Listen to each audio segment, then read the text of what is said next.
Recording in progress.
Welcome to the Truth Uncompromised Show.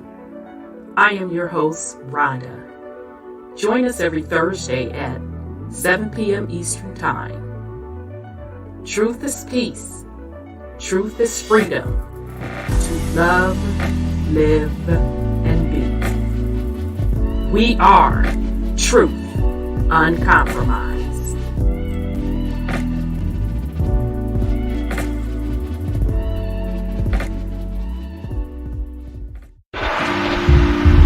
We are in the age of truth, freedom, love, prosperity, abundance, and peace.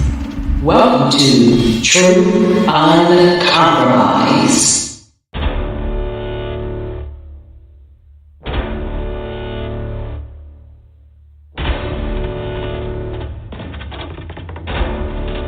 You have entered into a dimension of truth.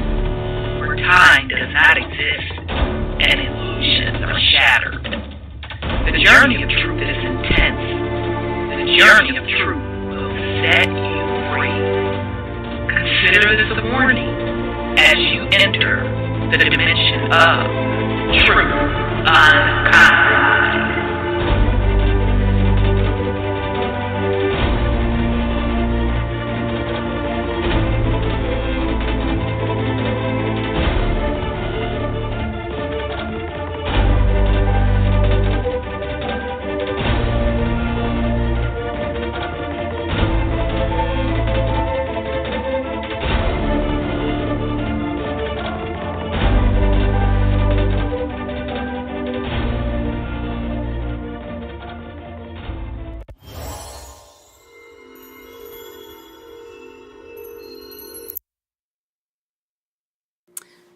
All right, family. Let me go on and let that finish on up because I know it's a delay for y'all. Then on my end. So welcome to the Truth Uncompromised Show. I am your host, Rhonda. And tonight is Thursday, January the 13th on this Gregorian calendar 2022. So we are on our second show on the series that we started, although last week, in our little defense, I know we did not get into the Black American Revolutionary War, but we are, I want to get into it tonight, although I don't regret us doing what we did last week, talking about that metaverse rolling in. So let me give a shout out to the YouTube family in the chat. Shout out, peace and love to Nisi Poo. I know she's in the house somewhere. Son Scotty's in the house. Peace and love to Sis Thelma. Peace and love to Sis Stephanie. Peace and love, Sis Tressie. Tressie, y'all be the sis that be sending me that blowing my locks back information. So it's good to see Sis Tressie in the house. Good to see Don. Wow, Indian. Peace and love, JBP. Good to see you as well. Oh, peace and love, I'm born here. It's good to see you. And peace and love to all of the family that's watching us tonight. All right, so just to recap on what this series is supposed to be about, we're literally going to go through the different American Revolutionary Wars that happened on the American soil. So that means the Indian War, the Civil War, before the Civil War, the American Revolutionary War, and we're going to kind of mirror up the official history story, and then we're going to point out the participants in the official history story, how a lot of them were melanated, black, or mulatto. Okay, so we are literally going to be building on a lot of the information that we learned from the Real Pilgrim series, as well as the Black Nobility series and some of the podcasts that we have been putting out. Okay, I'm literally able to go back and take those sources and bring some new sources in, and we're going to start matching this stuff up. All right. And so we're also going to be, of course, where it makes sense or whatever, definitely giving the shout outs and incorporating like Brother Kui Mayo's stuff. He does an excellent job. He knocks it out the park. He's a hella researcher. Brother Legendary Top Cats, hell of a researcher. He knocks it out the park. So we're definitely going to be dipping into their crates, of course, giving credit. I don't jack people's stuff without giving credit as well, okay? Because they're doing some excellent work as well, all right? So that's where we're at.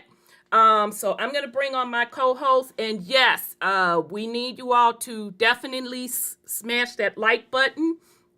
It's appreciated, and shout out to all of the new subscribers. We really got a lot of new subscribers over the last couple weeks, so shout out to you all as well. Happy to have you join the family, and shout out to Brother Lex Will, because a lot of people were giving you shout outs in the comments saying that you sent them over. So, peace and love and respect to you, Brother Lex Will.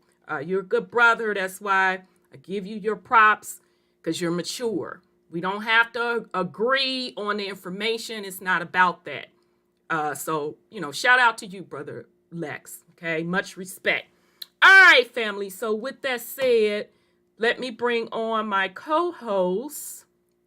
So I'm going to bring on Sis Sandra, and then I see son Scotty. So let me bring on Sis first. Okay, Sis. So you should be able to come on in.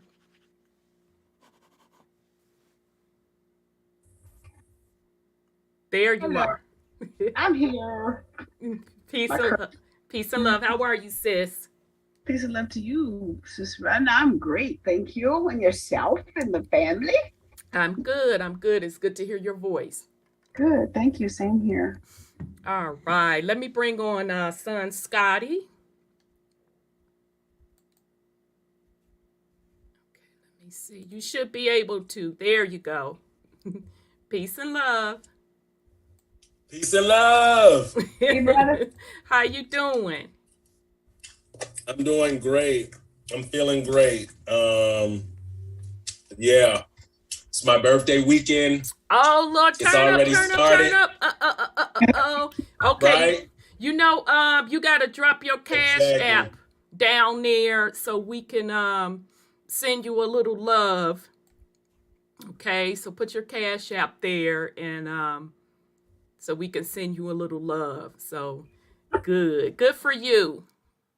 Good for you. But yeah, I'm excited to get into this information because I feel like this information, the real American history information is a point of contention for like the start of a lot of bullshit. So it's going to branch off into a lot of other stuff.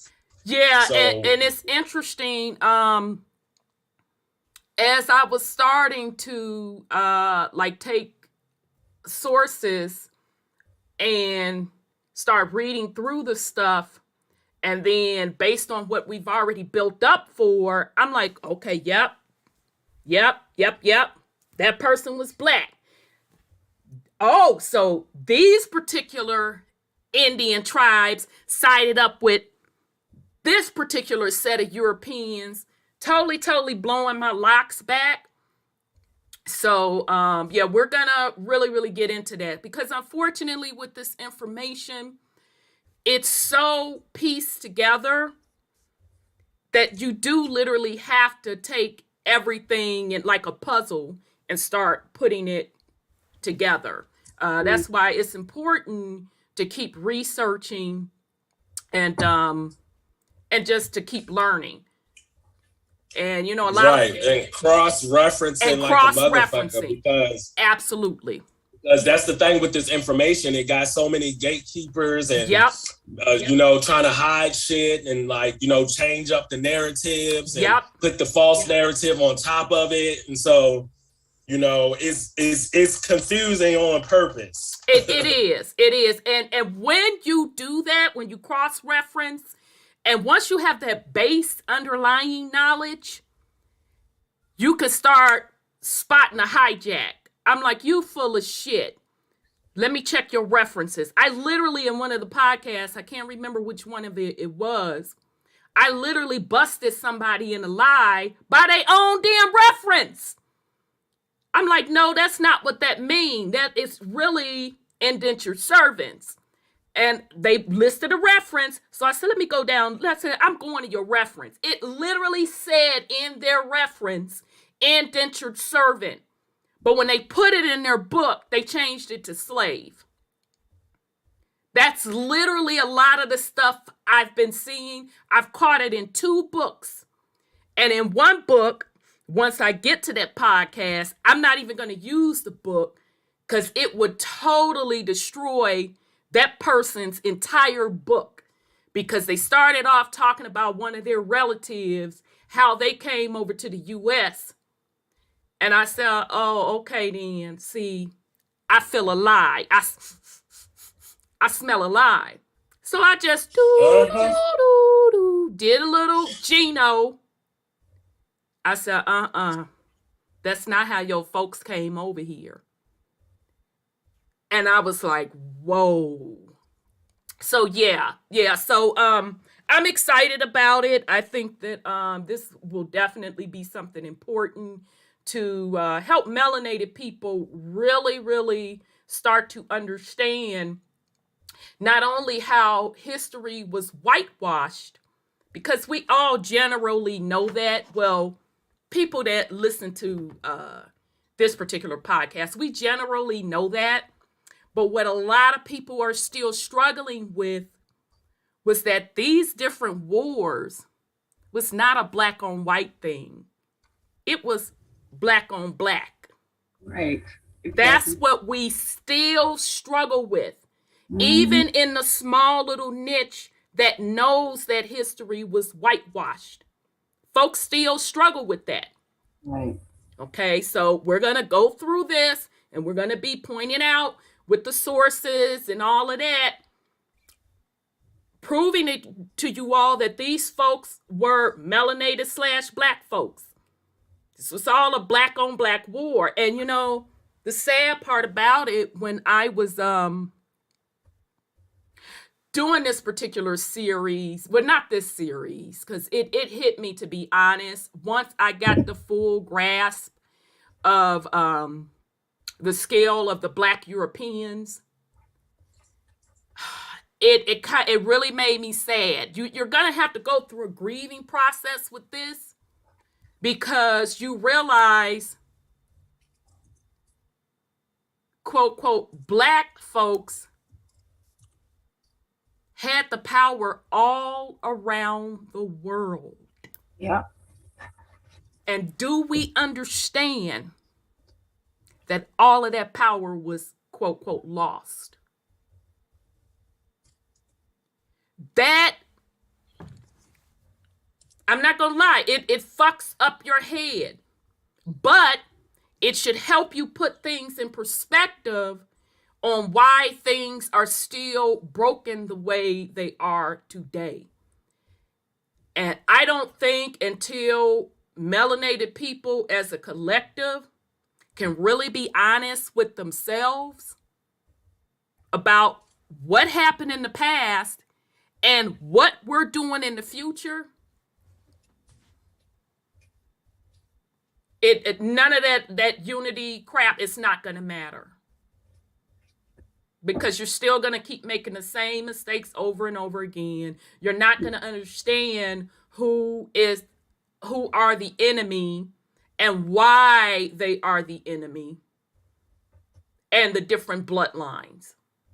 Okay, so I'm hoping that with the work that we're doing with these different series, we'll start to open folks' eyes.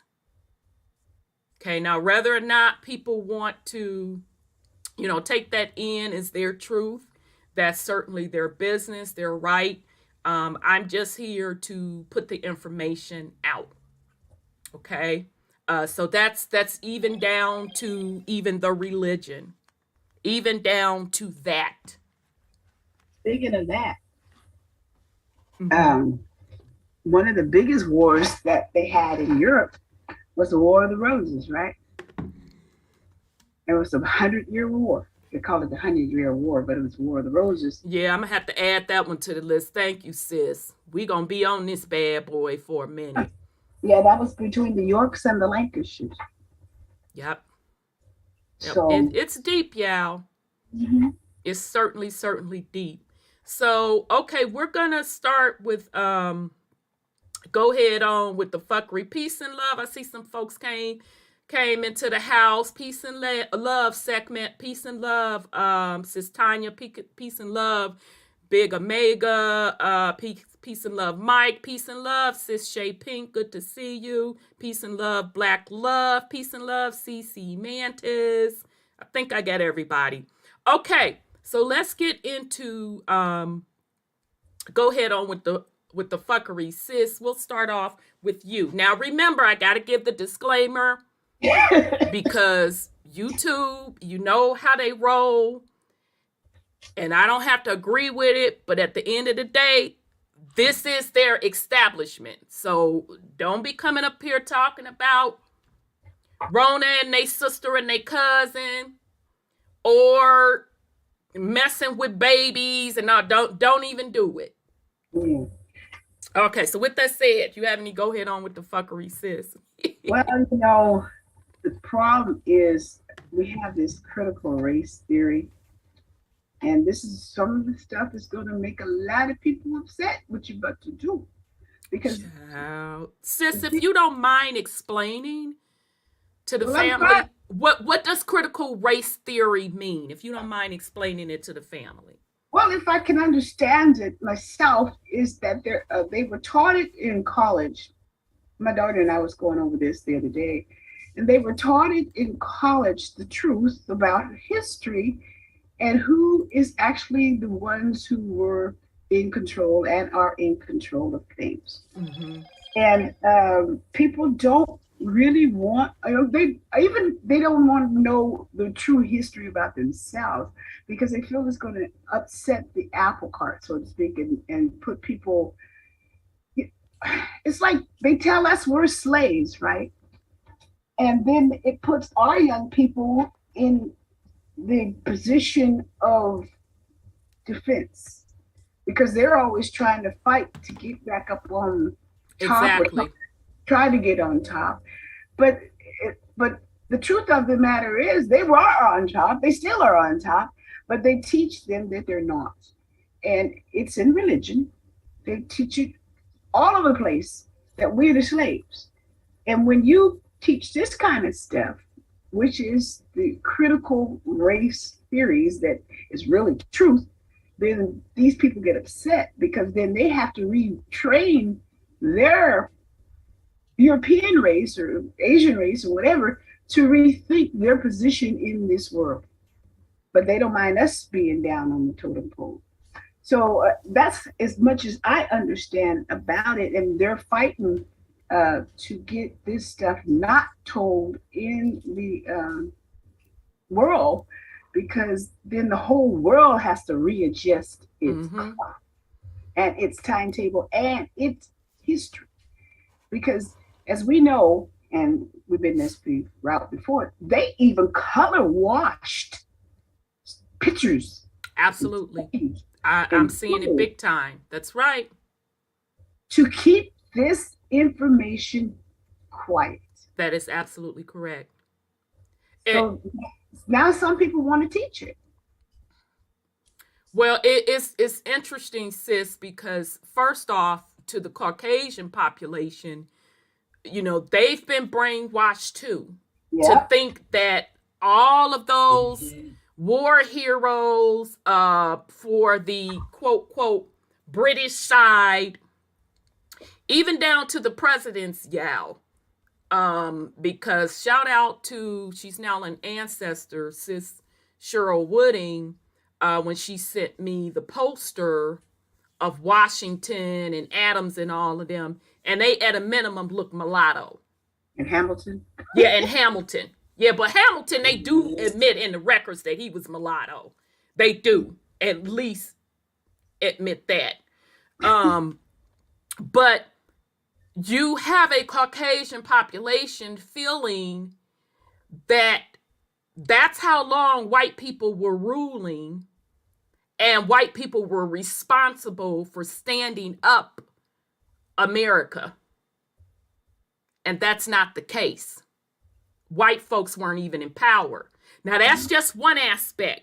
Now, let's get down to the actual heritage and genealogy, which is the most important out of all of this. I don't care how much history I come on here and talk about. I don't care how much sci-fi I come up on here and talk about, spirituality, this, that, and the third. It's all about your genealogy. No one should be able to come and tell you who you are. You're supposed to know who you are. You are who your mama and your father is. And so on and so forth. Okay? So I know we've been telling this to melanated people, but Caucasian people don't know. Right. They don't know. Mm-mm. They're not digging in these records. I know they don't know, because when I'm in the records, I see them accidentally attach themselves to melanated people. And it's not even a connection. And the ones that do know, like I caught that author in a lie, which I can't even use that book as a reference because it would totally throw her entire book out the gate. Her people came over as a servant. The main character in her book, her ancestor, came over as a servant. And that's not how she started off the story. And was claiming that her ancestor participated in something so grandiose. And I couldn't even continue to read on from that point because I had already caught her in a main flaw. So yeah, that's another side of that critical race theory and stuff. Because it's like, okay, yeah, we can get over the hump that okay, they weren't slaves from Africa. Okay, you caught us in the lie. This was, because they let us run with the we was kings storyline too. They give you the antithesis of the bullshit. Like, but the real shit is like, oh, we was indentured servants. We was slaves. That's the real shit that they That's don't what's want to being breach. hidden. Absolutely. Because with all, with the bullshit science and history and sociology or whatever the case may be, they'll admit, oh yeah, there had to be melanated people first. There had to be to set up certain things. The math and the numbers and the data and the analytics. It just shows that there had to be melanated people first. That we can give that a pass. But to admit Right. that we are the created hybrid slave, domestic servant, indentured, whatever the case may be, that is the shit. And then that falls in line with all the other non-melanated, beings. Because it's like, It's non-melanated deep. It Asian, goes Latino, deep. Exactly. these Native Americans, y'all all is on the same script, whatever Exactly. narrative. So exactly. it that's was going just to blow a whole bunch of shit for them to admit that part. Exactly. It runs really, really deep. And if Caucasians were doing their heritage like they're supposed to, they would even be, it's going to take a lot of adjusting for them, because they're going to see that main particular relative that came over to the U.S. came over as a child with no parents. Hence, orphans. Some of them were kidnapped, pressed into slavery. Blink 75 times. Blink 75 times. And I literally, by that lady's book, since she chose to lie and create an entire book around a lie, made me go into the records. I literally discovered how her particular ancestor was brought over by a sponsor, and they were a servant, and it lists the race, and it says clearly servant. It gives the age, so that's how I know it was a child. And I'm going down the list, looking at the other children that this particular sponsor was bringing these young children over with. Over. And they were doing it through the church. So how about that history? And how it all be lining up, the church and the government. It all lines up. These wars and these It absolutely lines up. So when you talk about that critical race theory, now I've heard different stuff, them claiming they want to stop teaching the slavery stuff. And maybe that's what you're referring to, sis. They're saying they don't want to teach the slavery stuff. And people are all up outrage, and especially the collective melanated people, because they never know what the hell they talking about. They want to hold on to that slavery banner to the detriment of their future generations. Yeah. It's sad. Who wants the label of slave on their back? Who wants that label? Who wants to teach their babies that their ancestors were slaves? So the whole thing would have to be overturned, and the total truth would have to come out. So when you talk about religion, they have to remember that the Romans, or the Roman Catholic Church, under Constantine, decided to conquer the world under the cross. Yeah, and once you start getting into the records, you'll see the Catholic Church sponsoring orphanages. And I also saw where the Protestants were getting into it. So I'm going to be putting together some podcasts on that. I'm still digging through the records to shape it up. So I'll probably drop one over the weekend. But it's a lot, fam. It's definitely a lot. But because of the way the energy moves, it's no stopping the information. It's absolutely not stopping the information. And those that want to live in truth and see things the way they are, they will accept it. Those that don't want it, they're going to continue to struggle. But like everything, it's going to be their choice. Because we certainly didn't have the choice when we were going through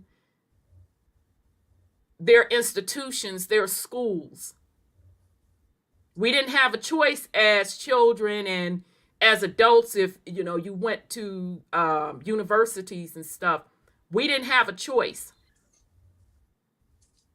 But now we have access to that information, and not having a choice back then, it was literally a violation. It was a violation of universal law. Because they made us consent to something and we didn't have all of the story.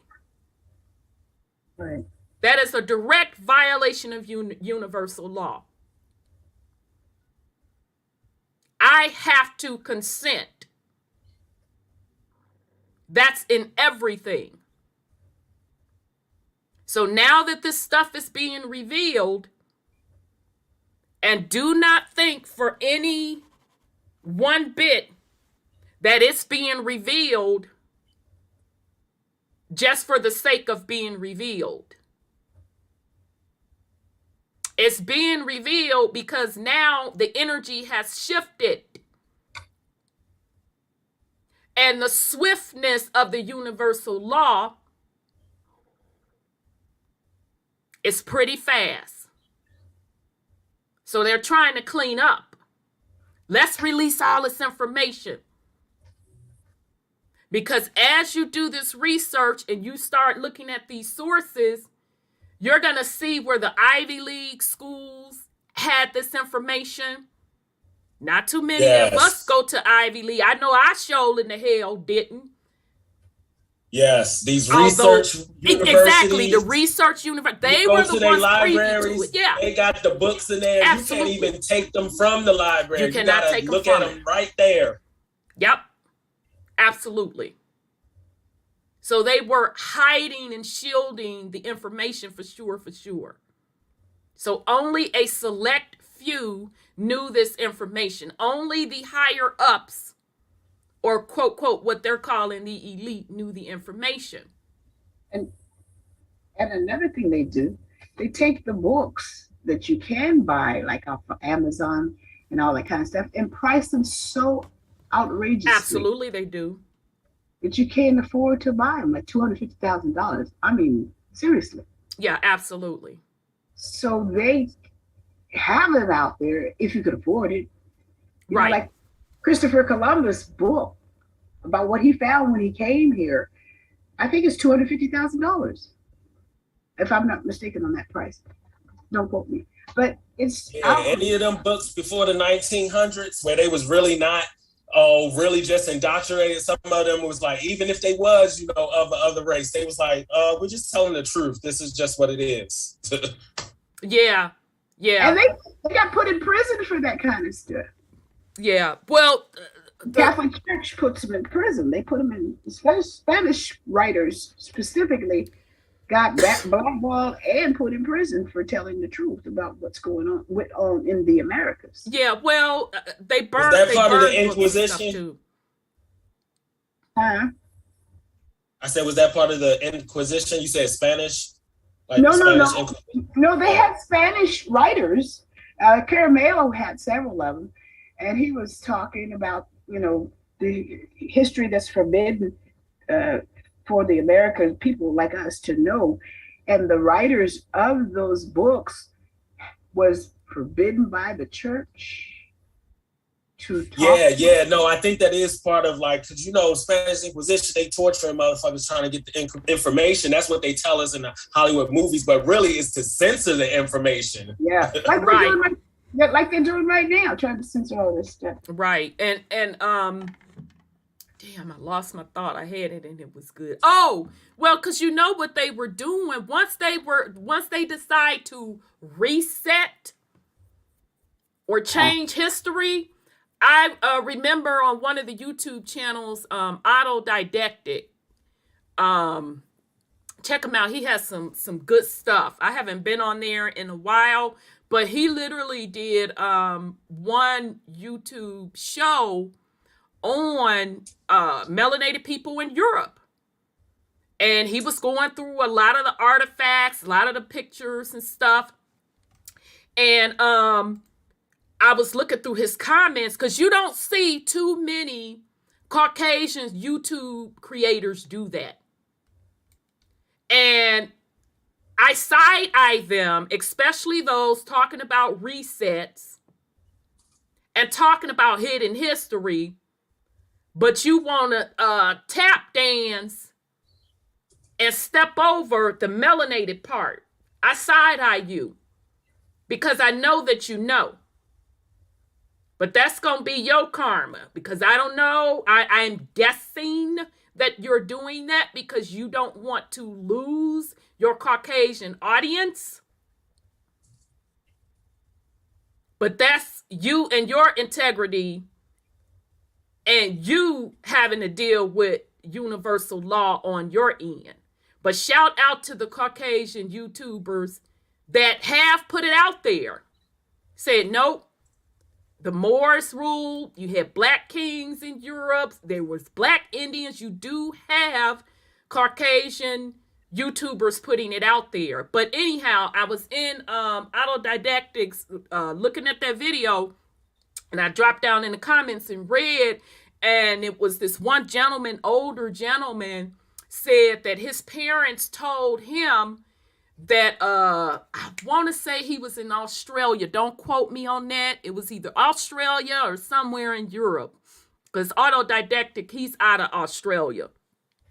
Mm-hmm. But anyhow, this particular man was saying that either his grandparents or his parents, because he was an older gentleman, said that they told him that they came into people's houses that had the melanated artifacts, the paintings, the statues and all of that, and they confiscated that. The books, all of that. Literally.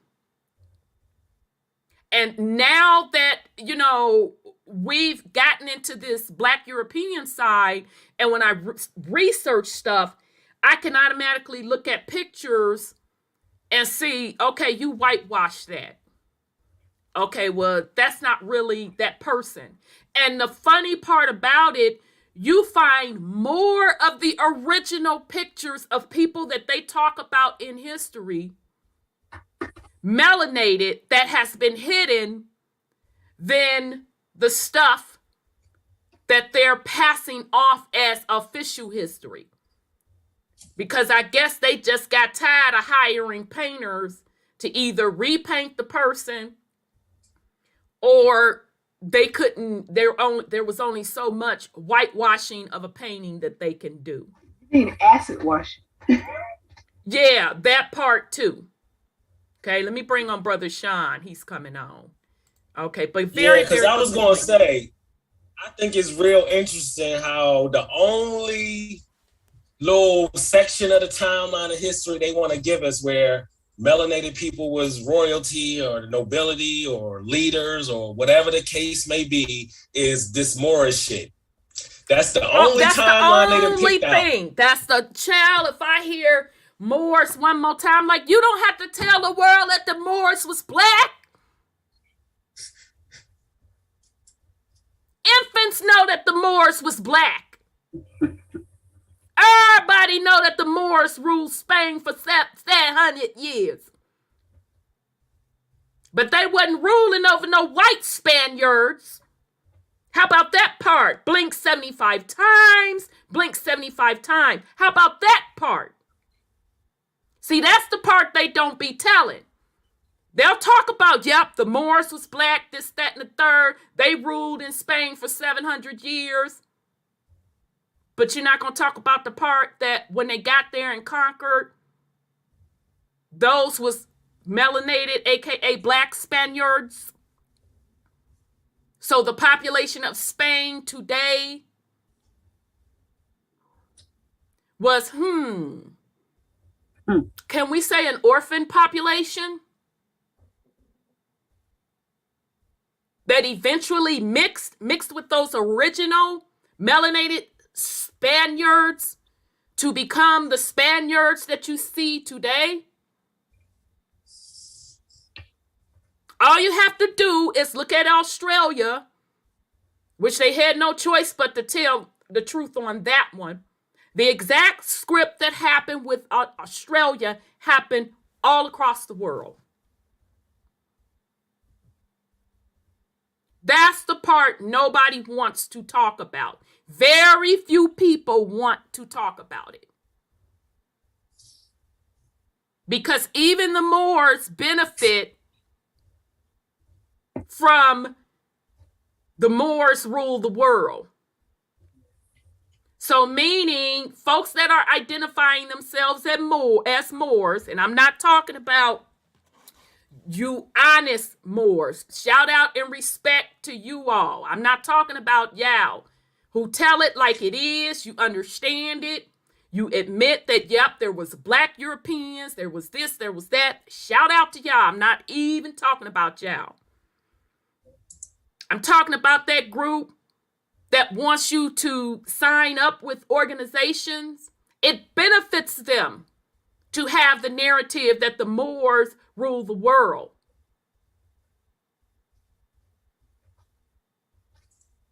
Because they can fit their bloodline. They can fit their bloodline to where they want to fit their bloodline. They can throw the title of Moor on anyone.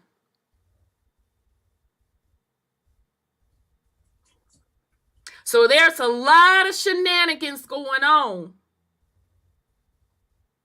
with this quote, quote, history.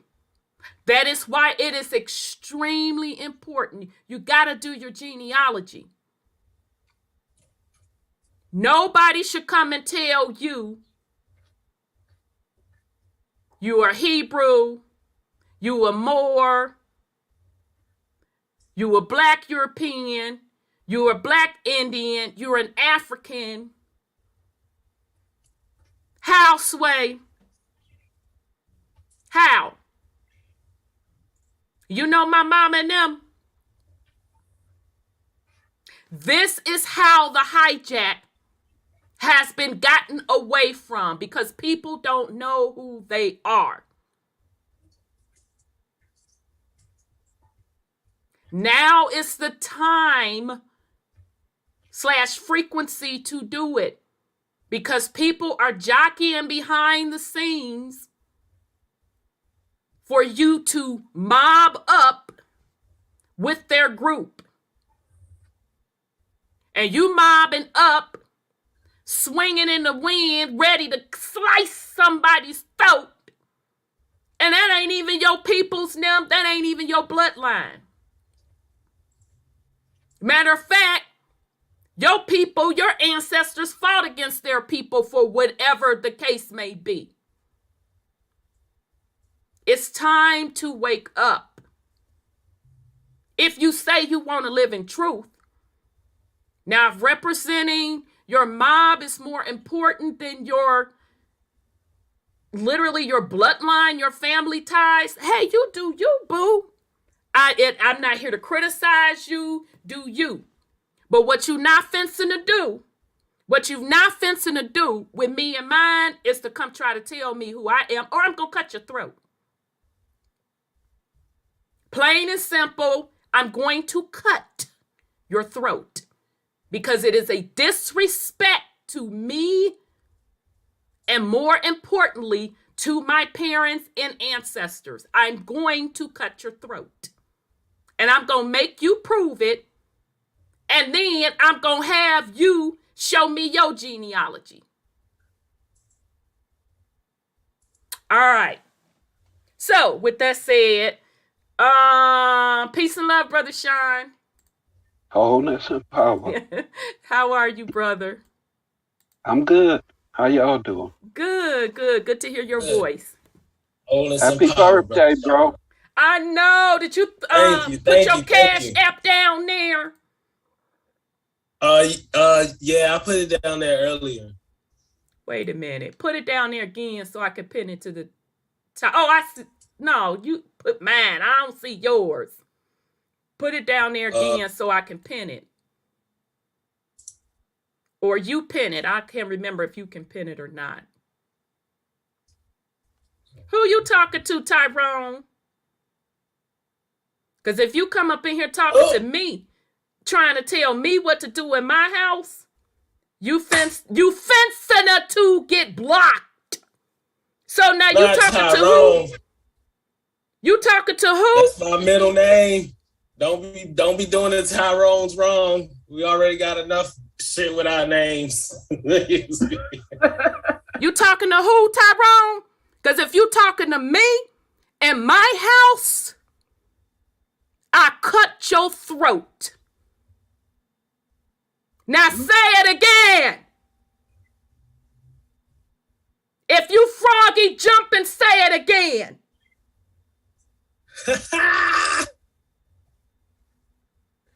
All right. Okay. Oh, let me pin this. Okay, let me okay, nephew Nuwa, let me drop you the link.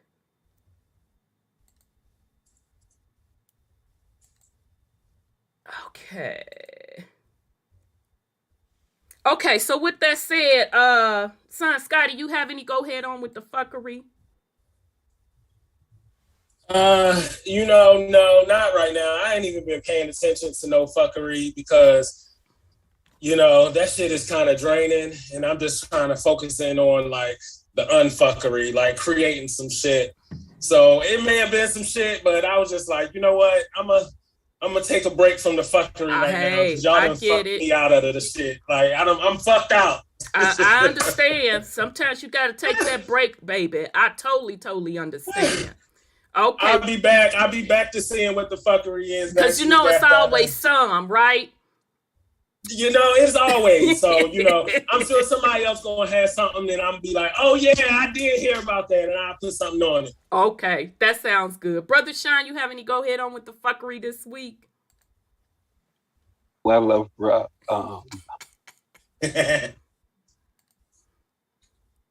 all these young rappers coming up stank. Stanking, you said? Yeah, coming up stanking. Okay, in what way? Literally, they ain't washed they behind stanking, or? I mean, it'd be literal after that rigor mortis set in, I guess. Yeah, they are. Oh, I see what you're saying. Okay, pushing up the daisies. Yeah. Mm-hmm. A lot of them you ain't never heard of. Child, I can't even put that on there because I don't be knowing them anyway. If it ain't old school, I don't know them. But yeah. A lot of them out here in LA, and then most recently, Young Dolph. That was actually kind of connected to what we talked about with these histories with the Black Europeans and the land of the indigenous Americans and land patents, because he wasn't no just bullshit rapper. His net worth was up there, and he was buying land and he was doing shit for his people.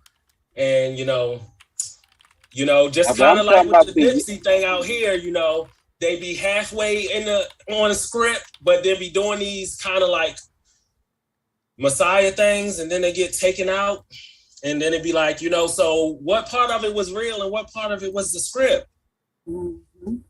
Right. But what I'm talking about is all these other ones.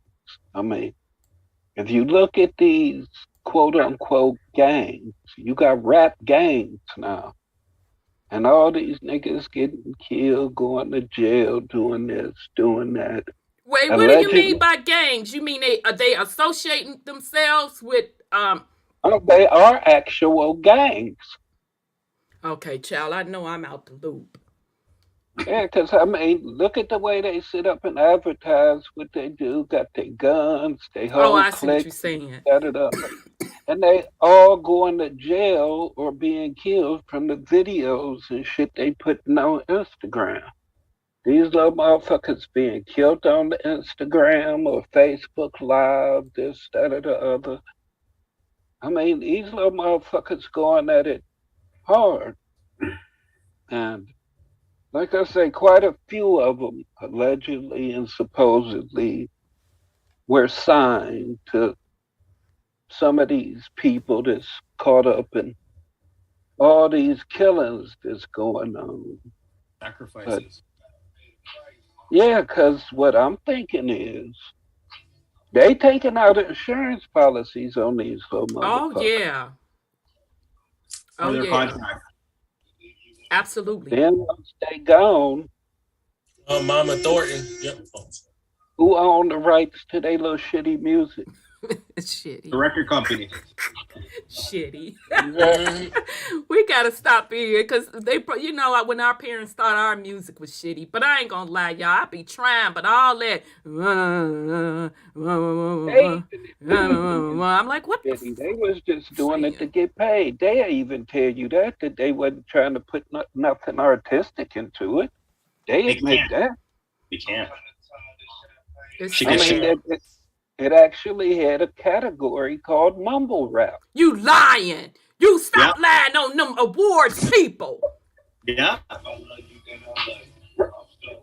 I mean, it's a whole culture of its own that's totally self-destructive. It has nothing to do with creativity or artistry. Drill rap. That's what it's about. The ones they show us. Right. Because, you know, the music comes in all kinds of forms. The medium is really not inconsequential. It's like, what's the content of it and shit? So somebody can be mumbling some real ass shit or mumbling some bullshit. Somebody can be singing clear as fuck on some real shit, singing clear as fuck on some bullshit. So, you know. And then I just got put up on game. I saw this documentary. I think it was on Vice, y'all. And y'all gonna crack up. I know, you know, my millennials gonna crack up at me. But child, I didn't know. When they was talking about how Scissor got started. And I didn't know that came out of Texas. And they was saying how you mix it up. And child, I was that's some indigenous shit. Got that codeine. But, you know, they didn't mix it in with the pharma. So. That was Lil Wayne back in the day. Well, yeah, I know his raggedy mouth, one hanging dread stuff was in it. Dreads need maintenance like a motherfucker. Don't they? He just know. You know what? He gotta cut it off straight up on the reel. What is going on? He gotta cut that shit off and start totally over. Cause it looked like that shit molded. It's some loctician out there that can bring him back to life. He just gotta want to do it. Like this nigga out here, like I don't know, with them struggle dreads and wearing his auntie's riding boots and had on one of his auntie sweaters. I'm like, that's your consciousness coming back to you, or your consequences, catching up to you. I'm like, you need to put the cup down. But yeah, I didn't even know how that whole Scissor thing started, and I don't know if that's influencing the music or if that's a part of that mumble rap culture. I don't know. Yes, because it goes hand in hand with the, you know, they got the hip hop COINTELPRO, so they do the same thing. They see hip hop as another messiah group, revolutionary group, or whatever. A group that can move or sway society, and they want to move it and sway it in their way. So, you know, with every little cultural movement, they usher in a drug to go along with it, some weapons to go along with it, like, and That's just true. switch the whole shit up. Yeah, because in India, let me go back up. Sorry. Indy Ann says, oh, that's cute. Indy Ann, that's so cute. Houston made syrup popular. Yeah, that's what the little documentary was saying. And they was showing how they made it. And I'm like, whoa, I didn't know that. But that's what rap with everything. It seems like rap is introducing the normies to that world. Like we would have never known about syrup if Pimp C and Lil Wayne didn't rap about it. They would never know about that's a good point. If like I said, 2 Chainz of them didn't rap about it. So that's really where it's negative, where we're influencing society, yeah, but we're being paid to do it on a negative premise. So Shay Pink said lean and pills. Yeah, that's the new game. Yeah, you gotta have the perks, the Percocets, the lean, the codeine, promethazine, dirty Sprite, some Jolly Ranchers. It's a whole culture of it, and it's just like, yo. At a time, our culture, no matter what aspect of it, was so coded that motherfucking nobody outside our culture really knew what was like. Why are they doing that? What does that mean? Now it's just we done gave them through technology, social media, hip hop, entertainment. We done gave them a mirror into all of our shit, and so now it's just like, for good or for worse, better for worse, whatever the case may be, they in there. So the infiltration is at all levels. It don't matter if it's some good for your culture or bad. Like right, because it's definitely showing all the bad. It's showing all the bad. I thought my generation was ratchet with like Luke and them, and I told people we were making a mistake then. I was PG then. Yeah, but I said it was a mistake for us to be doing that then. I said it was a mistake for the pimp hoe culture. Oh, you just shut up. You just being old fashioned. I literally said it was a mistake. And now, if we kept it at Uncle Luke's status, if we kept it kind of PG under, like we talking in code type of, it was okay. Skeet, no one knew what that was, it was okay. But it's when it's now blatantly just out in the open, that's what we do. It's sad, and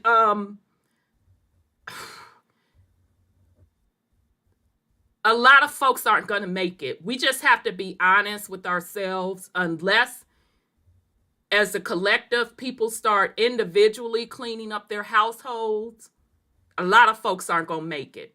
Because you cannot sit up there and you, in your, teenage years through your 20s, by the time you 30, your body gonna be breaking down. Now it makes sense why these, women in their 30s saying that, okay, y'all, this is where it's finna get raunchy. You men can't fuck. You've been hitting scissors since you was in your teens.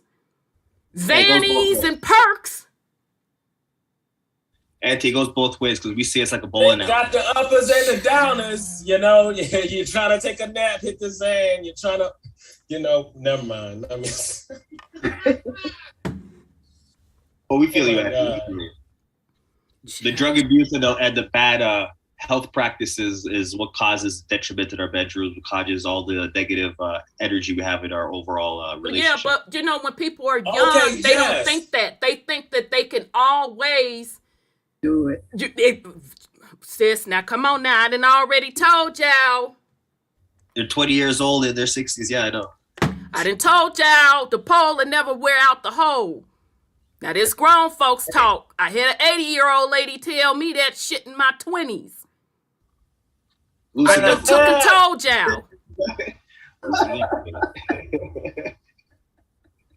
So you young men thinking that you can sling that peen and you slinging that community peen, and then you gonna want some motherfucking understanding when you get in your 30s. Ain't nobody got no motherfucking understanding from you. What the fuck you mean? You're young. Well, that's sad, Auntie. If you're talking 30s and that's happening. I'm telling you what has been brought back to me. That's sad. I'm telling you what my nieces have brought back to me. I heard you're talking about grown men here. And I was sitting scratching. Like, maybe this person lied about their age. No, I went to school with them, ain't he? And then that's when it hit me. Oh, that's the drugs. Now, don't get me wrong. It's men in my generation too. A lot of them motherfuckers. A lot of them. Burnt their body up, slinging community peen. Not taking care of themselves. By the time they hit 40, wanting some understanding. But the sad part about it is the rate that the young folks are being taken out. That's sad. It's scary. Because that means the future generation or your baby boomers are no longer in existence anymore. Right. They not even gonna make it to baby boomer years. They're not gonna make it. Mm-hmm. Just weed themselves out. Yes, sir. But that syrup and stuff that's drying these females out too. That's why Badger Seal and all that stuff sell like it do. Yes, Young I was ladies. just talking about this. That's sad. That's sad. Because that alcohol, that liquor, because liquor, it dehydrates you. Yeah, people do not know that everything is a chemistry experiment. It is. From your body to your relationships and interactions to the literal realm that we live in. You see that sun and that moon and them stars and all that shit. It's one big chemical reaction happening. Right. And that's the thing that people don't get. The body is a vessel and they can get that. And, you put into it and all this, but they just really don't get it has a reaction. You just don't and it's not just for that moment. You keep doing the shit, right. It's going to catch up with you. What you say, Cloud? Imagine if you just see you being a mad scientist on your own body your whole fucking life. Exactly. Cloud is a mess saying, that's what they be wanting up there. You had dudes, what I need from you is understand. No, nigga, what you need to do is go back and get that peen from your 17 years and your 20s. That's what you need. You ain't finna get no understanding.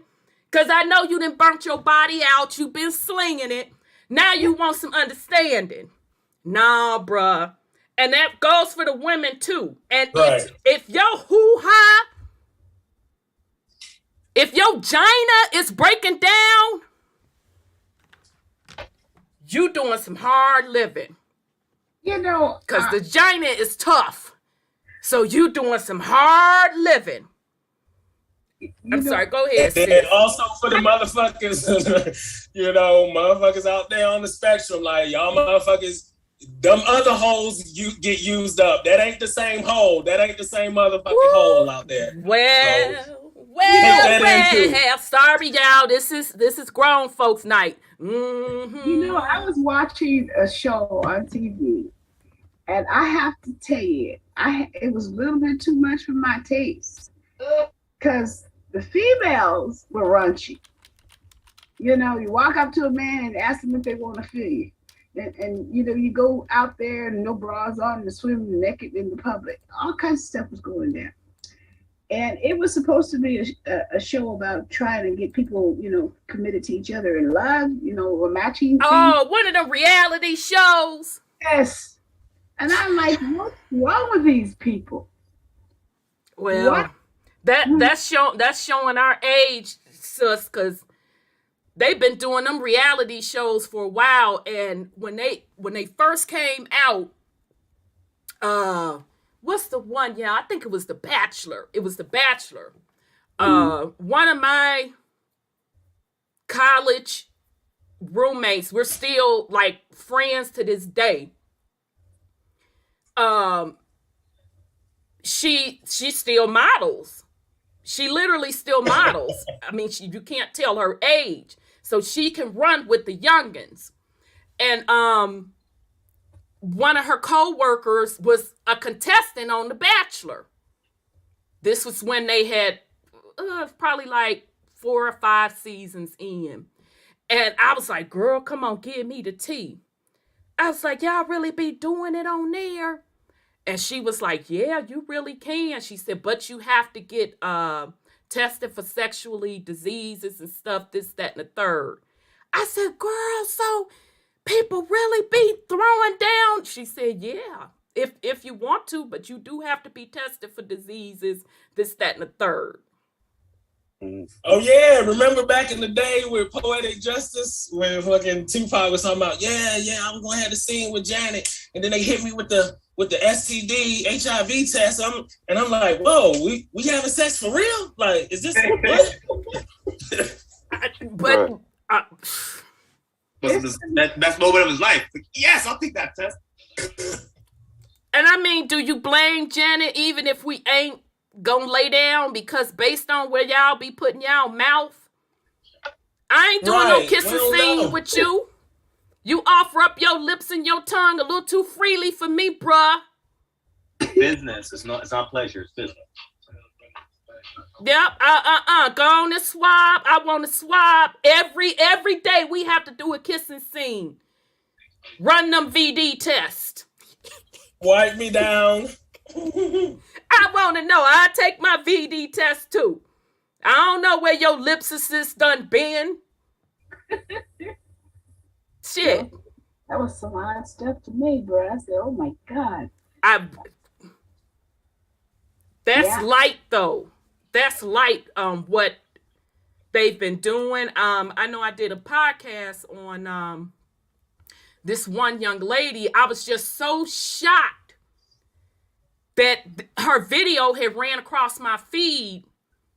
Is it Suki, Suki, or Sakaya? One of them.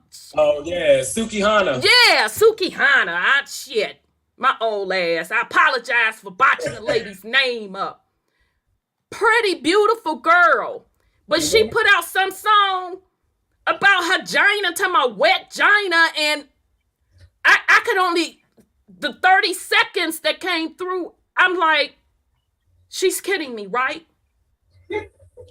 That's her whole discography.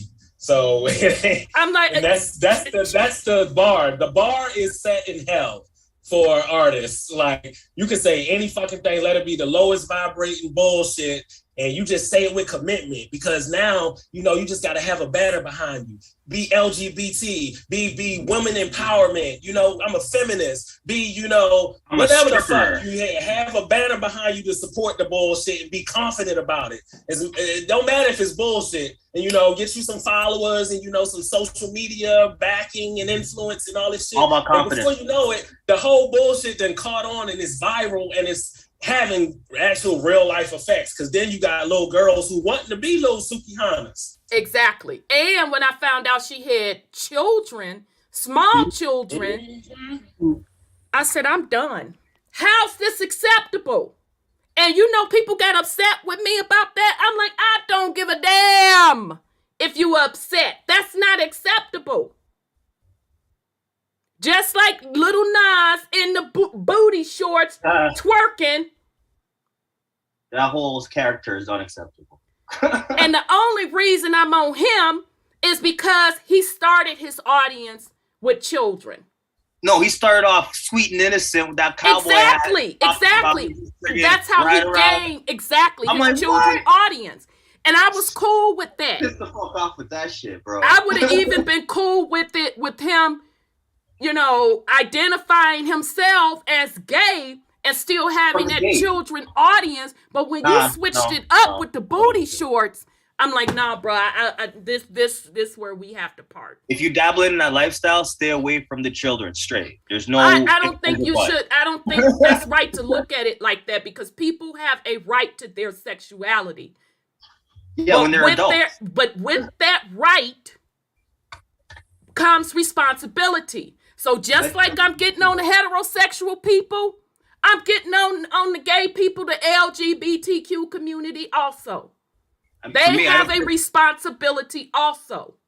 Stay away from the children. That's the community you guys are from. But I cannot separate them and not separate the heterosexuals.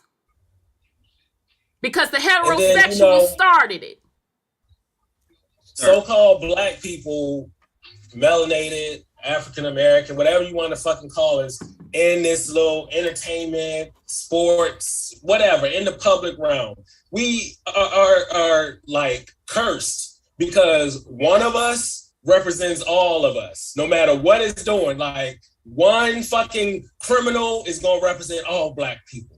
One fucking, delinquent represents all delinquent black people. It's like, that's, and even though that's unfair, you got to know that that's how it works. Like nobody is going to be looking at the white person or the Asian person who can be doing the same behaviors and be like, man, all Asians are fucking degenerates. Right, what the yeah, fuck is degenerates, just nasty, exactly. Their goal is to highlight our negatives, not promote our right. And then, so it's like, at the same point, we need to hold our own people accountable, but we also need to recognize that these people in our community are being pushed out as a main image. But we know that not to be true. We know that not to be true. Everybody is not a Suki Hana or Lil Nas. Like, we've got fucking, so. Right, but the thing of it is, what are people supporting and buying? Because if people wasn't buying Suki Hana and Lil Nas X, I can't even say Nas, I got to put the Lil in front of it because I'm used to Nas from my generation. But if people weren't buying it, they wouldn't. It wouldn't be a thing. Just like we opened this conversation with what Brother Sean was saying with the mumble rap. If people weren't buying it, it wouldn't be a thing. But Auntie, we're not really buying it. It's being pushed. But that's also real rappers.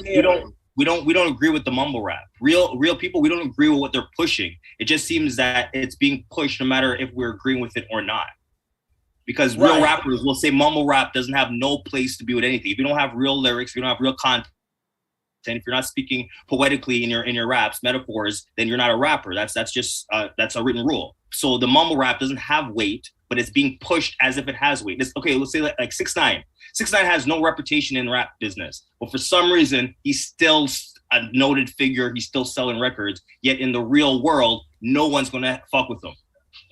So that's what you got to understand. It's a mirror. It's being pushed like it's real, but it's not real. No one's really fucking with that music. It's just being pushed upon us. Well, I'll have to take what you all saying because that's your generation, but I can speak from my generation and, the gangster rap and all of that. People were buying it. Yeah, that was real though. That was real gangster rap. I see what you're saying. It's like the patent. They do. It's both.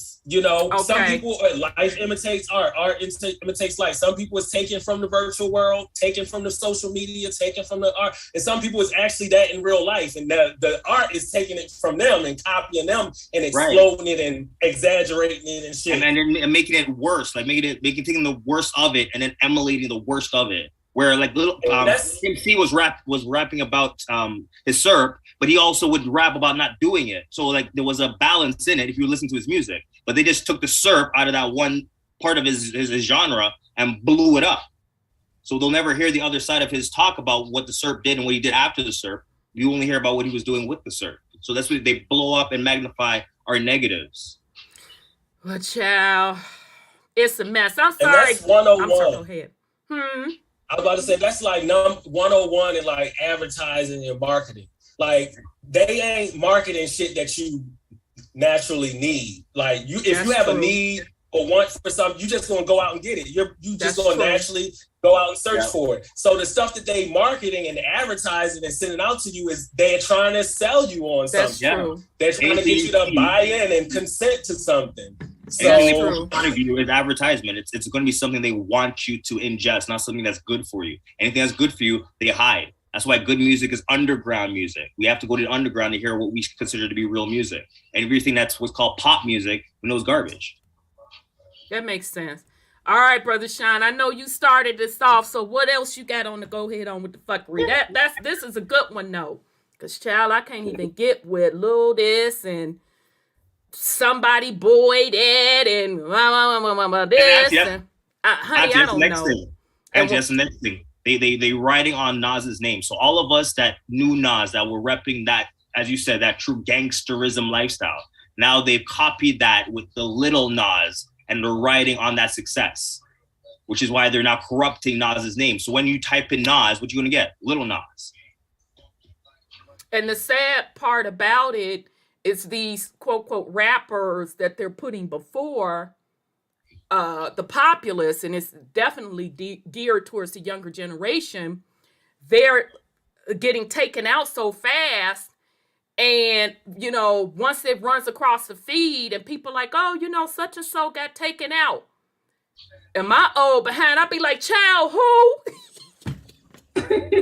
Right. I'll be no. I'm like, who? What they done saying? I don't be knowing. Because we talked about the source code and who you really are beyond these titles and identities that you have in this 3D dimension and all this type of stuff. And I was talking about this because with my family, because I have a newborn nephew. And literally every person in our family, from my mom to my brother, his mom, cousins and stuff, have a different name for this one child.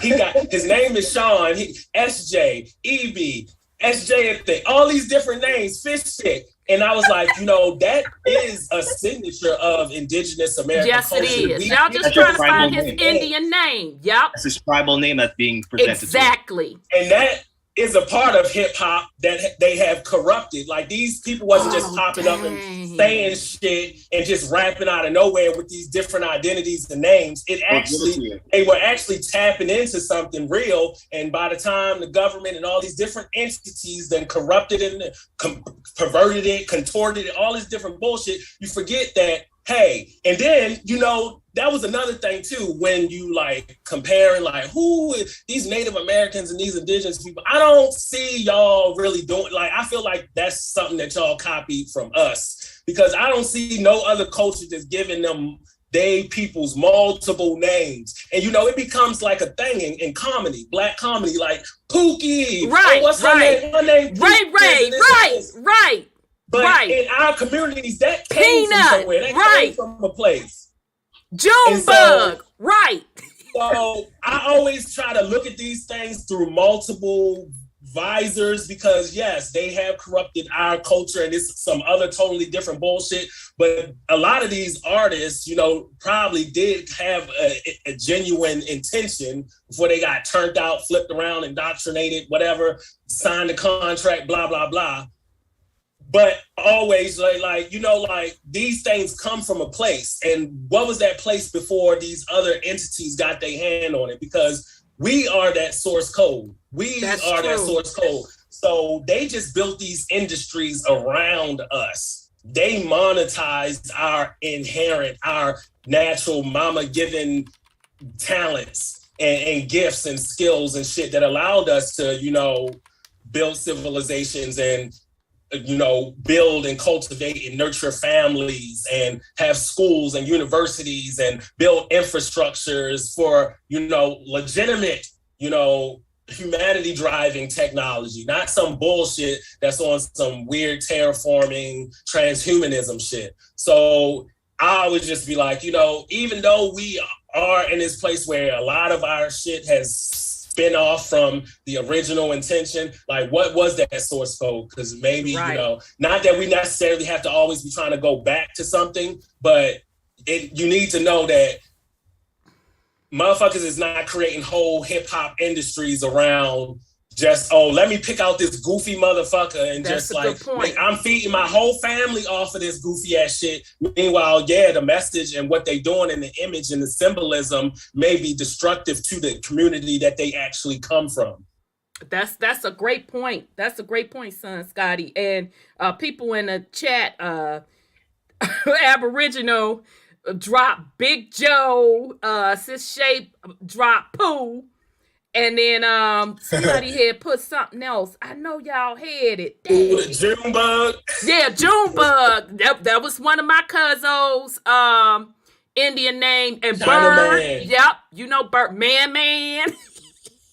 Yeah, that's literally Exactly. my little cousin. Literally, nobody knows my nickname but family members and like friends that I've had for 20, 30 years.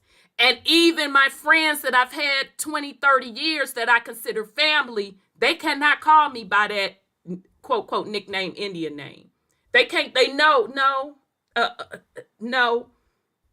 And my place sis, she'll try to do it to me. She'll never do it in front of other people. And then when I start naming her Indian name, she's like, okay. I said, okay, that's what the hell I thought. So, but yeah, absolutely.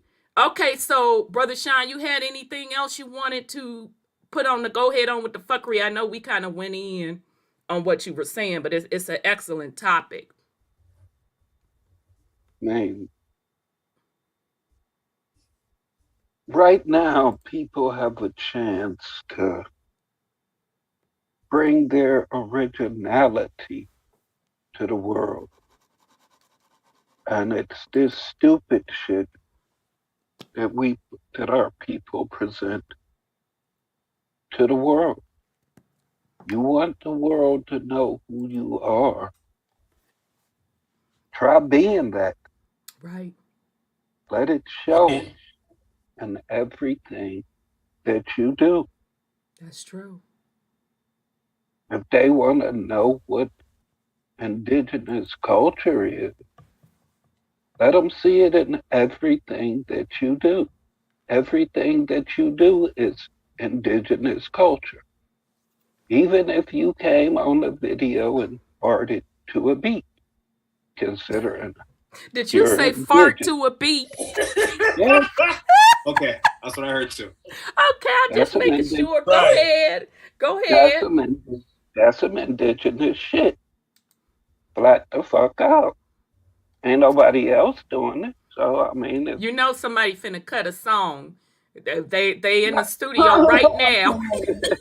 But Uncle Sean, I do agree with you. Where on my perspective, I think it's necessary that people of my mindset and our age group, we change the frequency of the music, knowing what we know. Take succinct songs that people like and remix them in positive mindsets, so that the kids do have a positive song and melody to sing onto. Because we're leaving the beast to do what they want with our children, and we're not giving something for them to compete with.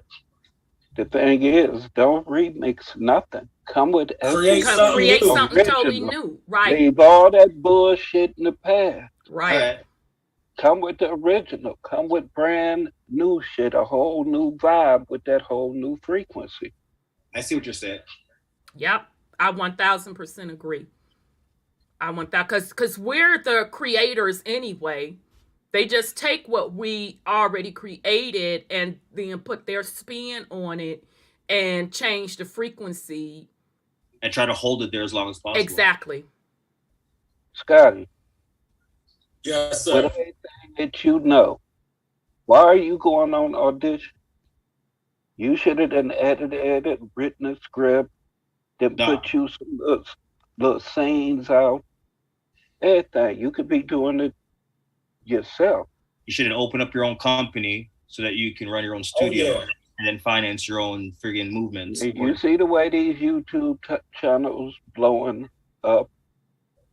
I mean, Twitter, TikTok, I mean, all this shit is right here available.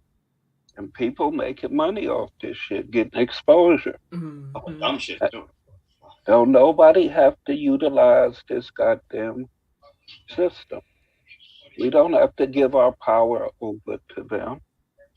All they do is suck the life out of everything that we present to them. Absolutely. Nobody has to worry about signing no contract and selling their soul. You got everything right there at your hand. You got a laptop, you can get an editing suite, all that type of shit. The game's wide open. Oh yeah. You already, Like you already I'm already on that, and I be telling people that about that too, especially since now that they done put us in this whole pandemic and shit. Like you better be trying to do this shit on your own. Like Stop telling people. Don't be dependent, because that's the nature of this industry anyway. You out here begging and waiting for somebody to give you a fucking job to validate your skill and yeah. So absolutely. Do the shit your fucking self, and it will come. Yep. What's for you will come. Yeah. Agreed. That's great advice.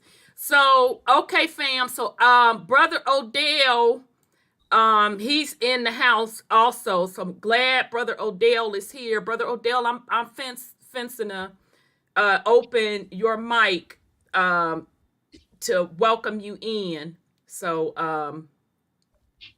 hopefully you're prepared. I know I had you back there for a little bit, but I wanted everybody to get their stuff in.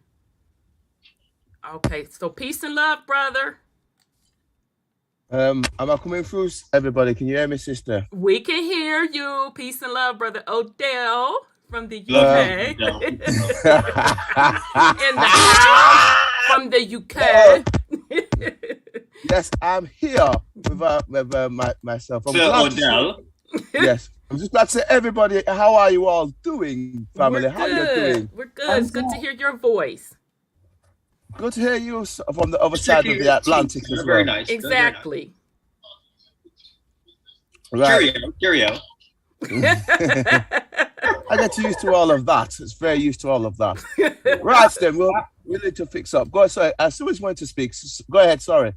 No, I was just going to ask you what's on your mind, because we're starting a new series. We're getting into the different American Revolutionary Wars, and so we're going to tie in, really how it was Black folk that was really involved in that. So meaning the Black Europeans and the Black Indians. So that's the new series that we've started up. I know last week we were supposed to start it last week, but we got into the metaverse stuff. So just wanted to know what was on your mind, just to open up the mic and say hello to you and to see what was on your mind. Yeah. It's interesting you brought everything up, what you've been saying. In regards to, I think we've touched so many areas. It's amazing what you touched. By the way, I watched your joint during the week that you put up during the week with the revolutionary stuff during the week, the early stuff about the original people that was there in the wars and stuff like that. You've done 2 joints recently, and yeah, they were both really good. One was slightly shorter than the other, but the second, I think you pulled up the second one. I can't remember the title of it, but that was about was it the Dutch East India Company? Yes. Mm-hmm. I have. When you want to do something on that, I've got something sick that I've got that backs you up on that. It's gangster. I'll just when I can. Yeah, listen. I've been doing the. I mean, do you have it tonight? Because that fits into this topic. But if you don't have it tonight, you can come back. Oh, I've got it with me now. It's ready. After watching you during the week, I thought, oh my God. Are you ready? Because you know how we roll here. You ready? You ready? Yes, sister. Yeah, I'm ready. I've been born ready like yourself. I'm born ready with this stuff like yourself. Sister. Okay, so if you want the sister to turn over the screen to you, you screen sharing. How you want to do this? Oh yes, I'll be screen sharing. You'll enjoy this one, sister. It fits in what you've been doing. That joint you did was sick. I was in stitches just listening when I was on my way to town. I was like, this is sick. The Dutch East India Company, she got explored these corporations. I'll be getting on this how they set up all that. I might not do the joint stock trust this week, but I've got something that will completely back up what you were saying with that Dutch East India thing. Because I sure thought about you when I was doing it. I think I shouted you out, but you did. That's why I was laughing my head off, because I was like, you mentioned me. Wow. Jordan Maxwell, me and Jordan Maxwell, I think you mentioned in your shout outs, and somebody else and Brother Sean. So you shouted us out. I thought, I've got something nice that the sister gonna like, because I've been studying this stuff like you. Yeah. So let me know if you're ready to do it now. We could do it now, or I can get into the main topic, and then you just raise your hand or drop me a message in the chat when you're ready, because I know you probably got to pull your materials together. So it's totally up to you. It's your platform. You do what you want. I'm supporting where you're coming from. So do whatever you're doing, but I'm ready to go whenever. Okay, well, I'm ready now. So let me go on and share this screen. All right, so I always get this messed up. How can I let you share the screen? I got to go by your name. More. No. How I get y'all walk me through again how to share let him get the screen on this Zoom. Oh, advanced sharing option. One participant at a time. Okay, we'll do this. It's not about the more share screen. Yeah, let me see. Recording stopped. Oh, crap. Sister's done it. Recording in progress. The sister's sick. She's done it. Thank you, Sister Rhonda. So, y'all, how could it won't let? I don't know how to do it. Well, it's let me. You've done it. I've got it. My screen. It's ready when you are. Thank you. You've done it. I don't know what you pressed, but you've done it again. Oh, okay. I thought you was trying to still do it. Okay, I'm ready, honey. Go ahead. Go on and do your thing. Go on and share, and then so I can put it up on YouTube. Okay, we'll do. It's ready. All right, y'all. So this is our brother from across the pond. Yes, it's me from across the water. Brother Odell, and I'm so glad he comes in and puts something on it so we can get our education. So hold on, brother. I got to share my screen so the fam can see it. So hold on a sec. All right, let me bring this. Yeah, because I saw him in the chat earlier when we were talking about like the infants and the incubators, and he was saying the foundlings. Okay, and see y'all youngins with I'll kill that later as well. Okay, y'all youngins with these 75 different screen names, y'all know, child, auntie. I'm like, who? Okay, so all right, they should be able to see. I'm trying to shut this other part off. So they see it. It's coming up now. All right, that's good. Right, so I'll just make this screen a little bit bigger because and you can kind of jump in on this, but there's some things I'm going to say to the system be like, I get where it's coming from. So we'll start with some. Okay, you got it. So this is what they've been doing. So I'm going to talk about this, the corporations, and now they came in with something, and it backs up where the sisters come in on a joint out. I listened to her, what she was doing there, John Wick, and that's what this fits in nice with something I did about 2-3 years, maybe 4 years ago or something. But it fits in with what they've been up to. So it's on your subject matter when the sister was mentioning about the when you was talking about the mess up that they're doing, the messing up that they're doing with us, and his story. Again, it's up here.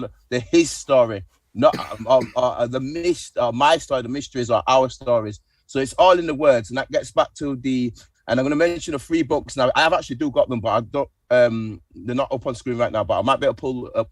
It comes back to the Chicago Manual of Styles, the Oxford US Manual of Styles, and the English Manual of Styles for the English language. They're the 3 books, and it gets into the Oxford Concise Dictionary and the Oxford Normal Dictionaries, and it's about doing etymology and doing trace backs, because all the words cut like swords. The words cut like swords, and your news is live and evil, and the lived is the devil. So it's all programming. It's to do with the phonics and what I call connotative linguistics. And I did a sick talk on that, and we'll do some on that as well. There's a sick talk on that in front of at an event with about 80 people in Nottingham, that's in England as well, where it's exposing the language side of it as well. So I've done talks over here on this. I've done some public speaking, an event with bare Europeans there. There's like 600-700 people there that's exposing what they're doing now in terms of this so-called reset and all this nonsense and the programming they've been putting on everybody. But we'll leave that for another time. Let's get to this Clearfield stuff and the history of corporations, because it fits in with what the sister was doing earlier on during the week, which I just love what she did. So this is where it comes from. So when most people refer to a corporation today, it is usually a modern joint stock corporation that they were referring to. However, there are other types of corporations as well. These types are largely used by the global super rich and powerful, dominated by the heads of the Roman Catholic Church. Here we go with what was really going on. This fits perfectly with what you was on about during the week. Fascist Roman corporations, 500 BC to 300 AD. So I've gone back here. The Publicani, and I don't remember if it was Brother Scotty or Brother Noah. I've said last time, I remember Brother Noah or Brother Scotty is one of you two definitely. And I said to you that I was doing the history of corporations. This is what I was talking about when I was getting in with the when I was talking about the Sesta QAKV stuff. This gets back into what they was doing. It was one of you two. We were mentioning it. And this is what I wanted to talk to you about, because we kind of touched it last time. But this is what I was talking about, the Publicani. The ancient Romans were the first to create what we now call corporations. The modern word corporation is derived from the Latin word corpus, for body, which in the earliest times in fascist Rome represented a body of people authorized to act. Here we go again. As an individual, individe you all. Remember, it's all in programming the words. That's 6. Individe you all. Here you go, because it's all about divide and rule with these people. Individe you all. This is what I'm saying. It's all programming. It's in the words, but we'll get in on that at some point. They were codified into Roman law, known as corpus juris civilis, or civilis paperwork. But we'll get in on that in a bit. Over time, the Publicani evolved into permanent companies with numerous investees, and beneficiaries, trust law. Here we go. Large Publicani employed thousands of workers spread across Rome's provinces. Now, stop there for a second, because I can hear you want to jump in and say something, but go ahead. No, go ahead. Nope, you good. You good. I'm just liking the part where it was his story and then Miss story. I think that's something to think about. Thank you. So equities. Thank you, brother. Equities who were defined by a property. Listen, this is it. Equities who were defined by a property ownership threshold. Here we go. That's key here. Constituted the lower of the aristocratic classes of Rome. They were originally a division, of the legionary cavalry, were below senators. So you've got senatees, it's a trust again, beneficiary. We get back into what we talked about before with unsanctum. And patriarch, I can't pronounce that word at the moment because I'm thank you. As Rome's senators' ability to engage in commerce. Here we go again. Pricing, construct. There you go. Exactly. Gets back. I'm not gonna like this, sister. Was strictly limited by law. The bulk of landed estates, mining operations, manufacturing, construction, shipping, and tax farming companies called Publicani. Can you just run that back? Because I want people to enter and understand what you're saying there. Let me slow down again because I'm getting excited like this. When I'm understanding, anything they're calling public or publicana is what they're using as a tax farming company. Yeah, well done, well said, brother. Go ahead, and then I'll go back over it when you finish. But good point, brother. No, I'll just speaking that understood. You can continue, bro. And I guess for me, if I can put something on it, is the fact that as Roman senators, and I want you to note name senators who also has senators in the U.S. Peep game, for them to have the ability to engage in commerce Mm-hmm. Land, estates, mining operations. So anything coming up out of the ground, manufacturing, construction, shipping, and tax farming companies were controlled by them. So I'm sure he's going to get into on behalf of whom. Okay, I'm done, brother.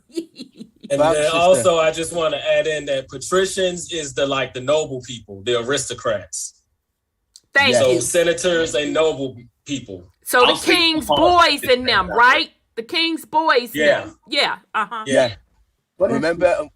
So go ahead. Sorry. What is it? Article 17, I think it is, of the Constitution that allowed commerce to come over here and the corporations to start.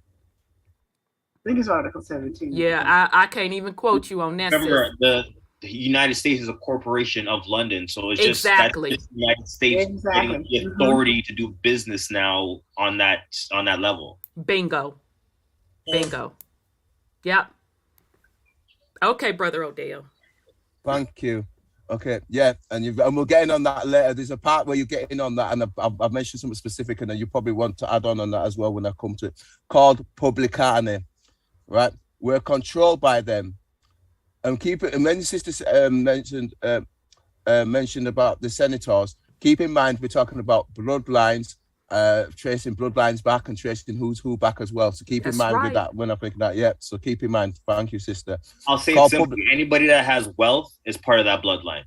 Coming up under this timeline, if they had a hat on, if they had clean clothes, if they had something of some sort of looking decent, they were part of that bloodline because everyone was poor. Everyone was dirt poor. There was the rich, and then the people that had money. Yes, exactly. Were controlled by them. Thereby, they became very rich under Augustus. And this is why you've got the month of August, because they named their months after them, but we'll get in on that at some point. I've got a cosmological talk where I talk about that. Senators and equities formed a small elite of under 10,000 members, monopolized political, military, and economic power. Sound familiar? In an empire about 60 to 70 million inhabitants. So remember, keep in mind what we've all been talking about previously. Here we go. The ancient Roman deposit bankers were called Argenturius, and from the second century onwards, as Normal Laureus. So you mean to tell me that banking goes back to the Roman times? Yeah, I can speak on it too. The Romans had problems with their banking, and they brought the so-called Jews in to help them with their counting. And see, I thought it started with the Italians, with the M name, that M name family. I always. Yeah, the Medicis. They're part of it. The Medicis. They're part of the. It's the R name too. The R name family came in. But the R name family was at a later date. European. Yes, that's probably when they're now coming over to America. As you say, exactly. The R name family was hired by the Pacers. Right. So I'm sorry, brother. Go on. Child, let's go back to ancient Rome. But that's about right, because when they say all roads lead to Rome, they mean that. They literally mean that. Well, even the design of, as you said, your maps are in such a way that they have some meaning. Well, there you go. Now you know where that meaning came from. Those roads were built back then. Yeah, because even King James Stewart said he is a Roman. Right. So he was, recognizing his Roman ancestry blood. It's the same bloodline. And from the other side, on the Spanish side, Charles V of Rome, he came over here and he took over the Inca bloodline. So that's where also the Roman Empire came over. Because they had defeated the Moors in Antofagasta, wherever it was. Charlemagne and all that. Yeah, right. Charlemagne. All of them melanated people. We got pictures of the melanated Charlemagne, the melanated King Charles. They were all Romans. Yep. That's right. Before they became the Spanish kings and all that we know today, there were Roman Empire bloodlines. And when Charles V died, that's when the empire, let's say, got divided into their own sectors. It was no longer the whole Holy Roman Empire. They got divided into the Spanish mixed up. Yep. It was all under Rome. That's correct. Exactly. Yep. And that gets back into the papal. And again, now we'll do a talk on it. We've got information that papal nobility bloodline families and the Medicis, the Borgias. The Medicis. That's who I was trying to think of. The Medicis, the Borgias, the Colonnas. I could get in on it because I know it all like you, sister. Remember, they all interbred, so they all mix up with each other. So it's not just one bloodline. It's they're a clique. You know, the Borgias are hooked up to Constantine and Michelangelo and Jesus figure. So they monopolize money and religion. Yeah, it's that whole. I think what was it? 3 sectors. Yeah. Go on. So go on. No, that's all. I was just saying that Borgia, he was a pope. Yeah, that's right. Alexander the Sixth, I think it was Alexander the Sixth. You can keep me started on this kind of stuff. That's where you get all of the commerce tying in with the religion. You get what is it? Usury. Yeah, usury, which is forbidden in Islamic religion for obvious reasons, because it creates what's called involuntary servitude, which is slavery. Exactly. And you're not supposed to do all that nonsense. This is what I'm going to talk about. It's in part of this talk. You're going to see it here. It's on here. Wow. Okay, Brother Odell, continue. No, just let you finish up. I just want to add that slant on it. But I'm just going to say one of the fathers that's really prominent at the moment is the Aldobrandini family as well. That's another one. I've got them all in, and we can talk about it. Oh, and this Spanish version of that. And he's late to it today. Juan Carlos, who's retired, his son Felipe, is a Farnese blood. The Farnese, that's the other one as well. I can name them all, maybe, if you get me started on that. And you know, the interesting part about it, as you're naming it, I got the melanated picture of Felipe. I got the melanated picture of Alexander. All of this stuff is starting to come together. Ciao. Okay, I'm listening. All right. The banking houses were known as Tabari, Argentario, and Menso Numalaro. Money lenders would set up their stalls in the middle of the enclosed courtyards called Marcella on a long bench. Remember where these priests sit on the bench today in these so-called courts? Keep in mind, I'm going to get in on that later. Long bench called the bank, from which the words banco or bank today are derived. In fact, this is also the origin of the judge's bench today as well. The term also originally. Sorry, go ahead. Sorry, go on. He's actually the banker, because your bond, when people go before the judge, your bond is sold on the stock exchange. On the estate, that's right. Go ahead, sister. Keep teaching. You would have to be a banker to be able to do that too. That's just facts. Yeah, the judge is the banker. That's the bench. Mm-hmm. And so if you murder somebody, your bond is like $4 million, and it's sold to the people who's going to bet against you making it through. And the fact that he can control the amount of the bond itself. Yeah, he controls everything.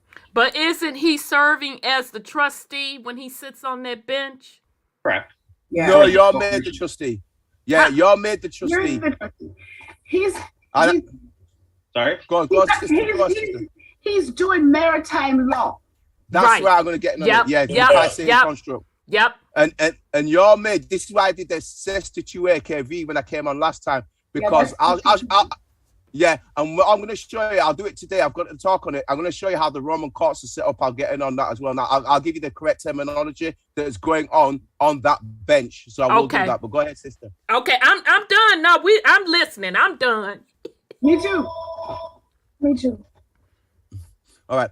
To this bench term as well. This term also originally referred to the location where a Roman magistrates, called magic, casting spells, magistrates sat and ruled on behalf of the emperor's bankers, the Argentinos were generally looked upon with contempt by the public. That's letting you know that people knew back then what was going on. I'll just keep going unless you want to add on something. No, keep going. The Roman Catholic Church, the corporation aggregate. In Rome during the 3rd and 4th centuries AD, under the Roman emperors, the political landscape shifted and the publicani were suppressed. New forms of corporations emerged. Charitable corporations were established to serve Rome's growing decadent population. These, in turn, set the stage for the rise of the Roman Catholic Church's corporations. This is key here. After Emperor Constantine declared Christianity the official realized going on, religion, realized going on, real religions of the Roman Empire in 323 AD, yeah, the emerging Catholic Church carried on employing employees, a beneficiary trust law, here we go, the fascist Roman corporate form, customs, and practices, and it employed these as a vehicle for joint ownership of real estate and for the diocese administrative, Joe Biden, Donald Trump administration, remember what we were talking about last time, administrative divisions of provinces. Among the first to do so were monks who held title to their monasteries through corporations. I'll stop there for a second if you want to add on something. Wow. So if I understand this, they took what they were, the publicana set up. So they had set up the corporation structure of the publicana. And apparently that was a tax corporation. And from my understanding, then they said, nah, we're going to set up this other corporation. And now we're going to divert everything into that corporation. And that is going to be tax-free, essentially. And that's where they're now putting all their assets into. And keeping you as an employee to that corporation. And you're paying up to that corporation, which is essentially tax-free, non from the public. Yes. Spot on. So as a public citizens, you don't have, it's a trust fund, basically. You don't have any control of that. You don't know anything. It's all trust. Absolutely. It's all trust. Absolutely. So you see the public company, you sue the company, but it really, so that's where the money's going, where people's like, where's all the money going for the companies? Where's all our taxes going? Where's all it going? Trust fund. Yeah, this trust fund that you highlighted. A lot of our money from this country, when people pay taxes and they get these bills and stuff in the Senate, they take that money and ship it out of the country into their trust funds. The black budget.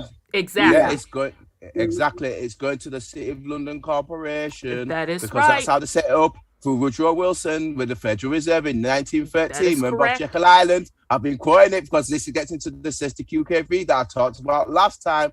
And now they're transferring to go to England because of what happened in 1929 when the Vikings signed the Latran Treaty, which I've got tonight, but we might not get a chance to read it. But I've got it all ready for you. So I came ready like the sister does. I came ready with she gave me my assignment. I came ready made today.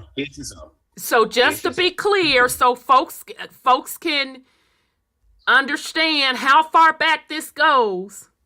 We talking this Roman era, right? Because I don't want to lie up upon this information. That's correct, sister. Okay. And I go ahead, brother. No, I was gonna say, wasn't Greece before Rome? Yeah.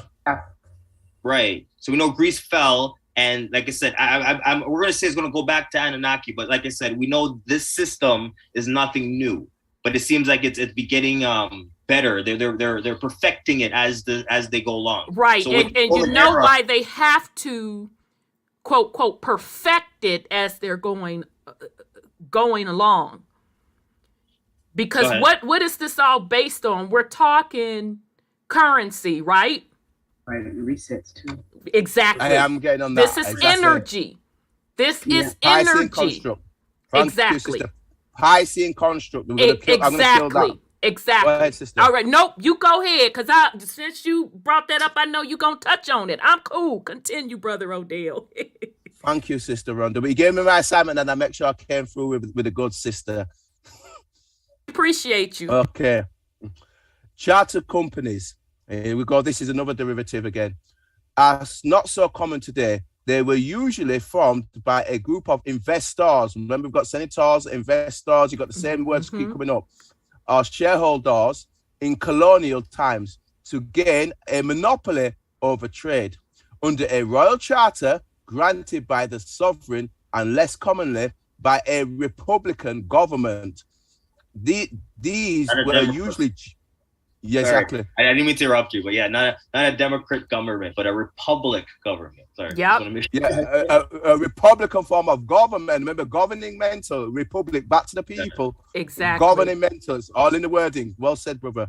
These were usually joint stock. This is the key word there. I'm going to get in on that at some point. Joint stock companies with transferable shares that could be bought and sold with or without limited liability. England gained much of the wealth of the world, keep in mind what I talked about last time, and financial power through the creation of these early joint stock royal charter companies in the 1400s through the 1800s. And there you've got, sister, look, East India Company. That's their coat of arms, right? Their shield. Yep. So there you go. And this is what the sister was on about with the what she talked about in her joint earlier on during the week. Go ahead, brother. Sorry. I was just going to say, so basically on the 1400 is when they decided to incorporate the world in a sense. And then that became their, as you say, their quest for world domination, and where they're now leaving, as you say, England, or they're fighting the wars through England to gain dominance. And now they're over crossing the land. And now we have, as you said, the wars of the US. Basically, they're trying to get their hands on corporizing the world. Well, and to be fair, and this is just me jumping in, putting something on it, they were already doing that. So they just upped the game in the 1400s and started, like you said, brother,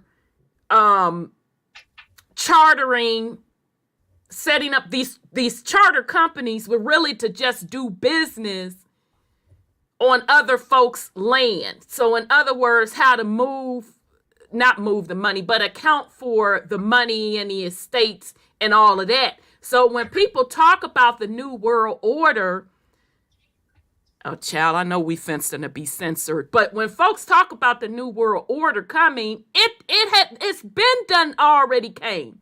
When I ran up on the East Indian Company stuff, I said, well, God doggone it.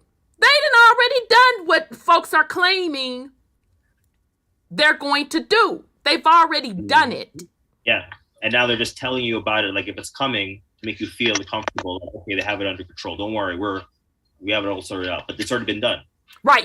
You're not a slave now, but there's a possibility for you being a slave. You know, they started, do these things that we need you to do, and you won't be a slave because we have it under control. Well, they have the 1066, the verses, and then they have the 1213 with the Treaty of whatever it was. Verona, okay. Yep. That's how they started establishing it over here. Yeah, they've been doing this stuff, but it seems like, and correct me if I'm wrong, Brother Odell, England came into power with the East Indian Company. That's correct. That's what I'm showing. That's why I'm showing the timeline. Sister, you follow me correctly. That's right. Yeah, that's correct. But the Vatican, as I've shown everybody correctly, is behind all of it. And that gets back into Piscean construct, which is the script, which I talked about. Verona. That's where the trust is. That's correct. Exactly. And the three corporations are the US, which is the military arm. I think I'm going to this talk anyway. London's the financial arm, and obviously the spiritual arm, the Bank of the Spirit, and I talked about this last time a little bit, is with the Vatican. This gets back to all the stuff I've been saying even in this talk. So yeah, but it's all part of it. But go ahead, brother. Sorry. No, that's what we're now learning as to where money is moving, and in terms of where the hand is really manipulating the source. As you said, we first thought in our journeys, let's say last year, that was black and white, but now I realize no, it's bloodlines. And they're like, no, it's more corporations and like evilness that's running these bloodlines, pushing them to do these things more than they're just doing it out of their own sense. Like they're getting told to do these things. They're running a script, as we would say. Yeah, and that script of revelation, script of revealing is here, and we're exposing that. If I get a chance to do it tonight, or maybe I'll do another joint if the sister gives me another task, and we'll do it on another one because I've got that stuff, and I'm going to show you some interesting alignments that happen. Even though I know we're in we're in an electric realm, the actual system. I've got some stuff where I can show the actual system of where we were at before, because I've got all the ancient star maps and stuff like that from where we used to be previously. Due to what happened when we came down here. Yeah, one step at a time. One slide at a time. So we can get on that as well, like sister's been saying, because I'm wide. I'm wide. Whenever you're ready, bro. If yeah, we ready. We ready. I like that East Indian Company shield. I'm gonna have to go. I like the purple. Like they know what they're freaking doing, bro. Like I can't even hate consciousness. Well, you've got the golden purple, but that's done to do with high consciousness. Sister, if you put your email in the in our private chat, I'll because I like that shield. I want to have it for my records. But okay, we ready, brother Odell. Yeah, I'll make sure I get this to your sister. Never a problem for you, Sister Rhonda. Not a problem. You part of my assignment anyway, so I'll make sure I get it over to you. Right, so statutory so when we've talked about charter companies, now talking about statutory corporations. So we've gone through a couple of different corporations that we're doing this, because you can see, as the sister correctly said, that this that they're doing this deliberately. So we've touched I've gone too far there, so I'm going other way around now. No, there, I'm going to stay here. So we did the original court aggregate, we did the original history of corporations, we talked about where it came from. We've done corporation aggregates, what we've been talking about, and their administrative functions. Then we got into charter companies, so we keep covering. So remember all the ones we've been covering, but now we're doing statutory corporation. So each time you can see that the brothers and sisters have been saying, they keep making refining and adjustments, and we keep exposing what they're up to. So a statutory corporation is simply a public enterprise or corporation brought into existence by a special act of parliament or government or governmental, usually to ensure profitability. For example, Australia Post, New Zealand. Sorry, go ahead. This is just interesting. The government has the ability to bring about a special corporation that no one else can touch, and it's for profitability. God damn. Governments are corporations. Yeah, but they have a special ability to make a special corporation for just profitability. They are corporations. And what's that president candidate that lost with the white hair? Kerry. Remember when John Kerry said they claim it was a slip up? I don't believe it was a slip up. When he was on the campaign trail and he said governments are people. Yeah, that's true. That's true. That's what they say in yeah. I'm sorry. Go ahead, brother. Damn. Whenever you're ready, whenever you're ready, I'm ready. Yes, we spot on. For example, Australia Post, New Zealand Accidental Compensation Corporation, many city councils, keep in mind where you are over there because it started over here first. Many city councils are now also statutory corporations. As statutory corporations, while they may be public or private, remember what I said last time, public or private, their regulatory requirements usually are significant, different from private sector companies. Most of the former statutory corporations involved in commercial activities have been privatized. So can you stop right there for me, brother? Yes. Now, yes. I'm going to say this. Those that dabble in paperwork, y'all know who I'm talking about. And those that are buying paperwork,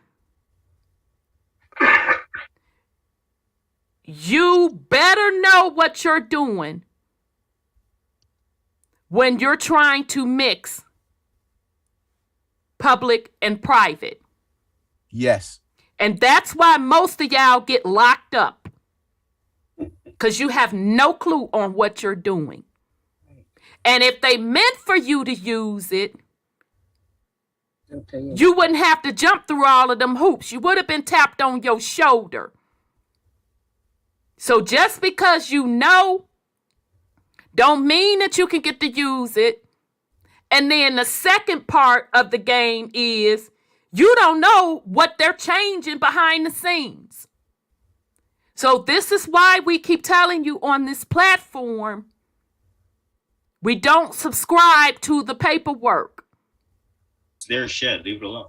I have personally known people get locked up behind that paperwork. It will totally mess up your life. Okay? And Mitt Romney may have said it, but I am telling you, Kerry said it also. I don't know about Mitt Romney, but I do know that John Kerry was saying it because it was this lady arguing him up and down. And at the time, I didn't understand what he was talking about. And then when I started learning this stuff, I'm like, oh, man, that's what he's talking about. So, yeah, these politicians, quote, quote, they'll slip up and, well, they claim they slipping up. They're not slipping up. They're talking in code, just like Trump card. All Trump card talks about is trust. He has publicly said many times he only operates in trust. That's why his taxes are only $7 or whatever it is. Well, that's why he was laughing at them when they talking about something. They gonna go to court to force him to show his taxes. He was laughing because he knew he operates in trust and they couldn't touch him. It's a shelter. That's why they made it such a bad thing. Oh my God, Trump doesn't pay taxes. Ah! Okay, so I just wanted to throw that in there for those that are dealing in this paperwork game, those that are selling the packages. Most of those people, they don't know. They really don't know it, because if they know it, why are you selling packages? If you really knew this stuff, wouldn't you have enough wealth to not have to sell packages? You mean working out your trust. Exactly. What did they say? He said, control everything, but own nothing. That's exactly. That's Warren Buffett, I think, said that. And Trump card. And they do it through corporations and trust. It's not a exactly. So I'll let Brother Odell continue, but I want y'all to understand how far back this stuff goes. And if you think you finna outslick these people, okay, then get ready for that jail cell. But Auntie, I really don't think is for them. They should stop trying to outslick the government, first of all. But the actual art of using their corporate structure is what I think we should do. Because when he's talking about privatizing, being an indigenous Indian is where you are a private person. They're mixing it up is now where they want to bring you in to their corporate system. But the thing of it is, nephew, 99.9% of the people are not going to navigate through their system properly. They're going to mix public and private, and they're going to get locked up. And they're not going to navigate through it properly because they're not going to read, they're not going to research and be diligent to truly understand it.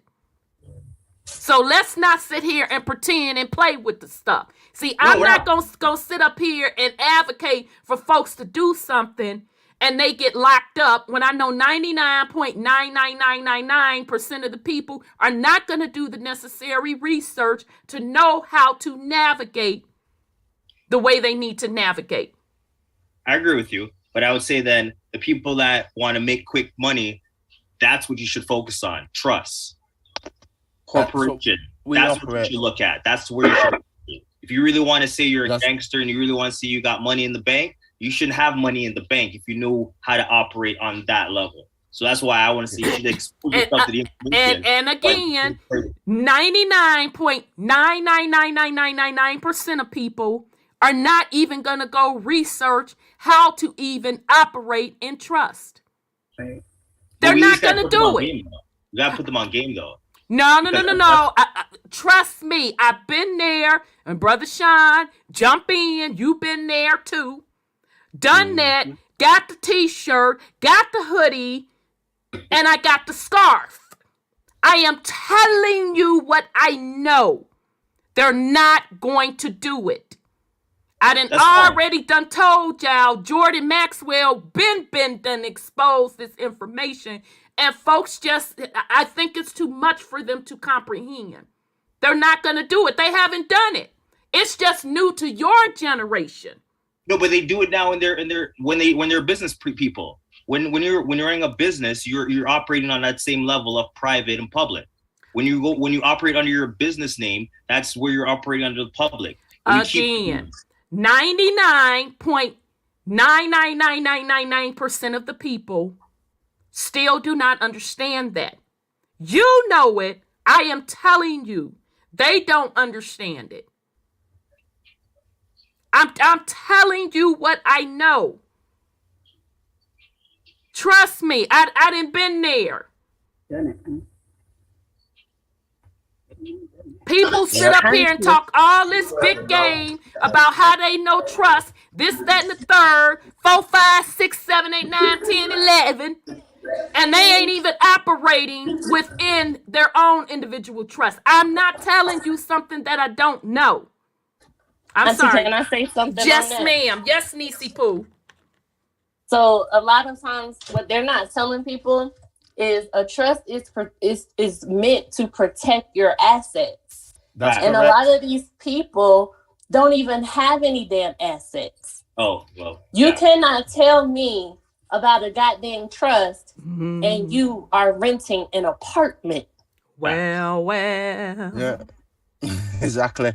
Yep, I gotta agree with the sister. Protect asset. If you know what you're doing, we put the cars in truck, get everything out. This is why I talked about the Sesta QAKV last time, because when you're operating in La La Land in their system, and that legal fiction's their property, if you're using it, then you have to stand assured for it. Also, if you're going to operate in trust, you have to have all your assets put away, because if you're operating in trust, the assets be placed into that trust, and you inform whoever needs to be informed, and that's what we've done over here.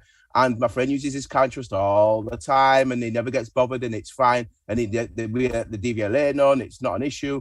But if people just don't do it properly, like the sister is saying, they don't know, they don't sit down and study how to use it correctly. And if they don't do that, guess what happens? They mix public and private. Well, we all know what happens when they get into an incident with the so-called public servants who have the go. I mean, particularly you lot over there. They're going to lock them up. There's no package that can help you. You have to know the information yourself. Because you got into a contract under that 14th Amendment. They found some way to get into your bond under that 14th Amendment, and then they just lock you up. Yeah, you participated in the government. You participated in their system on the 14th Amendment, which is the voting rights. That's comes under SESTA. That's comes under SESTA QKV. Yeah, all that comes under that. Yep. Okay. Sorry, Brother Odell. I just had to put that disclaimer in there, and I know I keep bringing it up, but I bring it up for a reason, because people, every time you turn around, it's a new set of people pushing some paperwork. So I'm sorry. Go ahead, Brother Odell. I agree with you 100%. It's a paperwork that's really the issue. If there's one thing about educating about how corporate structures work is one thing, but when you're pushing to say, pay me this or this type of information, that's where I believe where you went wrong. So I do agree with you, Anthony. All right. Yeah. So we'll get into registered companies. This gets into attorney regis, but we aren't touching that right now. So registered companies. Today, most registered companies throughout the world are, this is key here, are joint stock companies that are either publicly held or closed privately held. You see, the sister is on point. What she was saying. A public held joint stock corporation is publicly traded corporation with shares that are traded on the public stock exchange, such as the London Stock Exchange or the New York Stock Exchange. Wink, wink, birth certificates, wink, wink, SESTA QAKV, right. Wink, wink, I'm dropping the in, yeah, under the SESTA KV, by members of the general public. Remember, keep in mind what I talked about earlier, or other corporations. Most of the large businesses in the world now are publicly traded joint stock companies. Indeed. In many countries and jurisdictions, joint stock corporations that wish to give their shareholders the benefits, trust law, of limited liability must be publicly held and are required to publish annual financial statements or S-statements. Wink, wink. I'm dropping the Got you. And estate mental. Remember estate mental, because ment means mental. So it's all about the mind and energy. Remember what you've been saying, sister, and I talk about the SESTA QKV. right? I'm going to get in on some good stuff in a minute.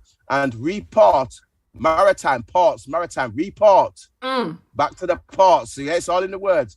To creditors, trust law, that do business with them so that they are able to assess the creditworthiness of the corporation and cannot enforce claims against shareholders, trust law beneficiaries. Yep. Shareholders experience some loss of privacy in exchange for limited liability. But if it's in trust law, I'll get away with that one, but I'll leave that for now. These companies are the most transparent and are the easiest to track ownership, shareholders, financial report, and statistics. That is correct. That's every standard company. Now we're getting to where the serious stuff. So go ahead, brother. No, I just think that's like every standard company you open. Yes. Exactly. Yes. But the sad part about it, most people don't even know that general stuff of business. That's the sad part. Yeah. Well, that's intentional. That's not that. Yeah, it's sad that it's intentionally not known. Yeah. You mean to incorporate your company? Yeah, that whole science, the whole. Exactly. Okay, we're ready, Brother Odell. All right. Give me my assignment, sister, and I came through. Yeah, you came through that. We appreciate it. As the Roman Catholic Church expanded and refined its administration, Joe Biden administration, Donald Trump administration, keep in mind what we're talking about, 62 kV. I keep using that term deliberately, while seizing more and more wealth. Remember what the sister did with the Dutch East India Company, and I told you the British East India Company. So remember what they've been doing. I keep showing you from previously with the joint stock companies and all the different charter companies, right back to Constantine when they set up. And because they're getting into, in fact, let me keep going because it's actually in here. Seizing more and more wealth. Some years later, archbishops were authorized by the Pope to organize corporations and appoint as a bishop as head of the corporation for the purpose of holding church property. So do you all get what he I mean, when I hear this, I think of the church person coming off of the boat. Thank you. He was appointed by the Pope to take over property in the name of said church, but said actually is really hold in trust of the Vatican. Right. Unum so Sanctum and the missionaries. Unum Sanctum and the missionaries. In the missionaries. They are the administrators, right? Exactly. Correct. I'm going to get another. Go right. Child. Okay, we listening. Go ahead on. We with you. Y'all see for you. Odell, we're talking Rome here. Does this have anything to do with the Christian church then, or is that just a side piece? All of it rolls up to Rome. That's the thing. So that's a lower denomination then to this. Exactly. It's a subsidiary. It's all controlled by them. Exactly. 501c3s, 501c3s. Exactly. There you go.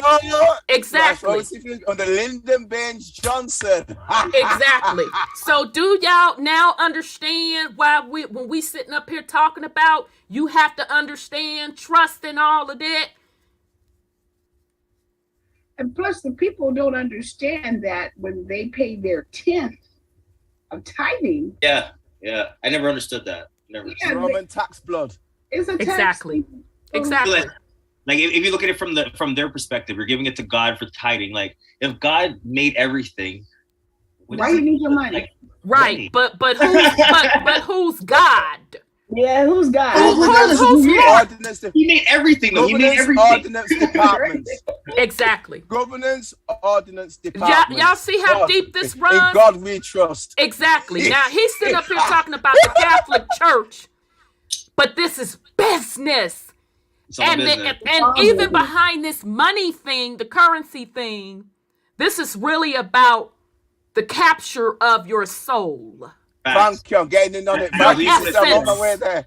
Thank you, energy. I'm getting there. Sister, go. But I know he getting there, so I'm gonna shut up. Continue, brother. No, sister, go ahead. No, because it's one and the same. That's all we're trying to say. Yeah. But with that mindset, isn't that also too with the same thing with the mosque and that same mindset? Exactly. All of it rolls up to the Catholic Church. I need to put that out. I just want to put that out there. Yeah, I know you know, but you just want to make sure you ain't miss no stone. So in case somebody want to cross their legs and say, "Oh, not my Sky Daddy," yeah, your Sky Daddy too. Cause Inky, Binky, Linky, them gave them the blueprint. I done told y'all. Yeah, it's all the same blueprint. They just say different words. It's in different languages. But pictures. Continue, Brother Odell. Thank the you, bishop. Sister. The bishop, as the sole officer of the corporation, was referred to as a corporation sole. Getting there, sister knows where I was going. Sole. He was authorized to act on his own authority, absent the control or addition of a board of directors. The bishop served as an overseer, usually of multiple parishes or administrative divisions, which were called dioceses, which would be included in his corporation soul. I got it. So the corporation would be like your country, not your country, your city, and then your bishop would be your mayor per se. No, you can go to church on that one too. It is spiritual. At the end of the day, this is all spiritual. Because this currency is the energy of the people. Facts. Yep. Break it down, Auntie Sandra. I want to hear the spiritual part. The bishops of these churches, remember the Catholic bishop, Church of God in Christ bishop, they're over several churches or parishes or whatever they want to call it, and they control everything. Correct. How you wear your clothes. Because I know a church person that says like they couldn't get a pass to get off of their hokey pokey because the upper management said that they weren't going to do it. So basically, it rolls up top no matter what happens. It all rolls up top. The roll to the cup. And the sad part about it, y'all, this has been in our face for a very long time. We thought it was entertainment. It was the See, Lord. I didn't grow up Catholic, but those that grew up Catholic, and y'all know the structure of how the Catholic Church rolls. It's been in our face all the time. Sure. That's why his in the Vatican, his place where he it looks like a snake, where everyone call it. His building now looks like a snake. It's literally in your face. Mm-hmm. And it's like you wouldn't notice it because you're so in tune with their programming that it's just exactly. part of, but we noticed that right away. Yeah. Like we got that serpent right in our face. I'm sorry. Go ahead on, Brother Odell. Whenever you're ready, sister, I'm ready. Ready. We ready. But we have to remind people it doesn't matter that you're Catholic or not. It's the whole system. Exactly. It's all of it. Exactly. We ready, Brother Odell. Thank you, sister. In the Roman Catholic Church and the Anglican churches today, the word episcopal simply means bishop rule. Shut the front door.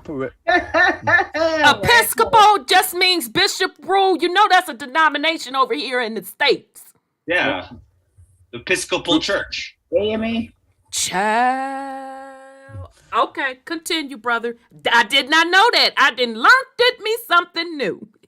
All right, sister. Well, you remember you gave me my assignment, so I don't come through like you said, through the corporation. So when a bishop when the bishop died or was incapacitated or was removed from office by the Pope or Archbishop, title to the property passed not to the bishop's heirs. No. Although the Catholic bishops were not permitted to marry, it was not uncommon that they had children. Yeah. But to a successor, usually a bishop, who would become the next corporate sole officer, while the office of corporate sole held title to property. Keep in mind of Unum Sanctum we talked about last time, that the property did not belong to the bishop personally. Rather, he held the property in trust for the church. That's right. In this sense, the bishop was very much like a trustee for the enormous wealth of the church. Now stop there because I know somebody wants to say something. No, I want to say something on that. I want to say something on that, y'all. What's this? The governor is the bishop. The governor is the bishop. And because in order to create a bank, to start a what they call de novo, a new bank, you have to have a charter from the state that you're in or from the federal government. Mm-hmm. So the bishop is the governor. Okay. I'll add to that, where I say the Roman Catholic system is underground in terms of what you would call your Illuminati or your Masonry, because I would say that in certain positions, you wouldn't be able to get to certain esteem unless you are of that particular faction. So in the same way how you can't, I would say the successor has to be of that of a pope, you would say a person of that particular role couldn't be anything other than that particular faction. You understand where I'm coming from? Right. And for me to just add something on to both of y'all add-ons, which was excellent, by the way, excellent. So the moral of this story is these folks holding these titles, both from a namesake and on the property paper's sake, they are just serving a role. Okay, so in this case of the bishop, they are a trustee. All of it's trustee, no matter what position, what we're talking about. Exactly. So they are managing the estate or that particular asset. That asset, yeah. On behalf of the beneficiaries. Which we're calling the Pope today. And even that Pope, because remember, the Pope isn't the Pope. That's an assigned role, right? Yeah. He's a vicar. He is the communicator for the human race. So where I am going with that is, even with that Vatican seat of the throne, that role can be swapped out. It's still a trustee position, correct? Exactly.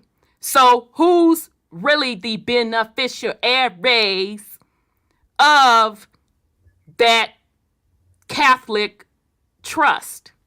Who the Pope? No, we know the Pope made a building of who it is.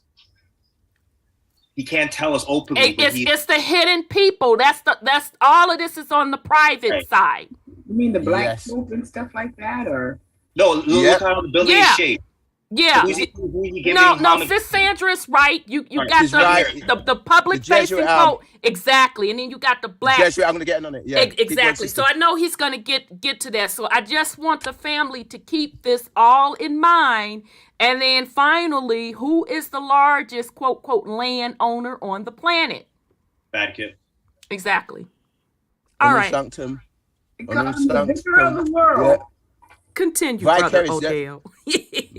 Vicar of the vicarious in place of is a bomboclat substitute is a fraud, but we're getting on that at some point when we have to do it. But we have to expose what it says. And you can see in the picture here, you can see the Pope, and you can see my picture, and you've got the bishops, you see, residing over the world. You see, and you've got the purple hats and the red hats. You can see it's all programming. It's all mind control. So are we saying like the red hats are like the archbishops and the purple are like the regular bishops? Yeah, you can see. Oh, yeah, that's correct. And it's all a system, like you said earlier. That's correct. Yeah. And the systems. I thought the red hats were the cardinals. Yeah, the red hats are cardinals, and the purple hats are the bishops. No, but who's the archbishop? The archbishop. That's what I was talking about. You have the Pope, archbishop, and then you have the bishops. So I'll say the red hats are the archbishops, and then purple. No, they're on. You've got multiple. I would say think of it in the terms of a chessboard. Mm-hmm. So you have the bishops on the chessboard. Yeah. You got the white pieces and the black pieces. Mm-hmm. So the white pieces would be your archbishops.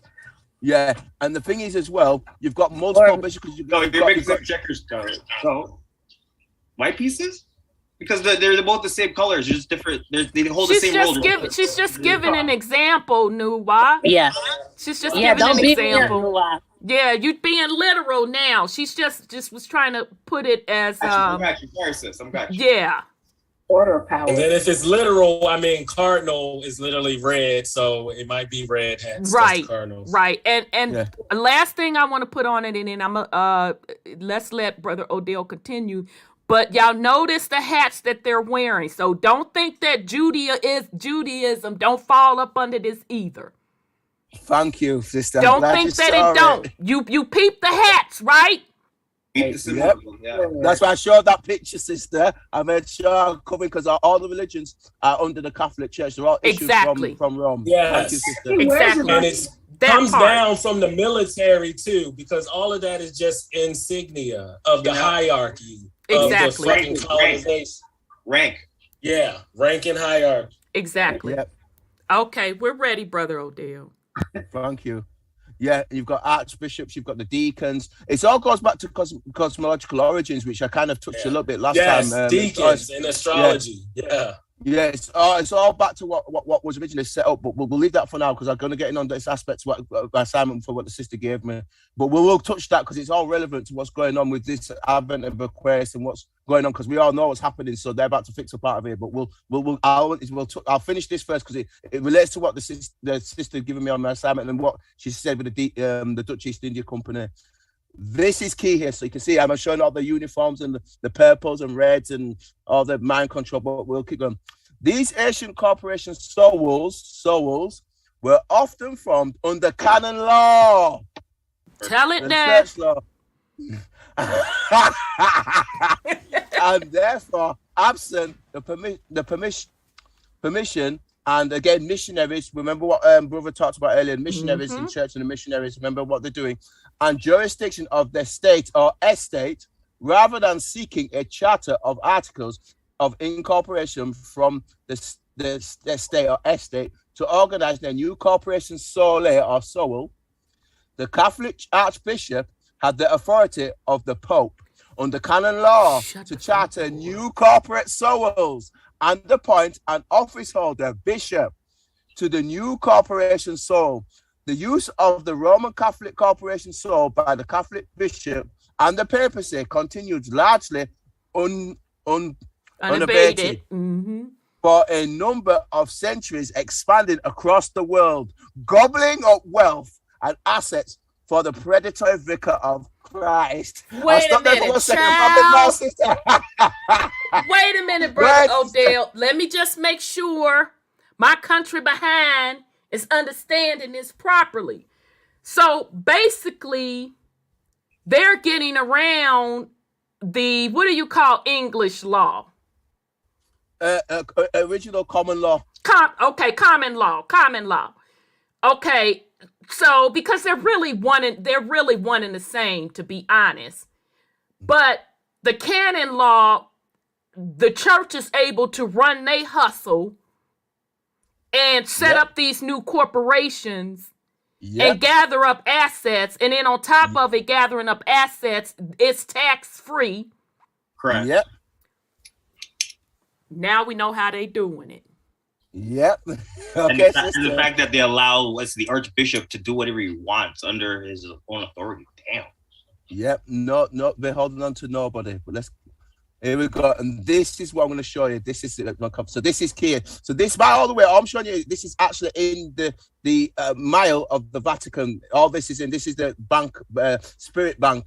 And this gets back to the souls. So anyway, as such, those all corporation souls were not creatures of the estate or state, as were of other types of corporations aggregate. Moreover, the estate or state recognized and respected the church's authority to charter its own corporations, and it did not interfere in the church's jurisdiction, such as once the influence wielded by the all-powerful Roman Catholic Church, when it was said, kings ruled nations, but the Pope ruled kings. Stop right there. Stop right there. That's very extremely important what you said. John. Such was once the influence wielded by the all-powerful Roman Catholic Church when it was said, kings ruled nations, but the Pope ruled kings. And I would agree with that 100% because King Charles V was always with a pope. If you read his story, he always went from one region to the next region with a pope. So that's who they had to answer to, basically. Basically. And does it make sense why today, and I have to watch my words carefully because of censoring, when these different bishops and priests be getting into trouble, y'all know what I'm talking about. Yeah. Why they never go to jail. Do you understand why? You can't technically because they're the state doesn't have jurisdiction over them. Over their affairs. That's why crooks in action and food bitters and idiots can't go into the church and go to arrest them because they don't have jurisdiction to go in there. That's why they're broken in there. And you know about that one, don't you, sister? Shut the front door. So y'all get it now? So the church is Canaan law and the other nation law is common law. So the biggest crime syndicates are happening under the church because they cannot be touched by what we would call our law, our state law. That you guys, the constitutional law, can touch church. Right. The biggest criminals are harboring. Exactly. So Canaan law rules. Canaan law rules the world. Facts. It trumps your constitution. And no one has jurisdiction over Canaan law because Canaan law and the Pope and his boys, the bishops, and the cardinals, they're going out capturing the souls. Correct. Okay, I'm done. That's when you, as you said, give yourself to their God under that particular banner. So do y'all understand why we be saying what we be saying? When you swinging for sky daddies, you better know what you swinging on. They were literally capturing souls. You better know what you're swinging on, what you're giving your consent, to. And if you're comfortable with that, don't get me wrong. I'm not here to judge you. You do you, boo. And once they've captured your soul, the Pope has given them the authority to now capture your land and rule it under their jurisdiction.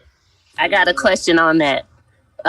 Brother Odell, have you been to the store in London? It's called Harrods. Yes, I have. Yes. I even been there when I went there. Okay. In the basement, if I remember correctly, in the basement of that store, they store gold and silver, correct?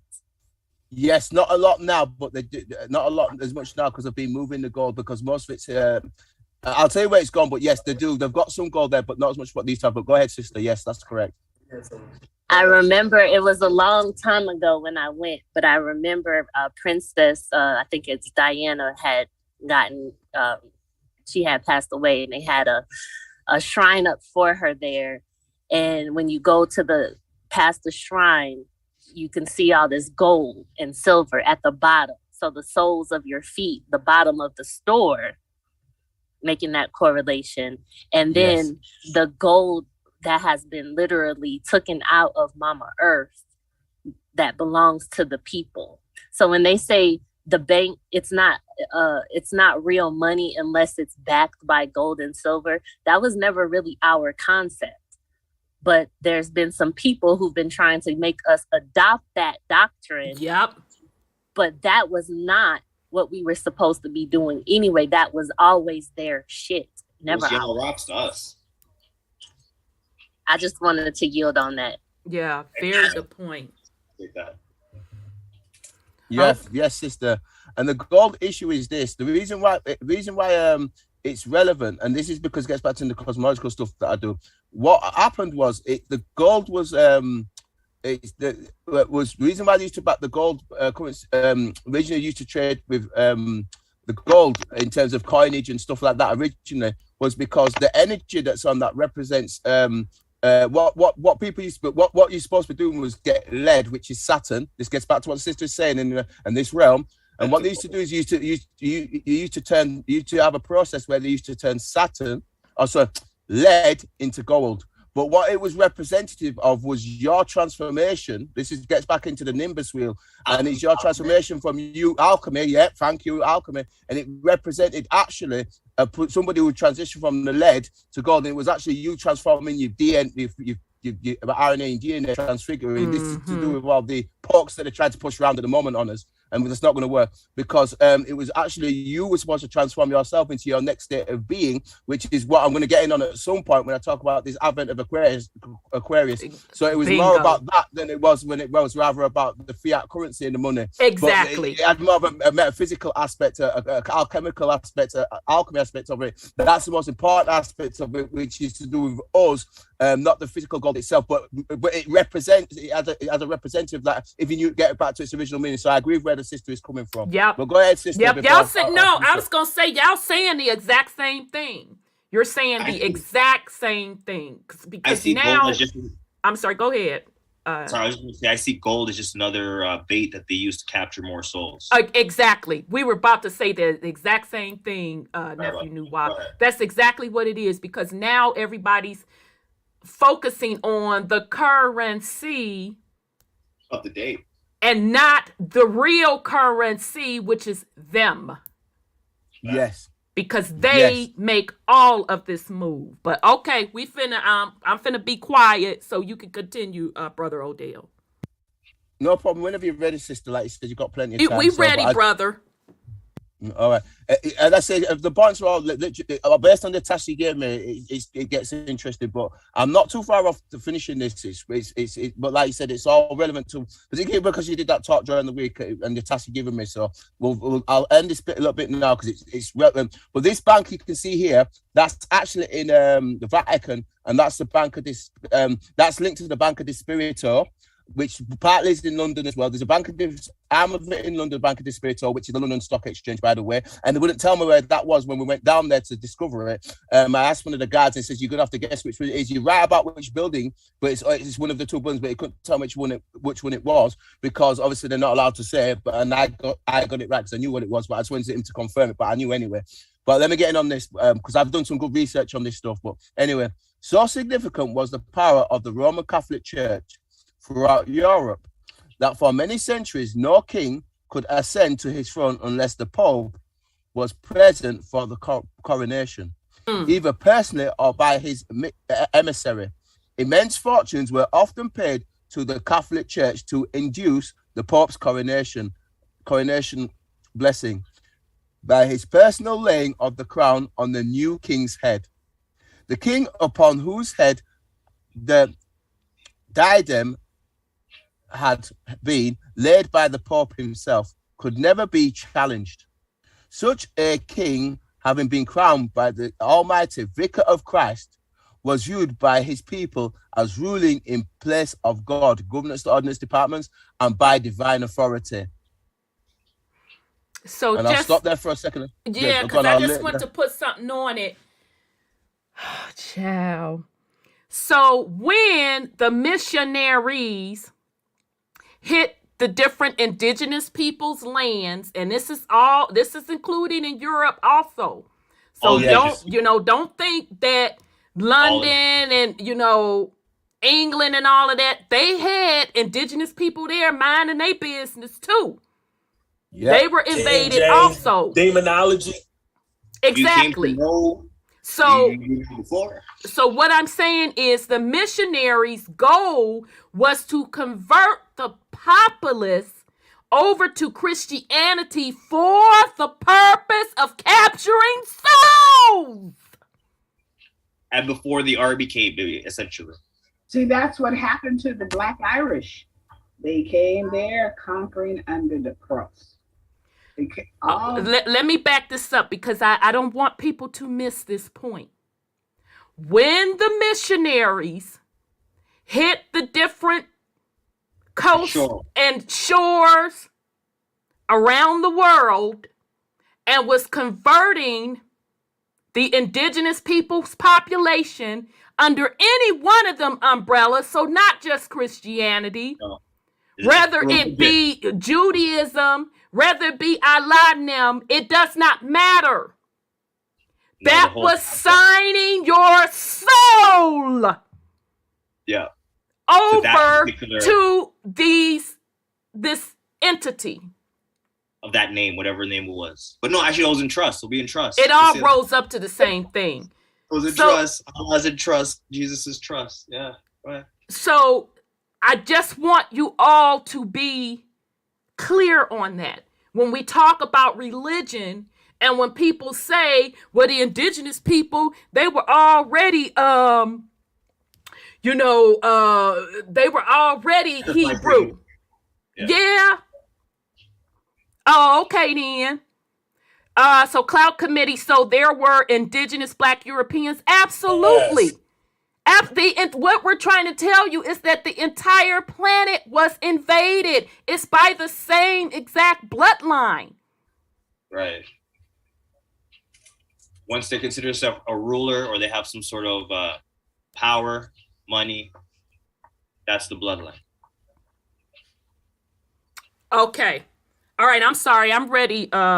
Ready when you're ready, Brother Odell. I'm sorry. Go ahead. I want to add something to this because I'm over here in the background researching some extra shit. So that ties into this. Okay. So Herod's is allowed to store the gold and silver. Who is Herod? That name in the Americas is Hera. If you've ever heard of Hera, the gentleman, excuse me, can y'all be quiet for a second? William F. Hera, born September 1911, was the founder of Hera's Hotel and Casinos, which is a part of Caesar's Entertainment. His father, let me scroll down, his name, he was an attorney and a politician. So if this dude, Mr. William Hera, was born in 1911 and his father was an attorney and politician, that puts him as a politician, what, in the late 1800s? Mm-hmm. So that his name is John Hera. And it talks about how Hera used his influence to create the Nevada Gaming Control Board in 1955, an organization designed to regulate gaming in Nevada. Bloodline would do that. And it helped create an even stronger gaming commission to rid the state's casinos of corruption, which we know is bullshit. Right. They didn't rid nothing. So they was mafia. Yeah, so they wanted the control of it. That's all. Right. So Hera here in America has to be a descendant of the Herod in the UK, and definitely tied into that inner circle in order to be storing some gold in the basement of their store there. So I just wanted to tie That's that a very good drop. So one of the kings, boys, so had to be some type of nobility, right? Facts. Because they did change their names a lot when it came to, as you said, name changes. So when it's very similar like that, I would agree with you, where they just slipped an L here and an E there and kept it moving.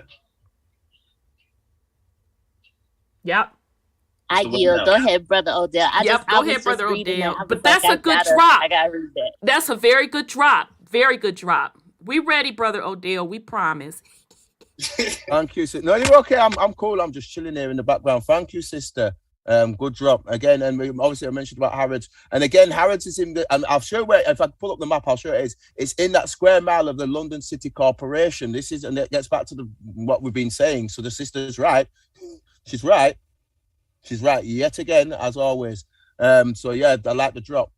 So such as government then becomes bound by the rules and laws that govern private corporations, which means that if they intend to compel an individual or individual to some specific performance, remember what the sisters have been talking about in acting and people and kings, based upon its corporate statutes or corporation rules, then the government or governmental, like any private corporation, must be a holder in due course. That's key here. A holder in due course of a contract. Remember what the sister talked about earlier with paperwork, or other commercial, I see in construct, commercial agreement between it and the one upon who demands for specific performance are made. This is also a trust law in 62 force its demands called statutes. This suit was instituted in 1939 by the United States Corporation against the Clearfield Trust Corporation. The jurisdiction of the Federal District Court being invoked pursuant to the provisions of 24.1 of the Judicial Code, 28 USC, I'm giving the quote so people can read it,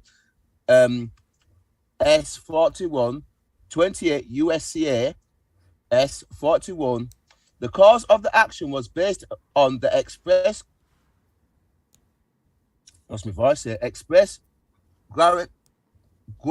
guarantee of prior endorsements made by the Clearfield Trust Company.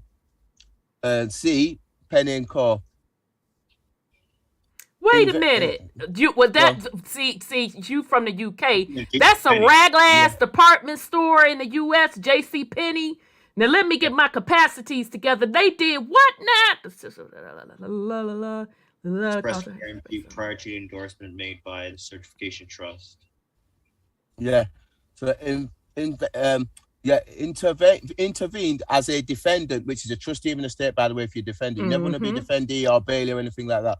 The case was heard on complaint, answer, and stipulation of facts. The district court held that the rights of the parties were to be determined by the law of Pennsylvania, and that since the United States unreasonably delayed its giving notice of the forgery to the Clearfield Trust Company, it was barred, remember the United States was barred from recovery under the rule of Market Street Title and Trust Company v.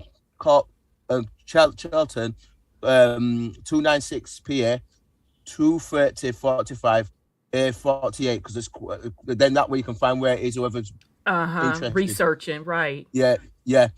It accordingly dismissed the complaint. Okay, so showing you. Go ahead, sister. Go ahead. So stop, because child, you're gonna have to break this down for us. So what was this all about? If you could just summarize it for us. Can I take a stab at it real quick? Yeah, go ahead. So from what I understood is that in 1933, the U.S. corporation went after the trust fund named Clearfield Trust Corp. And somehow, some way, the company known as JCPenney came as defendant for the trust corp. And eventually the judge says to the U.S. government, we're not going to take your claim. And they were able to recover whatever funds they lost.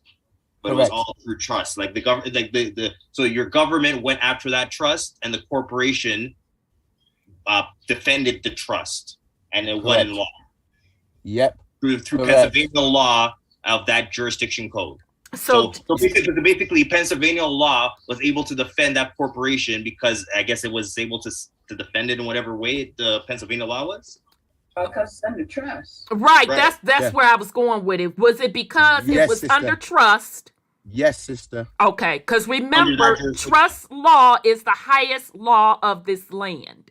So I'm assuming the world. I'm going to say that again. Trust law is the highest law of the land. I have to now back that up by saying, with the exception of canon law.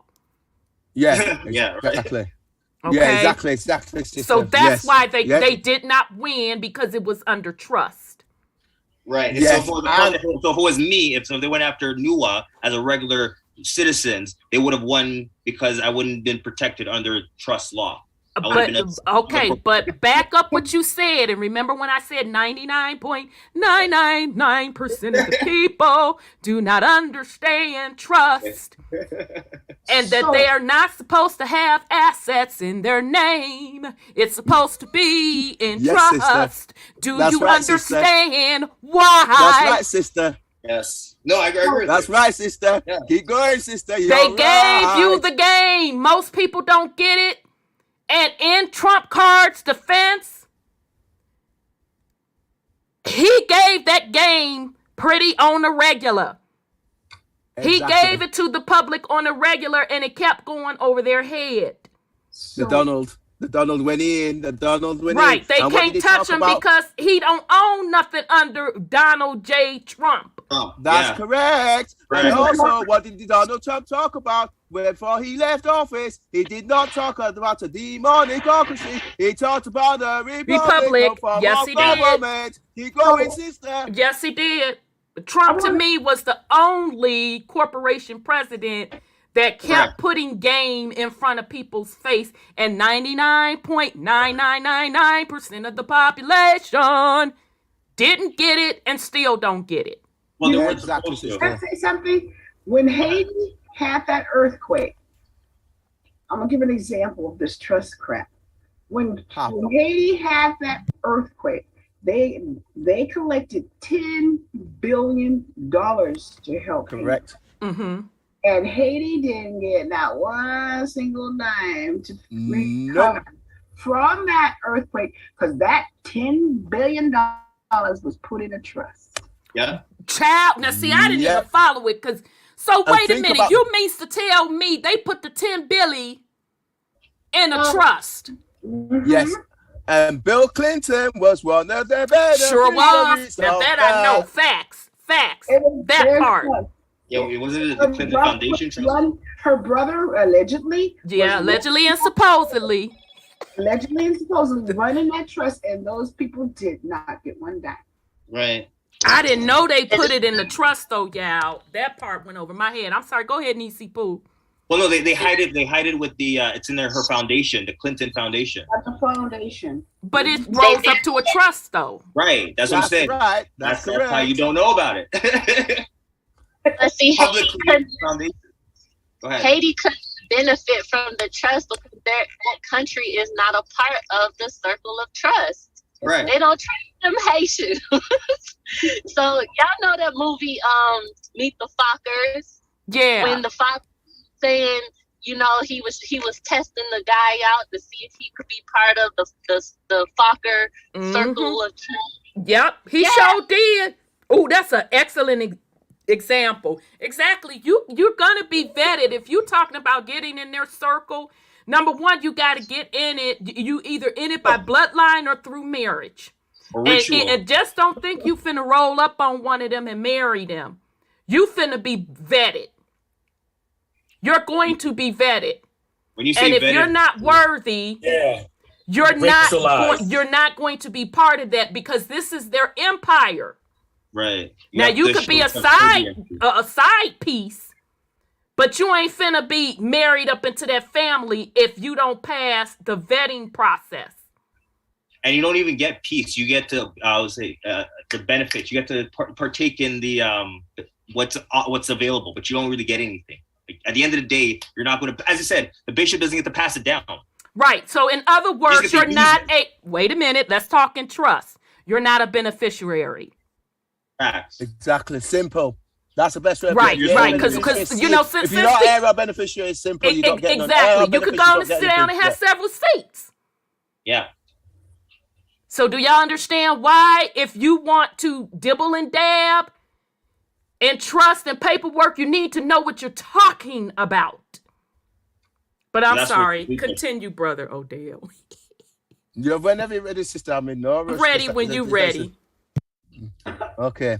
So clear for doctrine. I'll explain a bit more. So the national exchange, and keep in mind, somebody said about the 1939 issue, keep in mind, Franklin Delano Roosevelt in 1933 and the War Powers Act. Keep in mind that the United States lost its original offices because it turned to a democracy, not a republican form of government, a demonicocracy, which is the Jesuit form of government, canon government.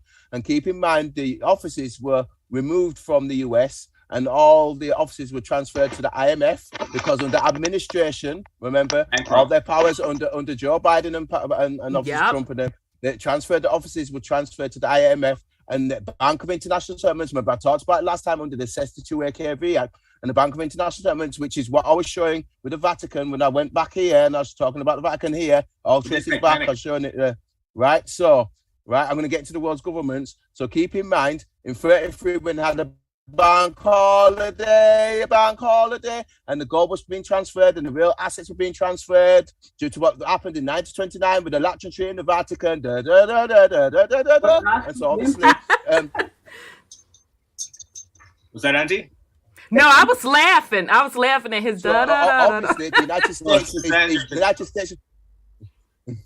United States obviously clearly is not sovereign, which means it's clear that the canon law is the one that's running the issue. And this is what I'm going to get in on. So again, the United States is not sovereign. Never says the United States. No, it's not. It's all underneath the vacuum. The National Exchange Bank case went no further than to hold that prompt notice of the discovery of the forgery was not a condition precedent to the suit. It did not reach the question whether the lack of prompt notice might be a defense. We think it may, if it was shown that the drawee, remember trust law, the drawee, detainee, refugee, trustee, you're going to see a nominator, a nominee, you're going to see the same thing, a guarantor. You've got an beneficiary trust law operating due to what's happened to the Cesta QKV, the second trust that I talked about last time. We'll go over it again if it's needed. On learning of the forgery, did not give prompt notice of it, and that the damage resulted. Recovery by the drawee was bad. See Ladd and Tilton Bank v. the United States. So remember, we keep suing the government. 30 F2D 34. United States v. National Rockland Bank, DC 35 F sub, and then 912. United States v. National City Bank 28 sub 144. The fact that the drawee is the United States and latches those of its employees, you see the same words keep coming up, are not material. Cork v. the United States, and then you've got US 91 and US 98, exactly. The United States as drawee of the commercial paper stands in no different light than any other drawee. That shows you. As it's stated in the United States via the National Exchange Bank, and you've got 270 US 527, 270 US for 534. Thank you, 34. It's quick saying that word. The United States does business on business terms. I'm going to say that again. The United States does business on business terms. I'm going to say it one more time. The United States does business on business terms. So it is not you're as equal as United States Corporation in terms of business and how you're looked at in the business world. Yep. It is not accepted from the large general rules governing the rights of duties of drawees by the largeness of its dealings and its having to employ agents to do what if done by the principal in person would have no room for doubt. Okay, so stop. We need to recap because this is a lot. But what you said is important. So keep it right there. Let's break it down for the people so we can make sure that they understand it. So you said that the United States is not sovereign. Now, did I hear that properly? And why are they not sovereign, Brother Odell?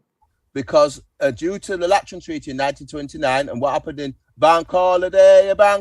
So which means when they shut down the banks, right? Because that's what bank holiday means. Yes, in 1933. They bankrupted. And gets back into the Cesta QAV Acts that I talked about. People who had installed as administrators. Remember what I talked about was here last time.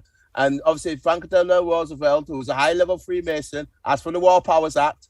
And then keep in mind, in 1933, the offices of the United States Corporation were transferred to the IMF.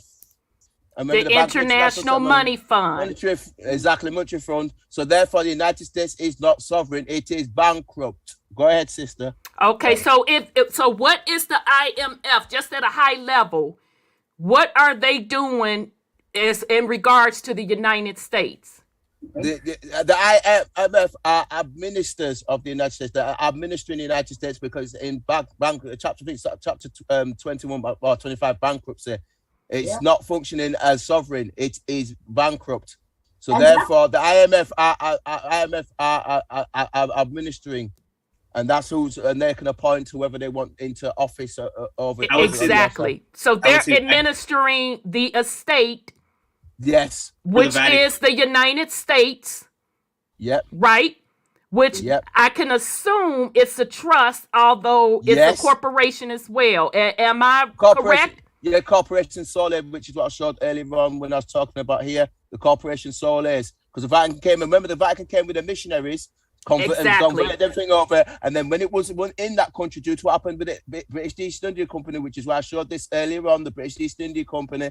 Then when we transferred the off, once they gathered everything up, like the brother's been saying, like once they claimed everything, they then gathered it all up and then transferred it all back into these banks here, the Vatican's bank, and then it was, and this is what shows it in trust law. Go ahead, sister. So basically, transfer of energy, sister. Go ahead, sister. Right. So hold on a sec, sis Sandra, because I want people to understand this.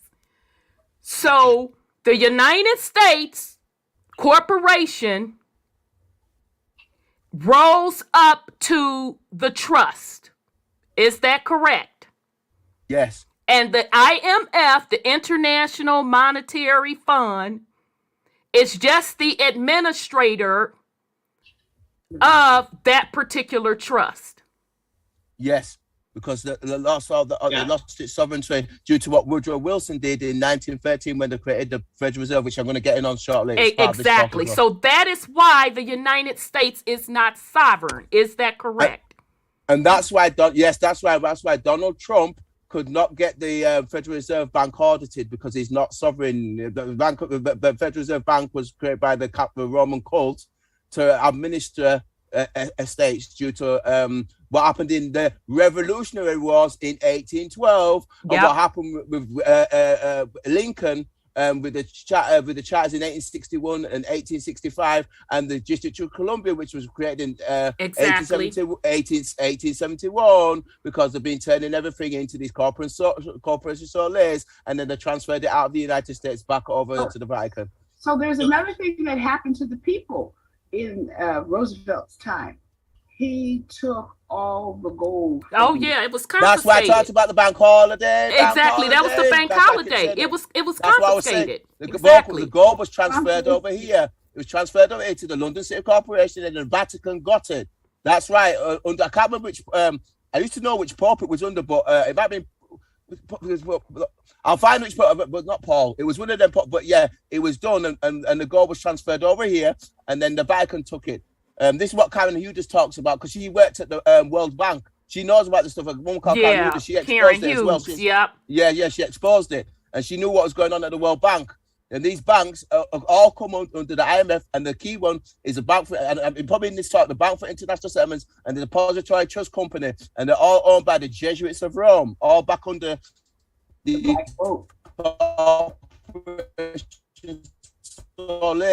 which gets into what I'm being shown here. Gets into. Did we lose you? No, go ahead, sister. Oh, okay, you was breaking up because you kicking so much stuff. You got choppy. We got dropped, but you're back now. Okay, we get you. Can I say, basically, I'll look at it like they opened up the United States publicly, and when this happened is when they rolled United States Corporation into the trust, and then taking all the assets then from that corporation as they wanted to. Yes, and under the IMF. And now, like you said, the IMF is now the trustee for the Vatican, controlling the funds and assets of the corporation known as the United States. Yep, for the Depository Trust Company, and I'm going to explain it all in here. That's correct. Yep, we're with you. Which is why the United States can't print its own currency, because it's, as you said, it's bankrupt, and it has to get its funds through the IMF because that is the Vatican's. Because that's that. What does a trustee do in trust? Allocates the finances. Right. It manages the assets, right? Yeah. So just to be clear, the United States is not the beneficiary of those assets. No. That's correct. That's absolutely correct. Okay, we need to be clear. So that includes the people. Wait, I just want to be clear. That includes the people. That's correct. Under Sesta KV, because that's how they're doing it. Because as the 40, when the 14th Amendment, this is way back to 1812, which is what you've been talking about with the Revolutionary Wars. It gets back into 1861 and 1865 with the Freeman's Bureau and the 40 acres and a mule, and it gets back to 1871 when the District of Columbia was set up, and I'm going to use the term synodere. I got it. Synodere, when the government was then turned into from a republican form of government into a demonocracy, a Vatican form of government, which is different, not the Republican. This is why Trump was giving the game away when he was in office. Giving the game away. That's right, he was. I agree with your sister totally. And so then you've got synodere when the government was during synodere, and obviously when that happened, then that's when they corporatized it more and more, like they've been showing. And then obviously they then due to what Woodrow Wilson did in 1930 off Jekyll Island. Remember, the Federal Reserve was created. It's here. I've got it here. Further down, the Federal Reserve. It's here. It's there. Look, the Federal Reserve, and I'm going to expose it all in this talk. I've got it all. It's ready. And this is why you're right. The Federal Reserve Trump couldn't finish it because the Federal Reserve is owned by the Jesuits and they've got a bench there. It's owned by the Popes of Rome, and that's why they're the ones that issue the Constitution. That's why the government cannot audit the Federal Reserve, because it's not owned by the United States. It's owned by the Vatican. Exactly. I got one. So first they came with the missionaries to get the people that would be converted through the church, and the people that they couldn't get converted through the church, they had you pledge allegiance to the United States, thinking that you were breaking away from the church or from. Come on now, tell it now. I'm going. The amendment. 40th Amendment. Keep going, nephew. Thinking that you're breaking away from the Queen, so you pledge allegiance to the United States. Now that you pledge allegiance, you think you have your what do you call it? Starts with an S. Your sovereignty. Your sovereignty. You're a sovereign citizen now. But now you've come and they've crashed your economy, and you've now sold yourself back into that system through the Vatican because of the IMF. So now they come back around. You've now sold your estate back to the Vatican, where you think you're fighting the system because you're pledging allegiance. Absolutely. You got it. Yeah, that's right. A subject. Exactly. I was going to say, you just a subject to the throne. You're just a subject. Now you're a subject. Exactly. Subject / citizen, same thing. I'm slave. Okay, you an employee. All same thing. All same thing. / indentured servant. Okay. That's what I talked about. Jury employee. Exactly. Yep. Employee, trustee, nominee, detainee, refugee. That's why I said it all. They all come under the trust, and they all come under Sesta KV, which is why I talked about that last time, because all that comes under Sesta KV. So that's why the Vatican swap all that. That's the Vatican's trust, right? Yes, that's really the world trust, or am I not getting it right? No, you are getting it right. That's what comes under Unum Sanctum, what I showed last time. We'll go over it again if we need to do when we're here, but that comes under Unum Sanctum. I'll quote the ones that it comes under, the paper post. Unum Sanctum, Romanus Pontifex, Eterna Regis, Bulla Intercatera 1492, Inter Motus, Eterna Mens to Die, and what's the, and this is the main one I didn't talk about last time that I will talk about tonight. I must get there tonight. Convocation, and that's the one that claims your soul. I'm going to read something sick tonight, sister. You're going to love it when I get to it. Okay, we ready. Whenever you're ready, you can continue. I just want to make sure that we understood that United States connection. We ready, brother. Remember, one slide at a time, brother. We gotta take it slow. One slide at exactly. You got to break this down for us. So, but very good. We're ready. So now we'll continue the clear field, because I'm just making sure that everybody can get all this stuff, because it's all relevant. So governments descendant to the level of a mere private corporation. Again, governments, because remember, they're not sovereign. Remember, they're not sovereign due to Sestitue KV. I keep quoting it, and Unum Sanctum. I'm going to keep quoting it because of where it originally came from, because we dealt with that last time. Governments, governmental, descend to the level of a mere private corporation. Not all these big things that they keep making themselves out to be. Boom! That part. And take on the characteristics of a mere private citizen. Keep in mind, so here we go. Where private corporate commercial paper Federal Reserve notes, and securities checks are concerned. For the purposes of suit, such corporations and individuals are regarded as entities entirely separate from government. Clearfield Trust Corporation versus United States, 3118 USC 363 37 1 1942. So I'm just giving you the quote for the people. What the Clearfield Doctrine is saying is that when they cut you out. private commercial paper is used by corporate government, They coming hard for them.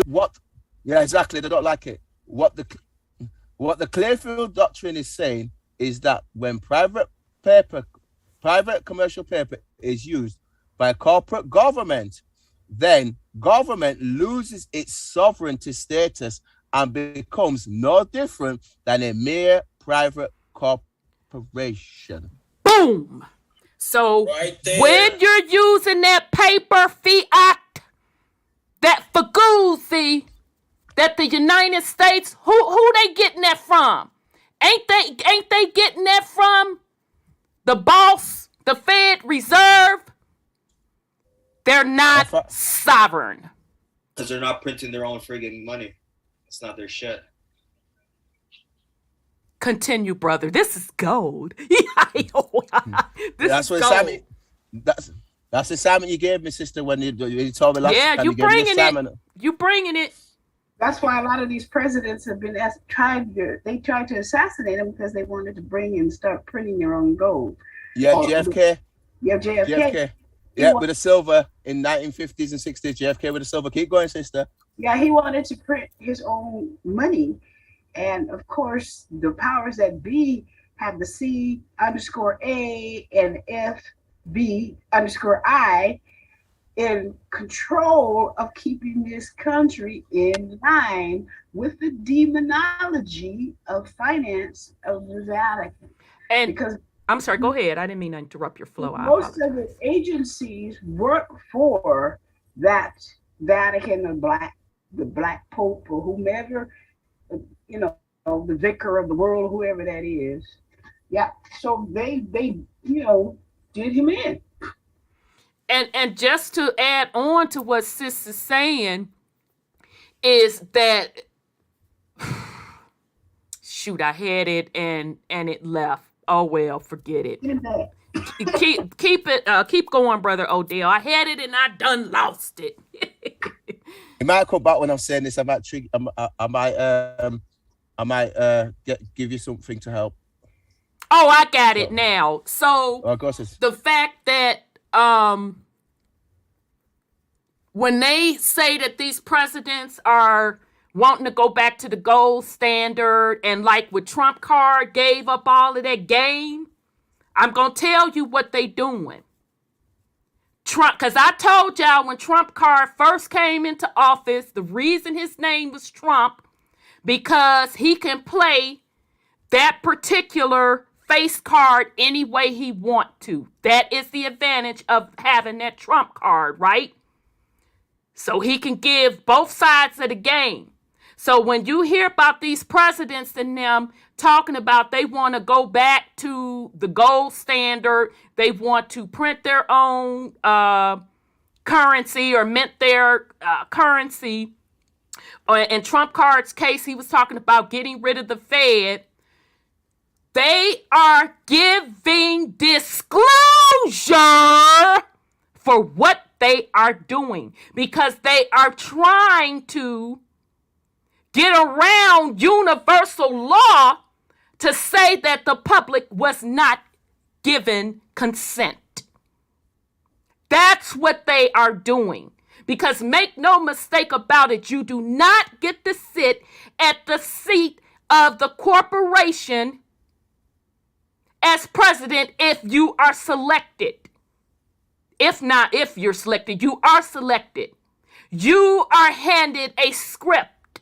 And you will follow that script. You have been groomed for that position. So make no mistake about it. Even though Trump card was giving us game, it was in his script to give us game. Walked out with his wife. But Like, and he knew his life was not in danger because that was part of him giving the script. Because they know that 99.9999% of the population is not going to get it. And just because they don't get it, in their eyesight, they have given the disclosure. So in the universal spiritual law side, in their eyesight, they're not holding anyone against their consent to participate in the system. Their karma. Exactly. Trying to avoid karma. So make no mistake about it. Each president that stood up about the system and about the minting of the currency and how the currency should flow and how the United States need to go back to a republic and how it needs to keep its sovereignty that was given to them in the script. They had to do it. And if you pay attention to which president was doing it, it was in the midst of either a huge reset or a miniature reset or the moving of the ages or the energy. So I just want to throw that in there so we're clear. And then, Auntie, with that thought then, isn't then we would say technically right now the corporation is not a republic, it is under a democracy because it lost its right to be a republic? If it's lost its sovereignty, it right. I mean, he's already gone over that. If they're not printing their own currency, they're not sovereign. What I'm saying, they're a Democrat. You're not a Republican anymore. It's a democracy now. Oh, I see what you're saying. Yeah. The demon is a Jesuit government. Yeah. Demonocracy. So we're operating under demonocracy's philosophy now, thinking it's a republic. Like, even though Trump's saying it's a republic, it's a republic. No. Because of the bankruptcy, no, you're actually a democracy society. And this is why you can say it's been going downhill from that point on, realistically. But it was never set up from the beginning. It really, to be honest, it didn't matter whether or not you was a republic or under demon. It really, to be honest, it really don't matter because it's just the same coin, different side. Right. They let them leave with a glimmer of hope. What was that, Brother Sean? Brother Sean. I said it's patriarchal. Either way it goes. Exactly. And that's not what natural law. That's not natural. So it has to go, period. Trying to claim going to any part of it is fallacy within itself. It's all fraud. It is all fraud. You can't build anything positive on a fraudulent foundation, period. It has to go. Agreed. I mean, it's important to know the fuckery and how they use language and words to bind us. Exactly. And to sow contract. But ultimately, what it boils down to is your soul. And they're controlling your soul through bloodline. That is correct. Yes, Brother Sean, I agree. So that's it basically, because no matter what we talk about, when we talk about corporations, this corporation, that corporation, we ultimately still bring up the bloodlines that created or controlling those corporations. Yeah. That's the only hold they have on anything. Their corporation, their charters, their trust that they put in place for them. None of that has anything to do with us. No. If it has anything to do with you, then you're of that bloodline, or your bloodline cut a deal with them. Right. Which we're going to get into that deep. Yeah, I mean, it's that simple. Yep. Everybody didn't have all this, that, or the other. We see today, just like we see in any era and quote unquote history, the people that had was on the inside. They was in the secret society. That's they right. were in certain bloodlines. That's right. This, that, or the other. Everybody had somebody that was serving them. They had somebody's land that they were taking. That's right. They had somebody's children that they were taking, somebody's women that they were raping. Ain't none of what's happening now new. No. It's been going on. That is correct. And it's a foreign system. It's an unnatural system. To the planet! That's sustainable. Across the board. Yeah, across the board. Rashawn, spot on, across the board. So, I know y'all serious when you're ready to get rid of the whole system. As long as you still trying to rejockey your position in the system, it's clear. Perfectly clear what you about and where you gonna be at. Yep. And I ain't got to debate with you about it. I ain't got to argue with you about it or nothing, because I ain't gonna be where you going. Right. And that's okay. We've been telling y'all that for a few little years now. That's okay. You want to experience being on top. That's your business. That's your soul journey. Just know that it's gonna keep going. Exactly. I digress. No, very, very good. Okay, we promise we ready, Brother Odell. I like listening to Brother Sean. It's spot on. I'm at this point where I see it like this, Brother Sean, because I've been working on some. I don't put a lot into the public. There's certain stuff I'm working on on myself. Realistically, at this point, due to the, I don't think I've got in this talk, but it might be in one of my other ones. But because of this grand cycle and the Nimbus wheel and what we're supposed to be doing as living souls being down here, realistically, if you're down here, that means you've got to do work, because from some of the stuff that I've seen off when I've been off world and stuff like that, because I can do that. I've referenced it last time when I was with the sister.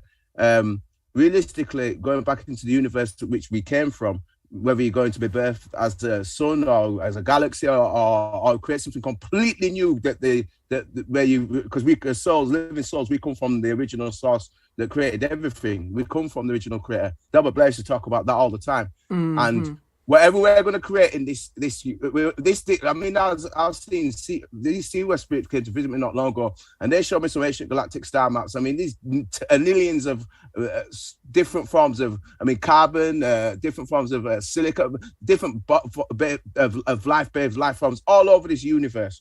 Right at this point, we'll be creating new life forms, or what based out of what atoms or whatever neutrons, or whatever we have.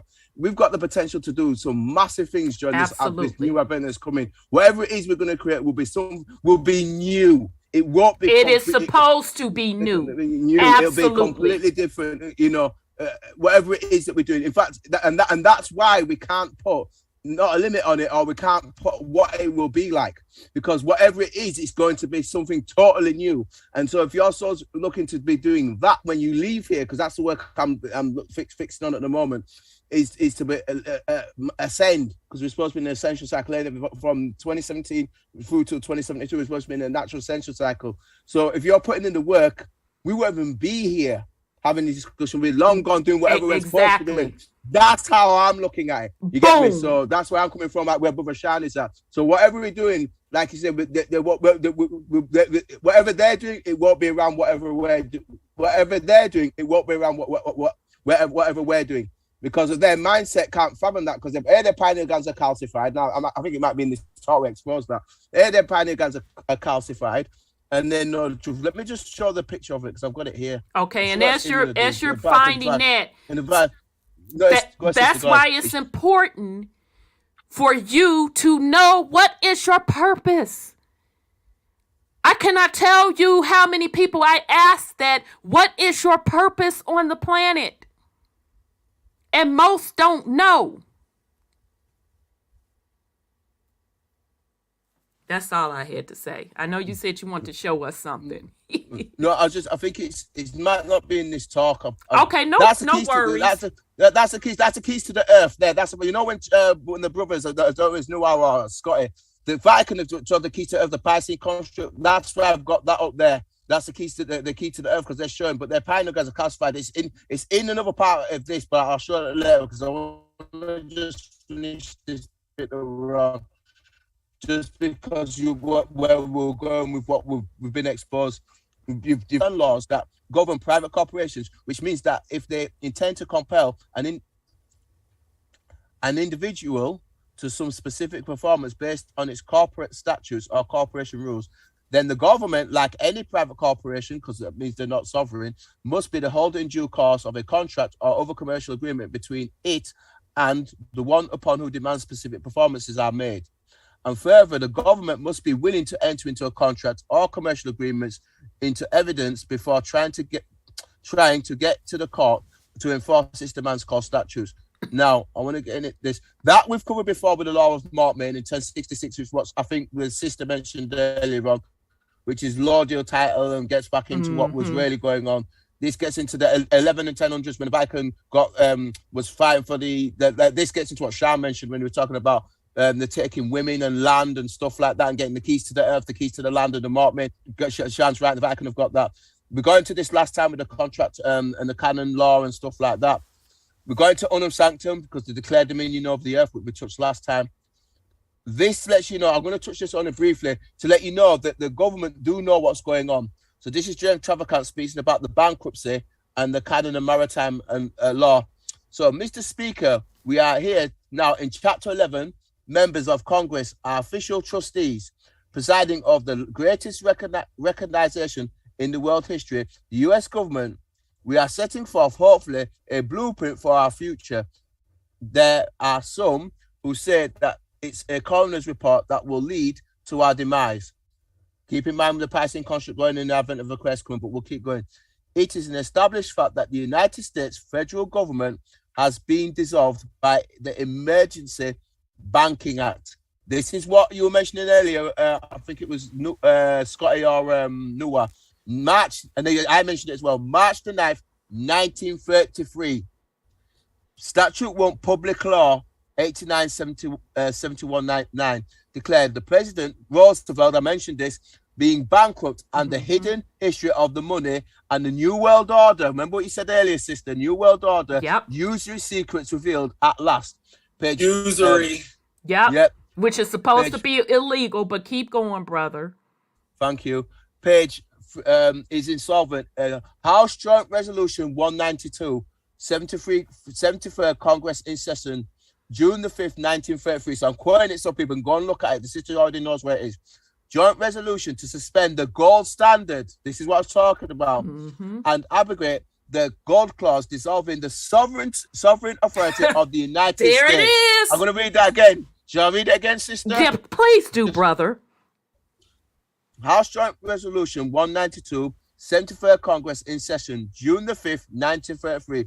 Joint resolution to suspend the gold standard and abrogate the gold clause, dissolve the sovereign authority of the United States and official capacities of all United States governmental officers and departments, and is further evidence that the United States Federal Reserve Government, this is key here, United States Federal Reserve Government exists in today in name only. Hey, sis. Yes, sir. Go ahead, Sean. Go ahead, Brother Sean. So, as far as for them being able to have the authority to issue land patents, come on, well. Them having the authority to free you. Well. Them having the authority to enslave you. Everything is voluntary. You're volunteering to a bankrupt corporation and just going along with anything they tell you. That and part. it's in their writing that they have no authority. Consent and contract. Thank you, Brother Shan. Perfectly put. Thank you, Brother Shan. Love it. Perfectly put. Consent, contract, Piscean construct. Keep going, Brother Shan. Go ahead. Oh, you go ahead, brother. I was just adding that in. Perfect. So I'm just going where Brother Shan is coming from. I'm just going where it's coming from. So I'll just read a little bit more, but this Brother Shan is spot on. So it's in name. I'm going to say that last bit. United States Federal Reserve government, governmental, remember, exists today in name only. I'll even say this, like how we think how the election was 100% genuine. You could say that too. The office is real, and you could say that the U.S. corporation is real, but it's not. It's only in name and name only. The receivers, this is key here, the receivers of the United States bankruptcy are the international bankers. Boom. Remember what I said about the Lateran Treaty of 1929 and the Bank for International Settlements and the IMF? I'm going to say that again. Mm-hmm. The receivers of the United States bankruptcy are the international bankers via the United Nations, the World Bank. These are the corporations that they're using to purchase the United States of America's the World Bank and the IMF. Yep.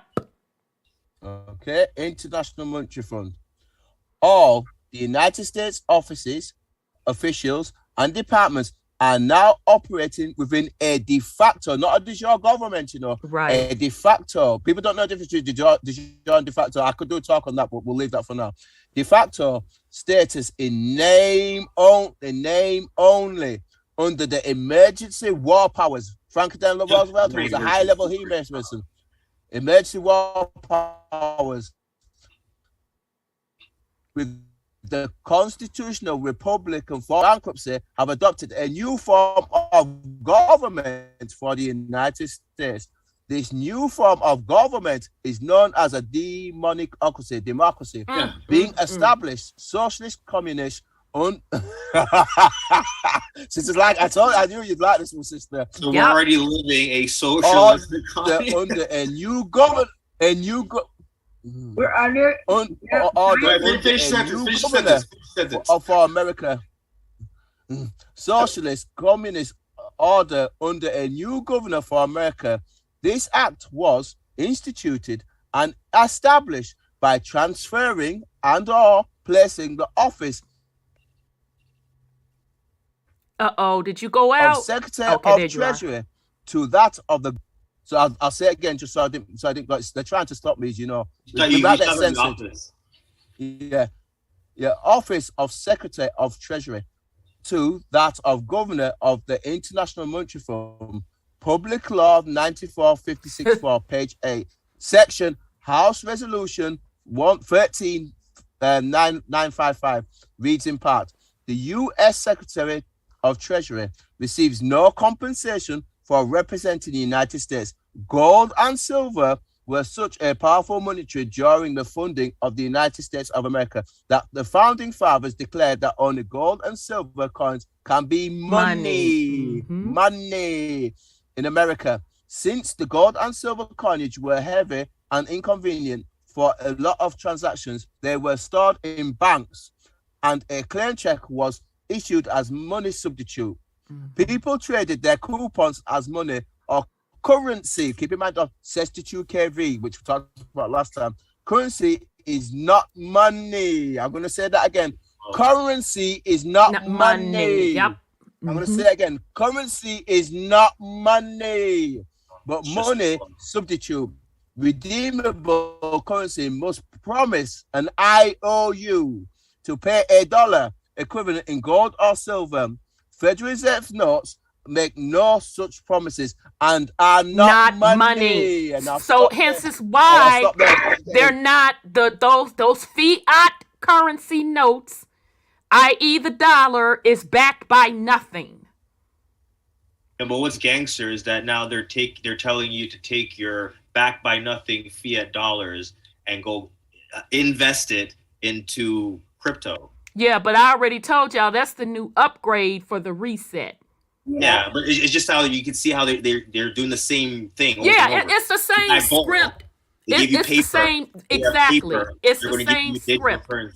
So do you all now enter and understand why the United States is not sovereign and that it is basically a corporation that really is a trust that rolls up to the master trust?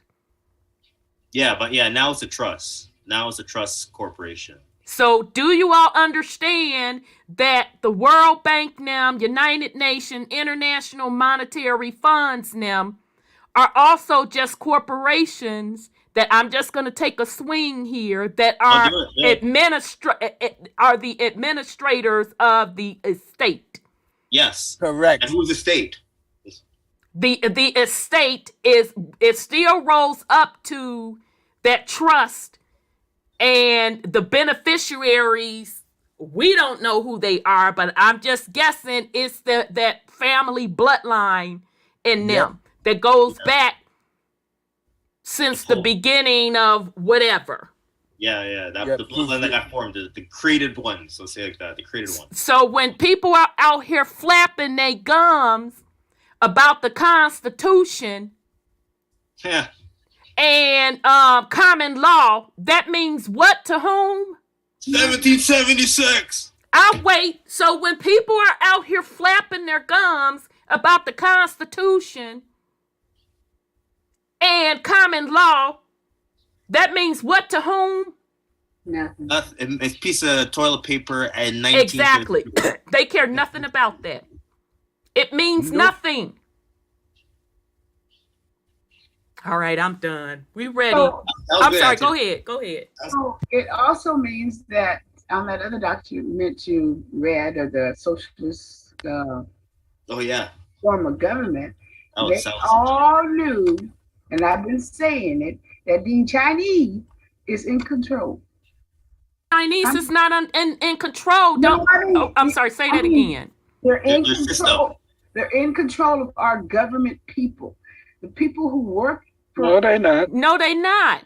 Well, Biden works with China. Okay, I'm talking... Okay, wait, stop what you're saying because you're overcomplicating it. Reread this. It's telling you who's in control. I know who's in control. China is under the same structure. This is worldwide. They are playing with you when they're putting China as the big bad wolf, Russia as the big bad wolf, big bank taking little bank. They are playing with you. They're playing the game. This country has been under the socialist agenda. Agree with you on that. I'm just praising. But even with that, but that has nothing to do with China. Even with that, we should now understand what this all really means. All they do is change wordism. That's all they do.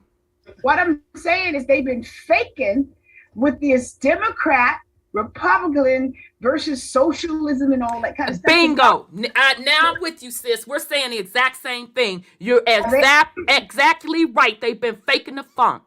They've been faking the funk. They knew all along that the socialist agenda was their agenda.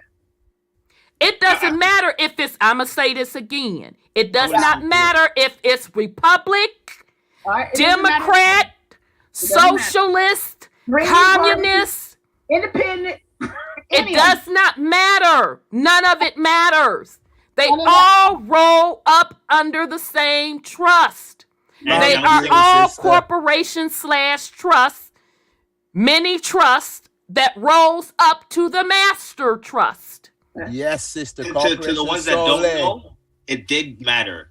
Before 1933, it mattered. I'm telling you, it still didn't matter. I've gone back through the record. Didn't he start this out talking about, what did you start this out talking about? Didn't you start this out talking about the London Company? Yeah, look, I'll show you. It's here, right at the beginning. It's the same thing. Publican, it's all here about Roman. It's the same thing. thing. That's what we're trying to tell you. This is the same thing. They just reformed the company. That's all. That's what I was showing you. This is what I was showing the history of it as I was going through exactly. and changing it. That's why we want this to sink into people, because people get stuck and say, oh, you know what? They screwing us over. We need to go back to common law. We need to go back to this. We're telling you how it was started out the doggone gate. This man went back to the Roman days to tell you how they stood it up. It's all the same. They just reformulate the companies. But make no mistake about it, it's all the same. It's covert and now. it did. Go ahead. It didn't work in the past. Exactly. That's why that shit is gone. That's why they keep having resets, because everything they put into place don't work. Nope. Because it's unnatural. It's unnatural. And we keep reaching back for stuff that obviously failed. And you're reaching back on a patriarch system. When he showed you that Pisces in front of that Vatican, do you not understand that they are saying they captured the womb of the planet and the womb of every woman on the planet? And when you give birth, they are claiming the soul of your babies? Yep, I'm going to show you how to do it. I'll get on that, sister. I'm going to get on it. Keep going. From birth. So when people sit up here and talk to me about this law, that law, I'm going to do this, I don't want to hear none of it.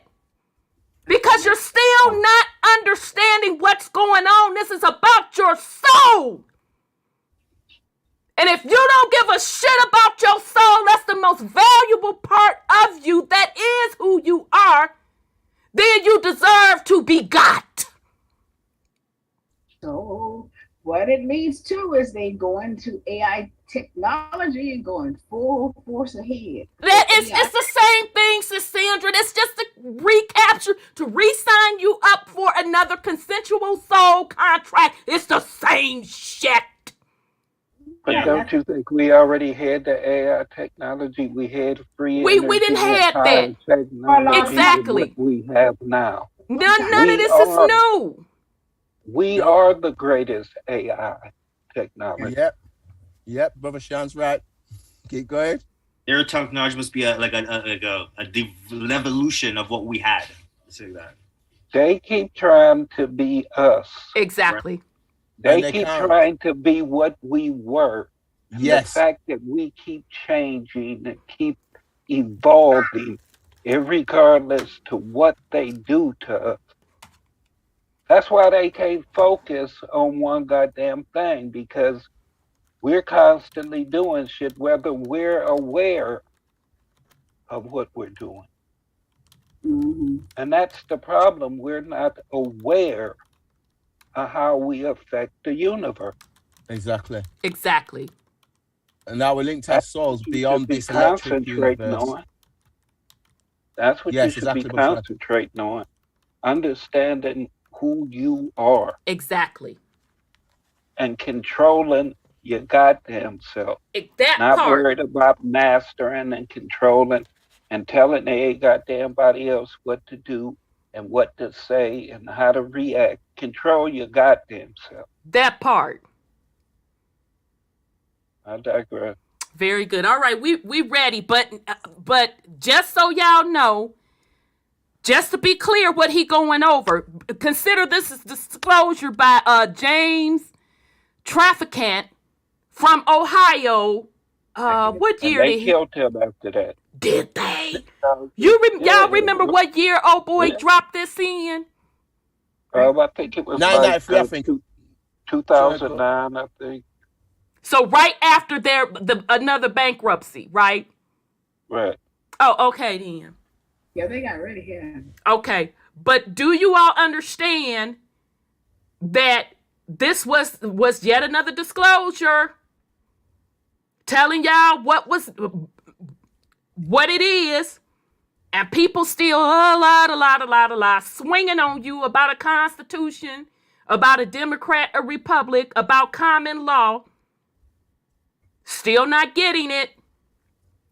So, all right, I'm going to really shut up this time. Okay, we ready, Brother O'Day. No, whenever your sister, I'm quite patient. I like joining Brother Sean speak because me and him are kind of like, we kind of get on that same vibe, but we've got to put the work in on self. That's what I'm doing. But yeah, but I agree with Brother Sean completely. Once I focused on self, it was like all my days I've been doing a lot that I don't talk about in the public. I'll talk in private.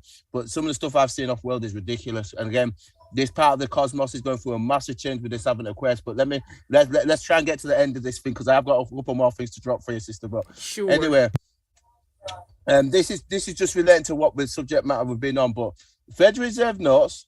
Listen to this, and this is the backs up your system. I'll read.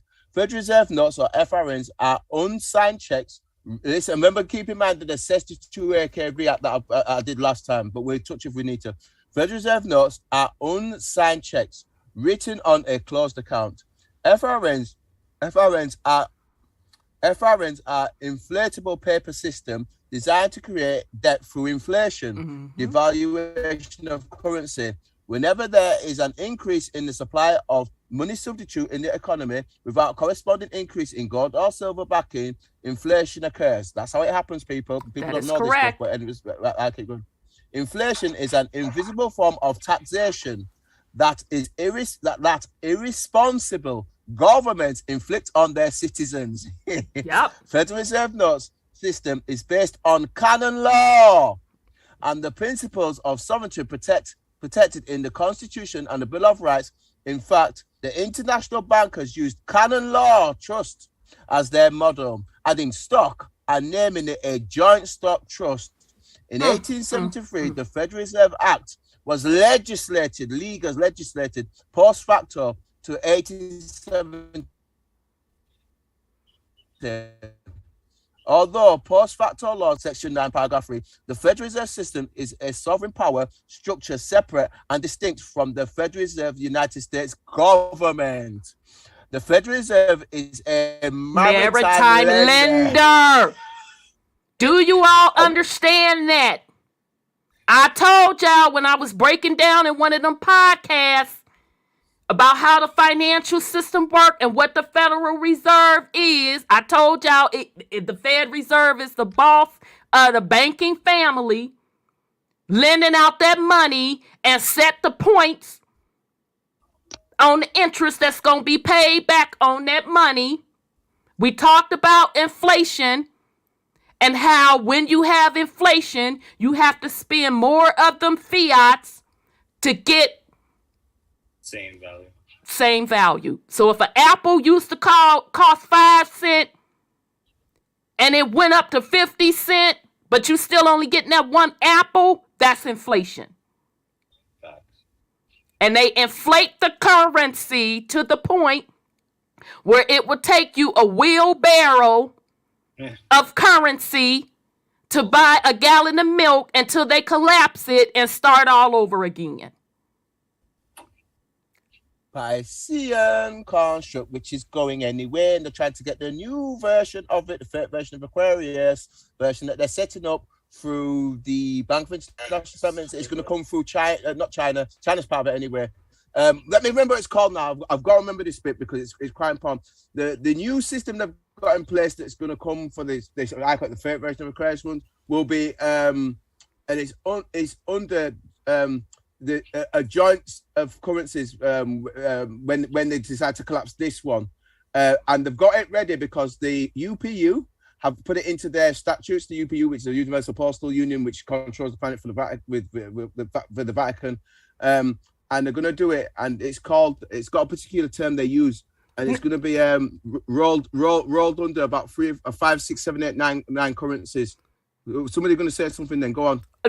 Are you talking about the special drawing rights, or are you talking? Yeah, that SDRs. Yeah, SDRs. That's correct. SDRs. That's the new one that's coming in. They're going to try and set up with the 5G technology and this version of Aquarius. That's what I've gathered. They're doing it through the UPU. They've already set it up. I've seen the background work because I watched the Vatican quite closely. So they've got the new system. The new world order they're going to be bringing in, and it's already there. It's already in place. But those of us who can already see, already know it's a cock and frog. But go ahead, sister, and then I'll finish. Yeah, and just the only thing I wanted to add. See, I know this brother know his stuff when he said special drawing rights. So we don't be sitting up here pretending.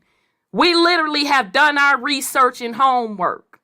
But only thing I wanted to add to that, that's why I watch what the Fed Reserve do very, very closely. And I told y'all that the Federal Reserve was going to make an announcement regarding cryptocurrency. I was sitting there waiting for Jerome Powell to release the white paper on the study on cryptocurrency. So they didn't release a paper, but they came out saying that the World Bank is doing the study on cryptocurrency. So the Fed Reserve pretty much told you that the administrator, so meaning the IMF, the World Bank, and them, is going to switch to cryptocurrency. Okay? The fake version of a query, I call it. Yep. Exactly.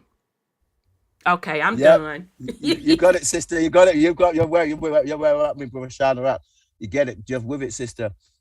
And this is key. Listen, Federal Reserve is a maritime lender and a maritime insurance underwriter to the Federal United States, operating exclusively under Admiralty Maritime Law, or I call it Piscean Construct Law, but that's going out in the advent of this version of Aquarius Law. Is what they're trying to bring in now, which is what we're going to be witnessing while we're here. Absolutely.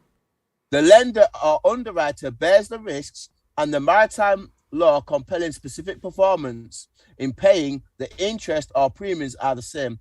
Assets of the debitor, again debitee, can be hypothecated.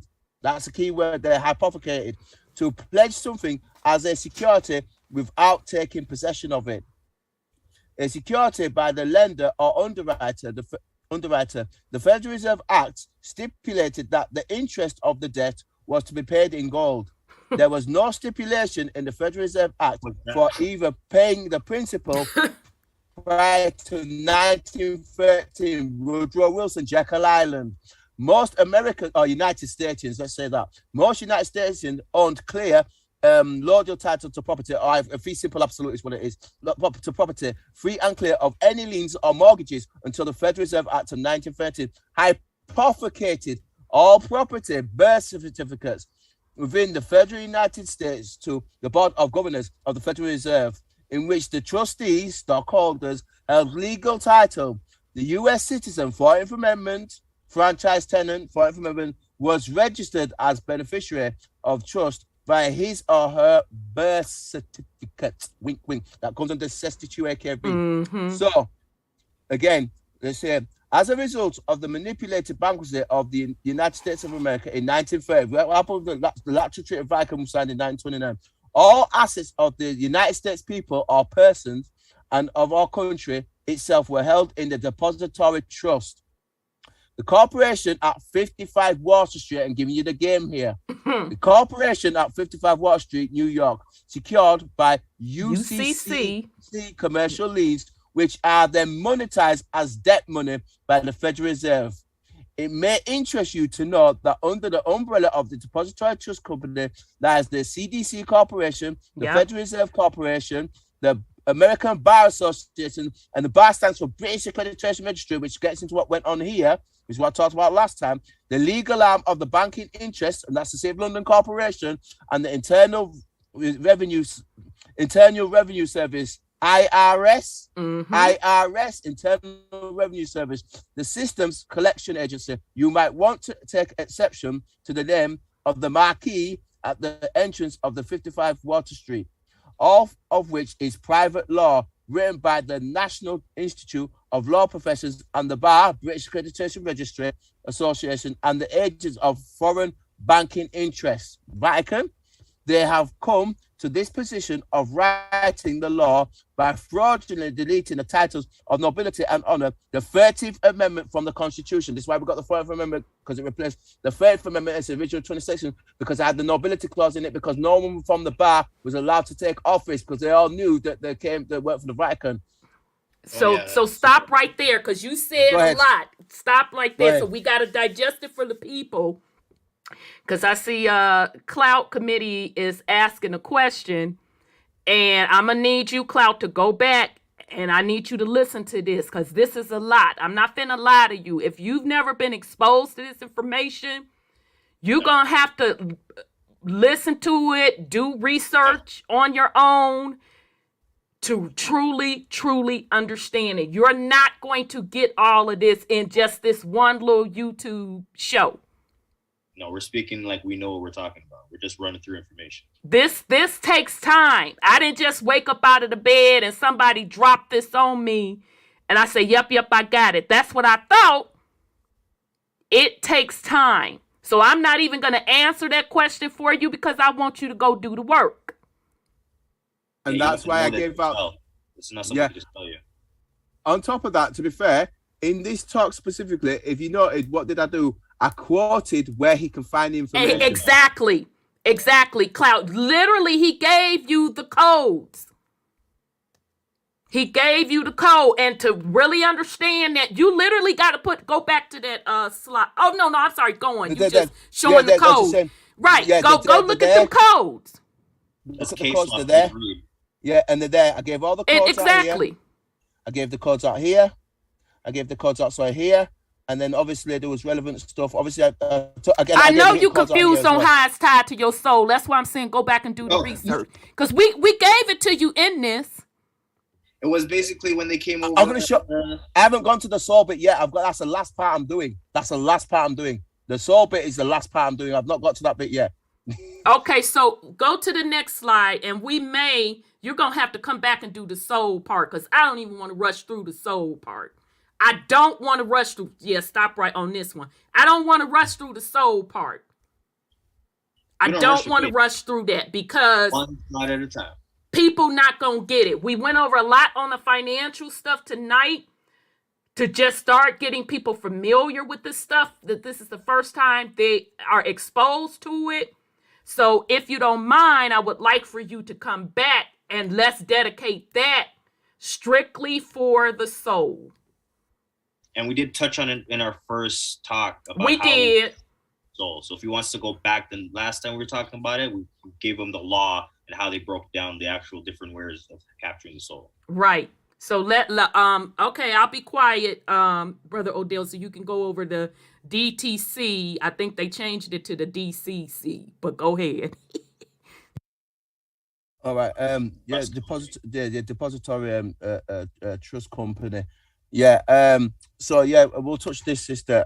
So there's a little private company you probably haven't heard about, which you should. Its name is the Depository and Clearing Corporation. The Depository Trust Company, DCT, is the best kept secret in the United States. Headquartered at 55 Wall Street in New York City. The average American has no clue that this financial institution is the most powerful banking corporation in the world, works for the Vatican. The general public has no knowledge of what the DCT is or what they do. How can a private banking trust company hold assets over 19 trillion and be known as a depository trust company? DCT is the world's largest securities depository, holding nearly 19 trillion in assets, for its participants and their customers. Last year, the DCT processed over 164 million book entry deliveries, valued at more than 77 trillion. DCT is the largest limited trust company in the world with assets of 9.1 trillion. The DCT assets are currently estimated at around 11 trillion. This is from a few years ago. Yeah, because I know it's got to be more than that now. Yeah. Yeah, the DCT is a brokerage clear. This is the key. The DCT is a brokerage, clearage firm, and transfer center. A brokerage, clearing firm, and transfer center, where a private bank for securities, the birth certificate. We handle the book entry transaction of all banks and brokers. I'm going to say that again. We handle the book entry transaction for all banks and brokers. So when Every bank and brokerage firm must secure. Sorry, go ahead. No, finish. Yeah. I was going to say what you had said before that everything was controlled by the banks, and now here this statement is basically saying the banks though their processes have to go up again to another be friggin' validated. Yeah, it's all controlled by SWIFT. Basically, I'll finish this and I'll just talk a little bit about SWIFT, just so that I don't, because I want to mention SWIFT because it's all controlled by the Vatican, but I'm just showing the structure of how they do it so people, it's very clear to people. So we handle the bank book entry for all banks and brokers. Every bank and brokerage firm must secure their membership. Remember, it's membership with us in case they become insolvent. Your assets are secure with the DCT. You read that correctly. That processes every stock and bond. A private bank that processes every stock and bond, paper securities for all the US banks and brokerage houses. The big question is this: just who gave this private bank and trust company such a broad range of financial power? The reason the public doesn't know about the DCT is that they are privately owned deposit bank for institutional and brokerage firms only. Exactly. And this gets back to what's called SWIFT. If you look into what's called SWIFT, this deals with all the transactions in the United States. The world one is called SWIFT, and that's owned by the Vatican. And that's the one that Vatican owns. I don't think I did that in this particular talk because I left that out because I've got into something else when I was in this because... No, you're cool, but thank you for bringing it up because just so y'all know, when Jerome Powell was making that announcement about cryptocurrency, he also said that it's going to replace SWIFT. So I was like, hot dog it, they proved my point that all they're doing with the cryptocurrency is shutting down the current currency of the paper and moving totally digital, but it's the same game. It's the exact same game. So I'm done. I'm done, Brother Odell. No, that's fine, Sister. You take as long as you need. So I'll finish this little bit, and it kind of fits on what my sister just said. It's required by the Federal Reserve that the DCT handle all transactions. This is what Vatican said. The Federal Reserve Corporation, the Federal Reserve System, is also a private company and is not an agency or department of our federal government. That's correct, because obviously I exposed that earlier. According to the 1998 Federal Registry, the Federal Reserve, the Board of Governors is listed, but they are not the owners. That's key. The Federal Reserve Board, headed by Greenspan, when it was when he was there, is nothing more than a liaison. The banks and brokers are merely custodians, well done, for their clients. By the Federal Reserve law, the SEC, they cannot hold any assets in the customer's name. The assets must be held in the name of the DCT's holding company or CD and Co. That's how the DCT has more than $19 trillion in assets in trust advisory panel between the owners and the Federal Reserve federal government. The Fed, as they are more commonly called, mandates the DCT process every security transaction in the US. So that's how they're tracking you saw through the SSTKV app, because it's all been tracked by this. That's why the Vatican are tracking you all in real time, just like Sophie Stewart shows in the Matrix. The Depository Trust Company absolutely controls every paper asset transaction in the United States, as well as the majority of overseas transactions, and then now physically hold April 1999, 99% of all stock and bonded book entries in their street name, not in their street name, not in the actual owners' names. A greater consideration is just exactly what the DCT hold these securities for. As the owner who has the DCT pledge the securities to. Our research points to the Federal Reserve System. Listen here, gives you a clue. An international private banking cartel. Vatican, with major offices bound in Moscow, London City Corporation, Tokyo, and Beijing or Peking, by treaty contract with the United Nations and in compliance with the Bretton Woods Agreement. There you go. The DCT, under regulation of the Federal Reserve System, has pledged all the stocks and bonds to the International Monetary Fund, the IMF. These are the same paper securities found in your IRA and pension funds accounts, as well as your brokerage account. Remember, you don't own them. You are just a beneficiary. This is where I'm going to get to. This is the big bank. You can see it here. That's the Soul Bank in the Vatican. You can see it, the Soul Bank. So let's read about where the real monster is. We'll expose what's BIS is? The Bank for International Settlements. That's what I thought so. Bank.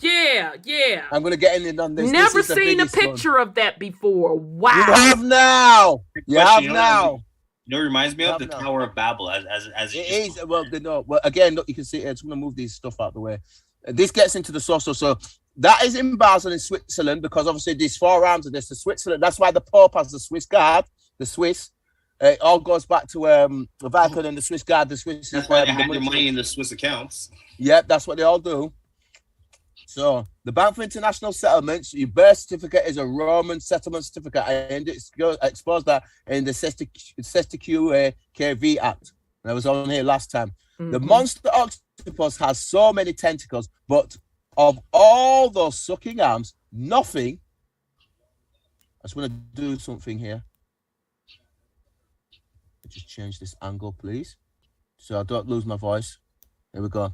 Okay. Nothing is more secretive than the central bank of all central banks, the BIS, the Bank for International Settlements, that is nestled in a country with the Red Cross, the flag to represent it. The Bank for International Settlements, BIS, headquarters is headquarters, as shown above, looks a lot like the Vatican Bank in Rome, because it is the Vatican Bank. You better shut the front door now. Wait a minute now. You just can't brush on past that. So the BIS is really the Vatican's bank. Yeah, and that's why I've showed a picture of the Vatican's bank here, because it looks exactly the same as the BIS. Yes, symbolically. Go ahead, sister. No, that's all I want to say. Keep on going. That's why I'm showing the Vatican Bank, the ones that capture the souls, and the Bank for International Settlements, the Tower of Babel, and the programming, like the brother was saying, that Brother Sharman's been on about as well. It's all programming, it's all their stuff. So let's keep going. So the International Monetary Fund. And it looks like CERN. Yes, the International Monetary Fund and the World Bank were both created at the International Conference convened in Bretton Woods, New Hampshire, in the United States in July 1944. Remember the Second World War? It was all about the bankers. Yep. The goal of the conference was to establish, I'm just going to move myself here.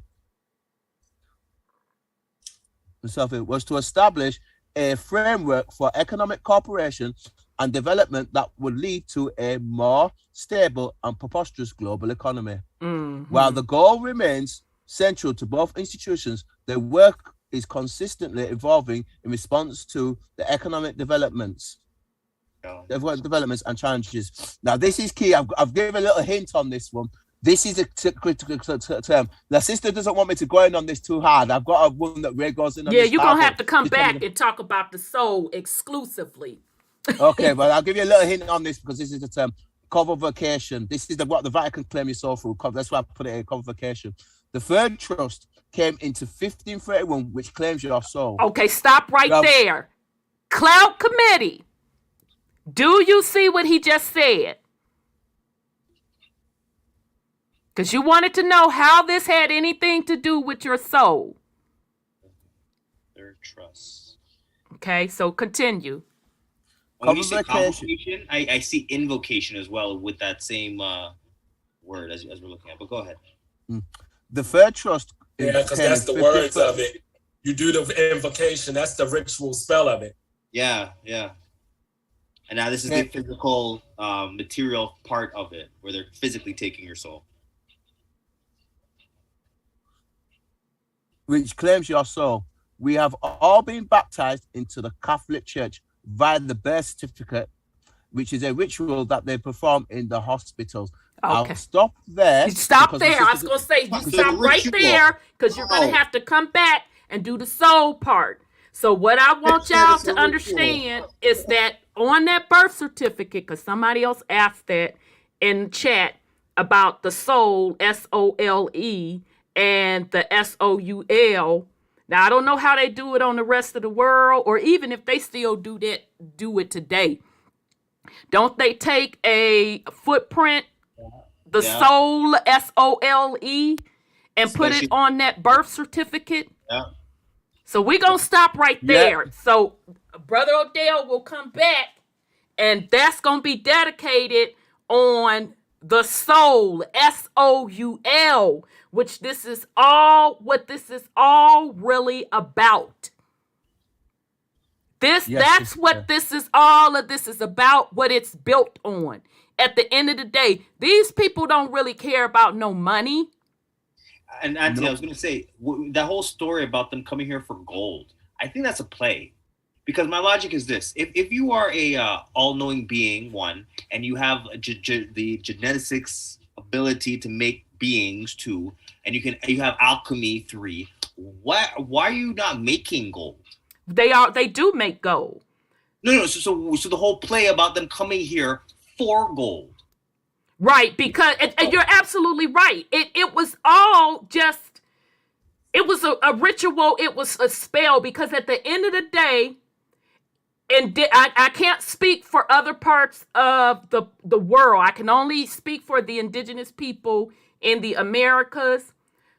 We can talk all the shit we want about what they came over here and did. And when we get into when we start going into these wars, you're going to see where these Indian chiefs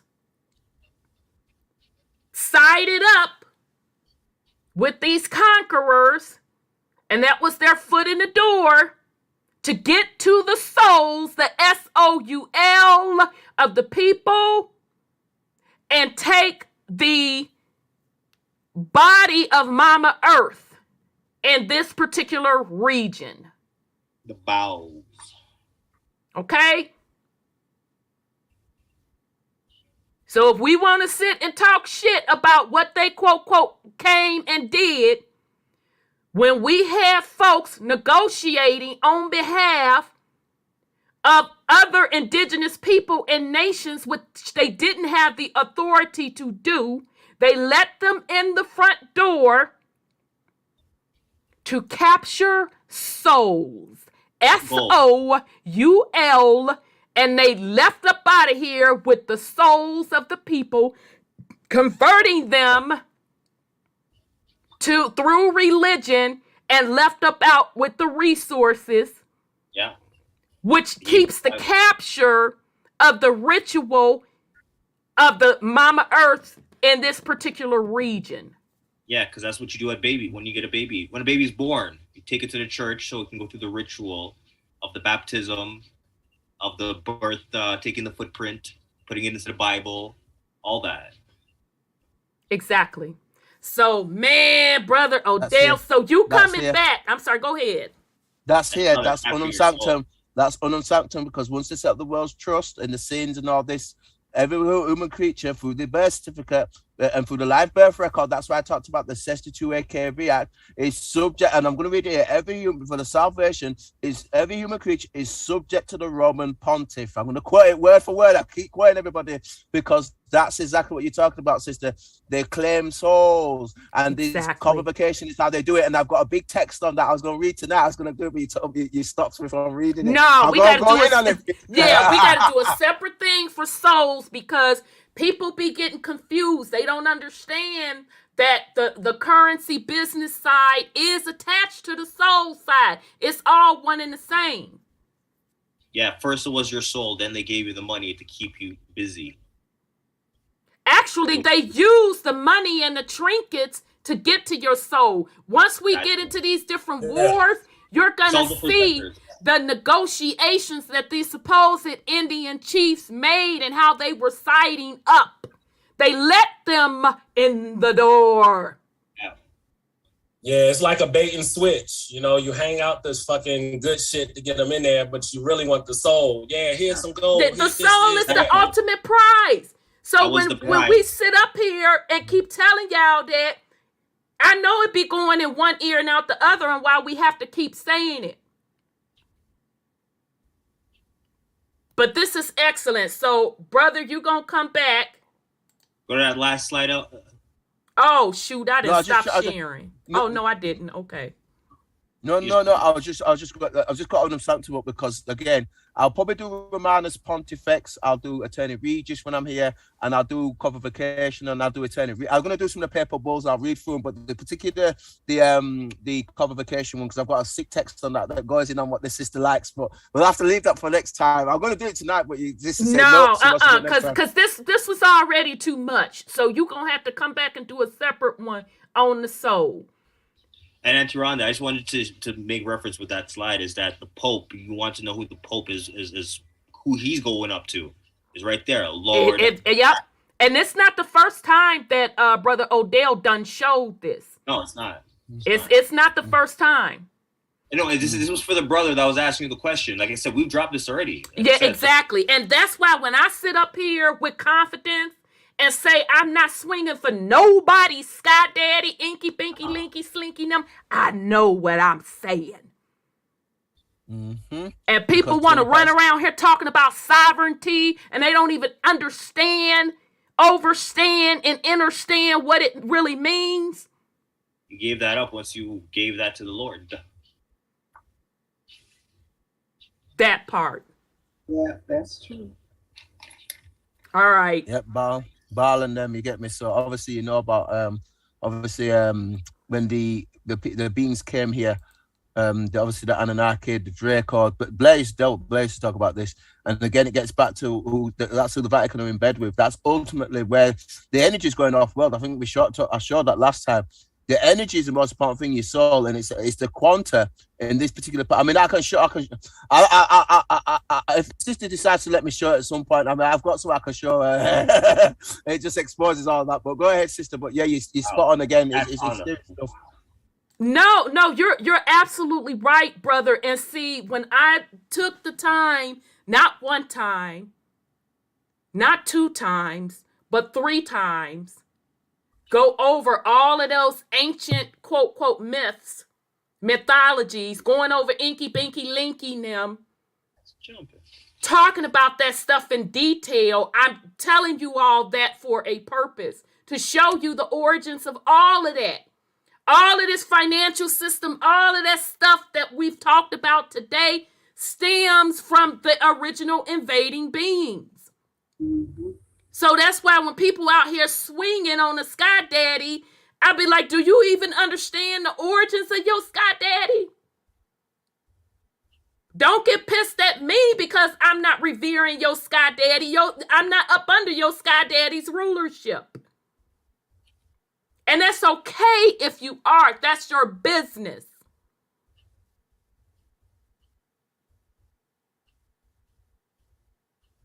But you have the right as a divine being and soul not to be beholden to any of that. You have that right. And if you truly want to be free, that's what you have to be. But with that freedom comes huge responsibility. You have to be a creator. So meaning you can't say that you free and then you turn around and you want to dip and dab and you want to be the ruler over their system. How, Sway? Nah, you're not part of that bloodline. So with that said, Brother Odell, we want to thank you. Do you have any last words for the family? Oh, sister, yeah. Well, again, I think I like Brother Sean's point. Again, whatever we're going to be doing, and I want to expand on the global issue in terms of consciousness, because I've always said this. I says what we're going to be doing when we're going to, I see it for a point of like, we're at a point where they're trying to get, and I'll expand on this maybe at some point, because I've done some work in terms of the scripts, in terms of the revealing the age of revelation, where I can show using the clock, the wheel, the church, the circle, the church, the church, the wheels, the clock of the ages. I'm going to show how the Piscean construct came in, and how they're going to try and bring this fake one in. I'd like to touch aspects of that at some point, because I've got some good stuff on that. Okay, yeah, put it together, because we talked about it's already that. Done. Yeah. And it's okay, done. cool. Yeah, we talked about that, because we told them that clock is the original colonization. We told them it put the concept of time, and it was controlling the frequency. So absolutely, that's something that we definitely need to get into. Absolutely. The electric was, because before the electric was, because this is the third seeding. For electric was, because I got into some of the galactic stuff in terms of how the Echoes and Akashas are linked. That gets back to the source. Gets back to where we originally came from, as obviously in terms of this, in terms of who we are as living souls. But when you get back to the clock, what I use it for is I use it because they've circumvented so much stuff in terms of how they're using the magic. But I've been able to use that clock to expose how they've actually put the fraud into place, and that's why I'll be able to expose that. Yeah, I can expose that. They plan by that clock. So you're talking at a minimum. We can use that against them. Exactly. Yeah, we're talking at a minimum. They're planning by the centuries.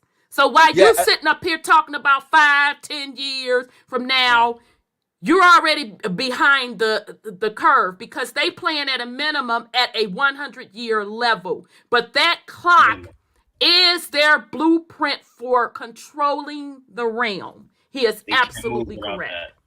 Yeah. And that clock, if we get back to what happened when that clock was put in place, it gets back to what originally happened during the electric wars, which I'll try and cover at some point, because I've got the information on that. And I've got the original solar system, picture of the original solar system, because Earth wasn't even here then. That's when we wasn't in this realm. We was on Lady Tara. I think Mars Donaldson talks about this. I think you've had him on. We was at Lady Tara at a much higher, like 8th, 9th, 10th, 12th, 14th, 15th dimensional level. We was existing at a much higher level, and we came to help down here. We came to help down here because of what went wrong down here. We're supposed to be here to kind of help the vibration to raise. Oh, that's what's going on now in this advent of Aquarius, that we're raising back up in vibration to get back to what was, well, not back to. Right, I understand what but you're to create saying. something new. And then for those that are supposed to be getting fixing to get out of here, which Brother Science says they've got to get out of here, they'll have to leave here, and whatever we create that's new, we'll be creating whatever's new. So that's where Brother Shine comes from, and that's where I get where it's coming from. Because those who are here now, these people at Vatican, all this nonsense, the Draco and all these other beings, and the Resedax and all them thing on that fourth dimension, all that's going, they're all going. And whatever we create new will be new, but they can't exist in that vibration. Exactly. That's what they're trying to stop now with the pork. They're trying to take us out with the pork. That's so desperate for all that nonsense. And move everybody into a virtual realm. Exactly. Yes, which is under the SDRs, which is what I call the fake version of Christ. That's what I want to expose. But go ahead, sister. No. You're absolutely correct. And so if possible, when you come back, and that's whenever your schedule allows, you do just like you did. Drop down on in the chat, and then we'll bring you back up. But when you come back, let's go over the soul part, because we've given you the financial part tonight. So when he comes back, he's going to go over the soul part. And then the next drop he'll give, he's going to go over that astrological clock. So when we're talking about clock, we're talking about that astrological clock. So he owe us two more rounds. He owe us 2 more rounds. But thank you so much, Brother Odell. This information, it's very, very powerful. And I promise you, it ties in to these what we're going over in the series in the American Revolutionary Wars. Notice I put that as plural. Yes. Okay. It all ties in. I promise you it does. Yeah, that's why I want you to cover the fearful stuff, because if that goes back to where I went back with the history of corporations with the American history was, that gets back into what was going on here when the people had again the titles to the land and all that's gone. Exactly. Because exactly, and that gets back to what we've been talking about with there being the church, the cabal cult, exactly, hoovering up hoovering up everybody and trying to convert us, the living into the deed and all that nonsense. This is what it gets back into what they've been doing. That's why I like the drop they did with the Dutch East India Company over there. Sister, did you put your email in for me? So let me put it in now. Okay. In our chat, just in our private chat, and I'll send you that thing. Yeah, I'm finna put it in Zoom now. So let me see for the rest of the family. So, Sis Sandra, you have any last words for the family? And thank you again, Brother Odell. So y'all drop some flames for Brother Odell and some hand claps and stuff. Because he done set up here.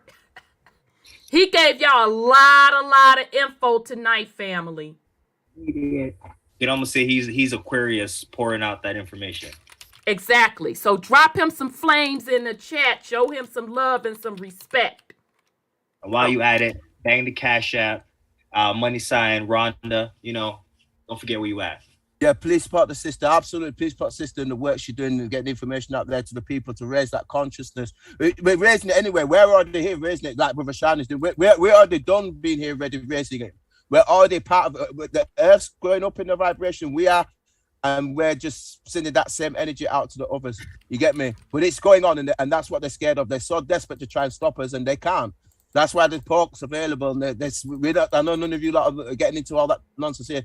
So the temple of the body, the soul, that's what they keep going after. You see, that's that the tells prize. You the truth of what's going on. Yeah, and that's why they keep trying to take the pride. What they're doing with the pork, because they're going to get the grapheme in and they're trying to decouple the souls of humanity, and they can't do that because we ain't taking that nonsense. There's going to be a big battle. When we fight this battle, we're ready, and they're going to be out of here. Like Brother Sean said, they got. In fact, let him go on and use his saying, because I love his saying that he says something about getting up out of it. I'll let him say it, because I don't want to steal his fire. But that saying that he says is exactly spot on.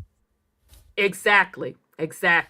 Thank you. Let me give you your hand claps and your explosions. Me too. Wow. And your hand claps. I think it's third on that. Because you laid that mofo out. It is much appreciated. So we look forward to when you come back, Brother Odell. It's so much love and respect, our brother from across the pond. We so appreciate you.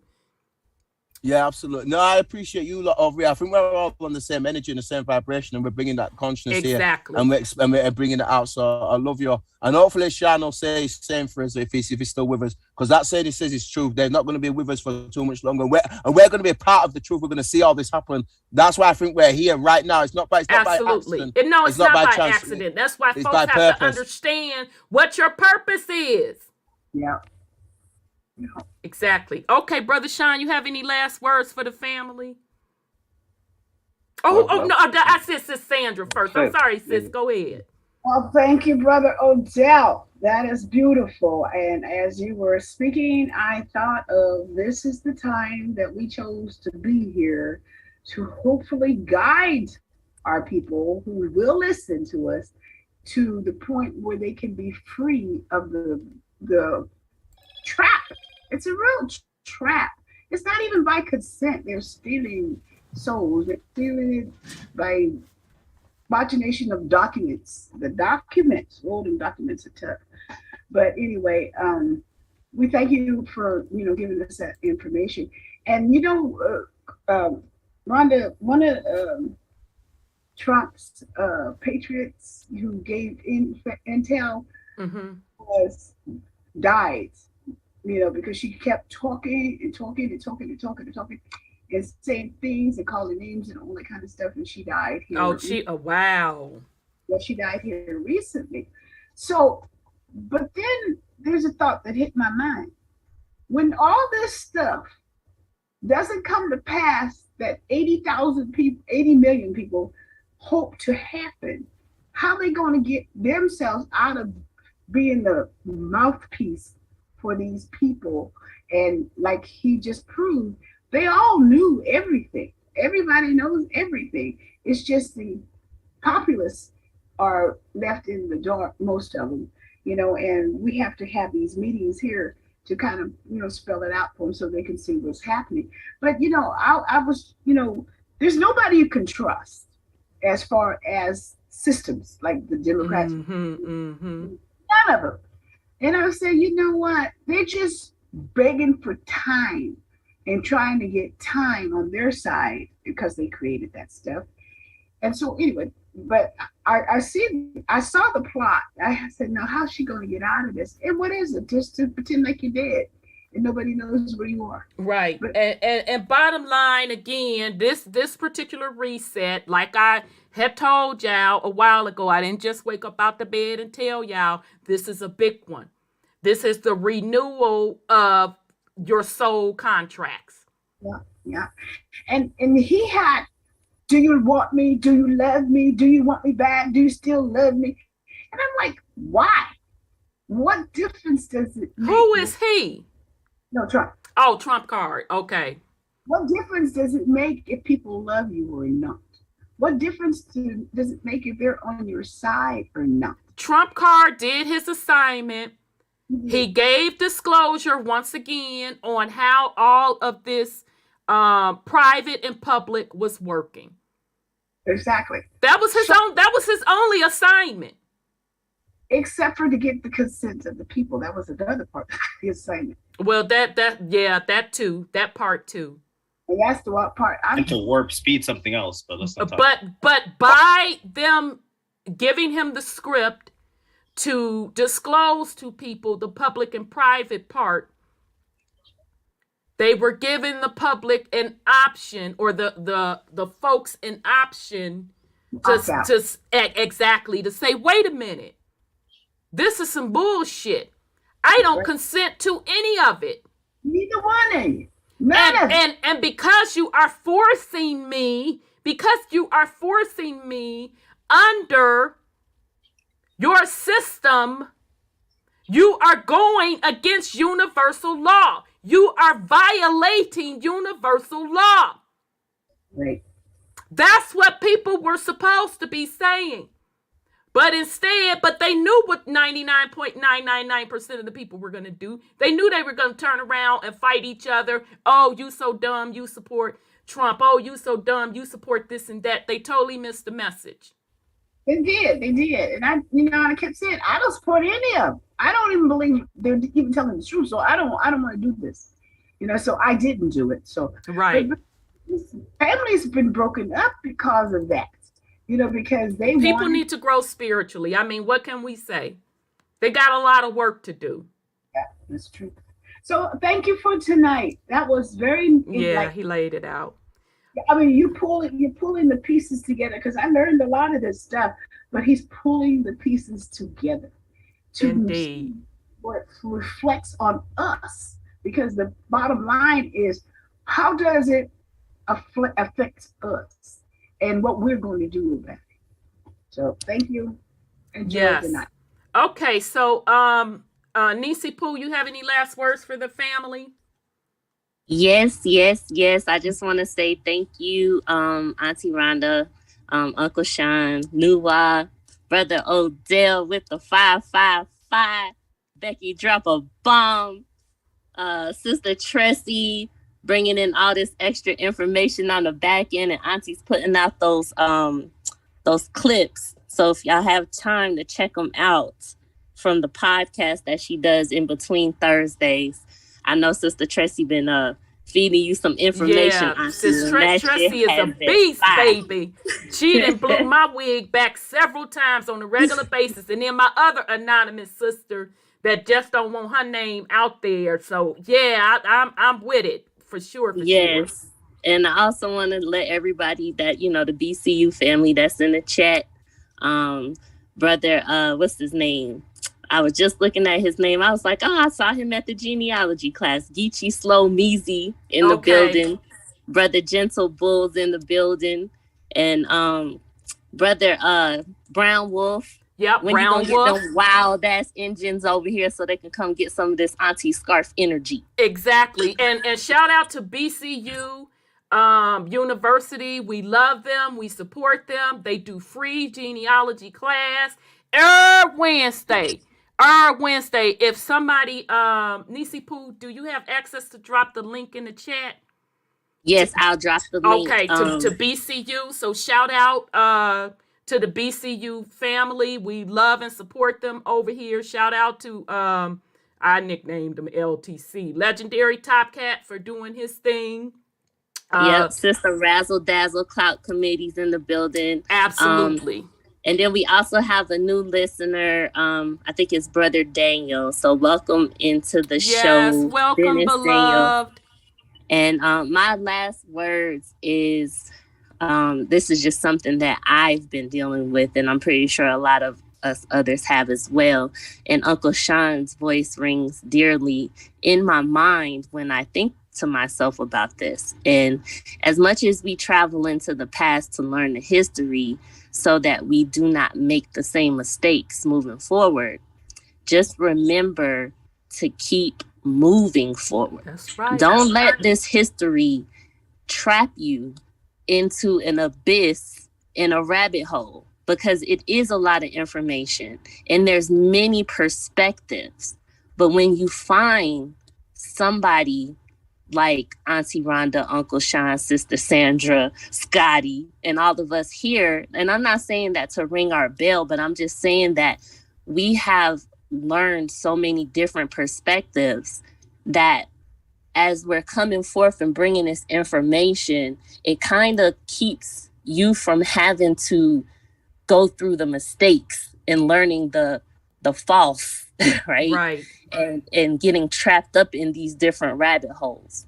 So as we're, bringing forth the history, also remember not to get too stuck into the history and make your plans for the future, so that we can not get stuck in these rabbit holes. Absolutely. Thank you, Nisi Poo, because you all are creators. Go create. We only bringing you the history so you can understand what went on. But you're supposed to be creating. Go be a creator. Make something new. But excellent point, Nisi Poo. So, Nephew Nuwa, you have any last words for the family? Out the gate, I just want to say to Brother Odell, I love you. I know the inner work that you had to have done to be given the inspiration, the insight, and the wisdom to bring this stuff together. You must have been doing something great on your side. So once again, continue doing what you're doing, and thank you. To the panel, you knocked it out the park. Let's keep this type of energy and resonation going as we come to understand it. It's taking our different perspective to really break down the bullshit that's going on in front of us. So thank yourselves for doing a great job. To the people in the chat, thank yourselves once again for doing also your inner work, for finding us, as Sister has said, as a new individual that is joined our family. If you didn't do your inner work, you wouldn't have found our channel. You wouldn't have found this cipher interesting. So big up yourself, because it's because of you making the difference in your life that you can see this as something of value. So big up yourself on that regards. Once again, thanks everyone for coming out. We'll see you guys, I guess, whenever the energy brings us together. We love you. Give thanks. Indeed. Love you too, brother. And shout out at BCU University. Oh yeah, shout out to BCU, the Legendary Top Cat. Big up yourself, yo. Exactly. And sis Tanari, she's running that genealogy with other sisters. So shout out to those sisters, because I want shout out to the team. Exactly. I want the sisters to step up into your leadership roles, into your goddess roles. Auntie, I'll say better. Step up. Mandem, step down. You're not supposed to be being led. Step up into your roles as goddesses. You birthed the souls into this realm. Without you, would none of them be here. Step up into your role. So shout out to those sisters. And men then fall back and let the sisters do what they were supposed to do. Give thanks. Indeed. Okay, son Scotty, you have any last words to the birthday boy that's gonna turn up this weekend? Hit his Cash App. We pinned it at the top so he can turn up. You have any last words?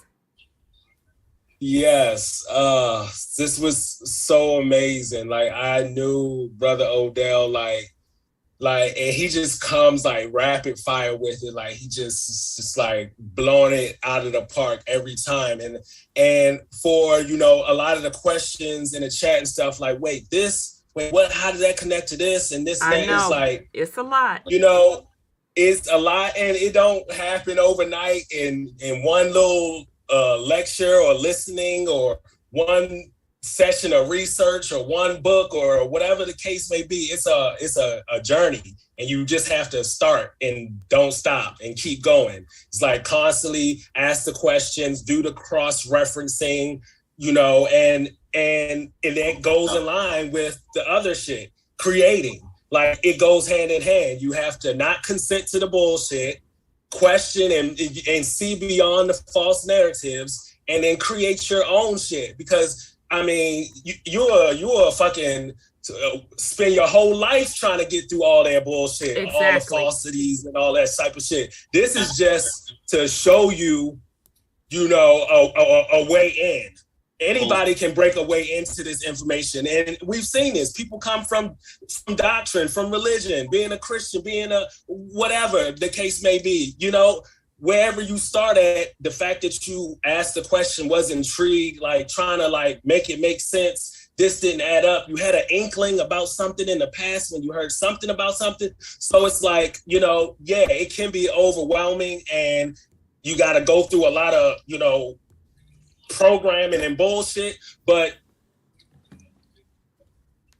the starting and the not stopping is where you're gonna find your way in, and nobody can tell you what that is. So like there's a lot of paths. You see, he was connecting all this shit to churches, the religion, the land, the cosmology, astrology. So it goes to show you that like you can come at this from any angle, and that angle, maybe because you're seeing it that way, that's what you're supposed to, you know, help with other people, because this is like not a one-man game. You know, they try to put us on the Messiah track, and exactly. You know, one person leader is gonna save us all and all this type of shit. No, you're gonna save yourself, and we collectively save ourselves. And so that's it. I love everybody on the panel. Thank you so much, family, because yes, it really gets me so full that this community authentically of people I don't even know in real life, you know, when like, you know, it's very much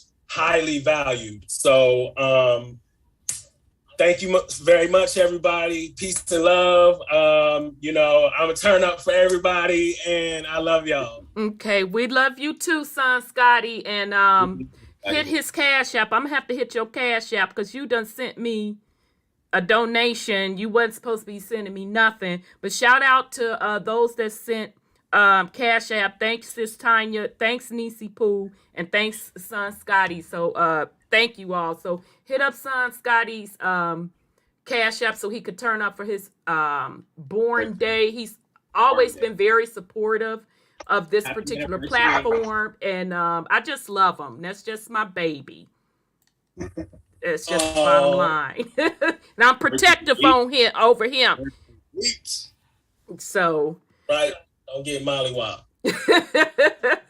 Okay, so last but not least, the OG. Did you? Cause you went, Brother Nuwa, didn't you? I apologize over that. I gave you your last words, right? Yeah, we're good. Okay, okay. I'm just making sure I wasn't having my scarf moment and I had done forget. Okay, okay. So last but not least, the OG. We're OGs. Me, Brother Sean, and Sis Sandra. We're the OGs on the panel. What last words you got for the family? Healing. You got to heal, family. It's important. Knowing who you are is just the beginning. Everybody want to talk about unity, but what can you actually create with a bunch of broken parts?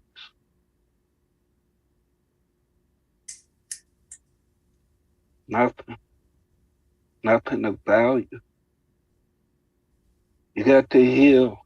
You got to concentrate on yourself. Clean up around your own doorstep. Indeed. It's mandatory. There's no way around it. No need blaming others for what you consent to. As we show you time and time again, and they even admit to you, it's all by consent. Yep. And you consent to fuckery because you're hurt. Fear. Yep.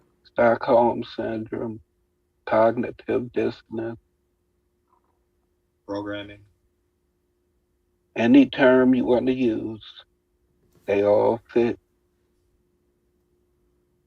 Because we keep this system in play. Yep. You can't blame a parasite for being a parasite. If he can get you to lay there and let him suck your blood, that's what he gonna do. That's how he survived. Yep. Don't complain about it. Stop volunteering for it if it really bothers you that much. Right. That part. Be accountable for what you accept, for what you consent to. You know it's all a lie. You've been taught everything backwards. If it's all a lie, what truth is in any part of their system? They don't even address you as who you are. Nope. Everyone is a character, a person, a persona, a corporation. Trust. All things that don't exist in natural law. But that's what you want. Have at it. Love you anyway. I don't have the energy to hate you. I don't have the energy to debate you. I got plans. I got shit I gotta manifest. That part. That ain't got a goddamn thing to do with you. But like I said, I love y'all. Wholeness and power. All right, Brother Sean. So, family, thank you all so much. I want to thank the family listeners, the family in the chat tonight. As usual, y'all were dropping a lot of heavy information, and to those of you that this information is new, we know that it's a lot. Don't get us wrong. We know, and don't think by any means that we heard it one time and was like, oh yeah, honey, I got it. No, this took years and years and years. And like Brother Odell saying, to truly, truly grasp it, to go through those codes, and then it starts clicking. So it does take work. It takes work. Just like it takes work, more importantly, on yourself, on freeing your soul, and truly being a sovereign divine being. It takes work. You have to do the work yourself. But guess what? You can do it. You wouldn't be here if you couldn't do it. You wouldn't be listening in on this show for going on some 5 hours if you couldn't do it. You can do it. And that means if you got to stand on your own in your big girl panties and your big boy drawers, you can do it. Okay? You came back to break the generational curses of your bloodline. You can do it. Okay? So, we love and appreciate you all, the family listeners. We're going to be back next week. We're going to get into the Black American Revolutionary Wars. Child, get ready. Get your little popcorn and your little beverages or whatever else, majig them together. Because we're going to go in. Okay? All right. So I want to thank my co-host so much. It's very much appreciated. Thank you, Brother Odell, for sharing your wonderful work with us. Thank everybody. Son Scotty, OG Sean, OG, Sis Sandra, Nephew Nuwa, Nisi Poo. Thank you all. I love and appreciate you all. So we'll be back next Thursday live. I'm also going to drop over the weekend. I got another podcast that I'm gonna drop on y'all. So that'll be coming shortly over the weekend as well. So thank you all, family, so much. We love you all and appreciate you. This is the Truth Uncompromised family. And if you're not subscribed to us, we highly encourage you to subscribe, like, and share. So love you all very much. Peace and love, fam. Peace and love.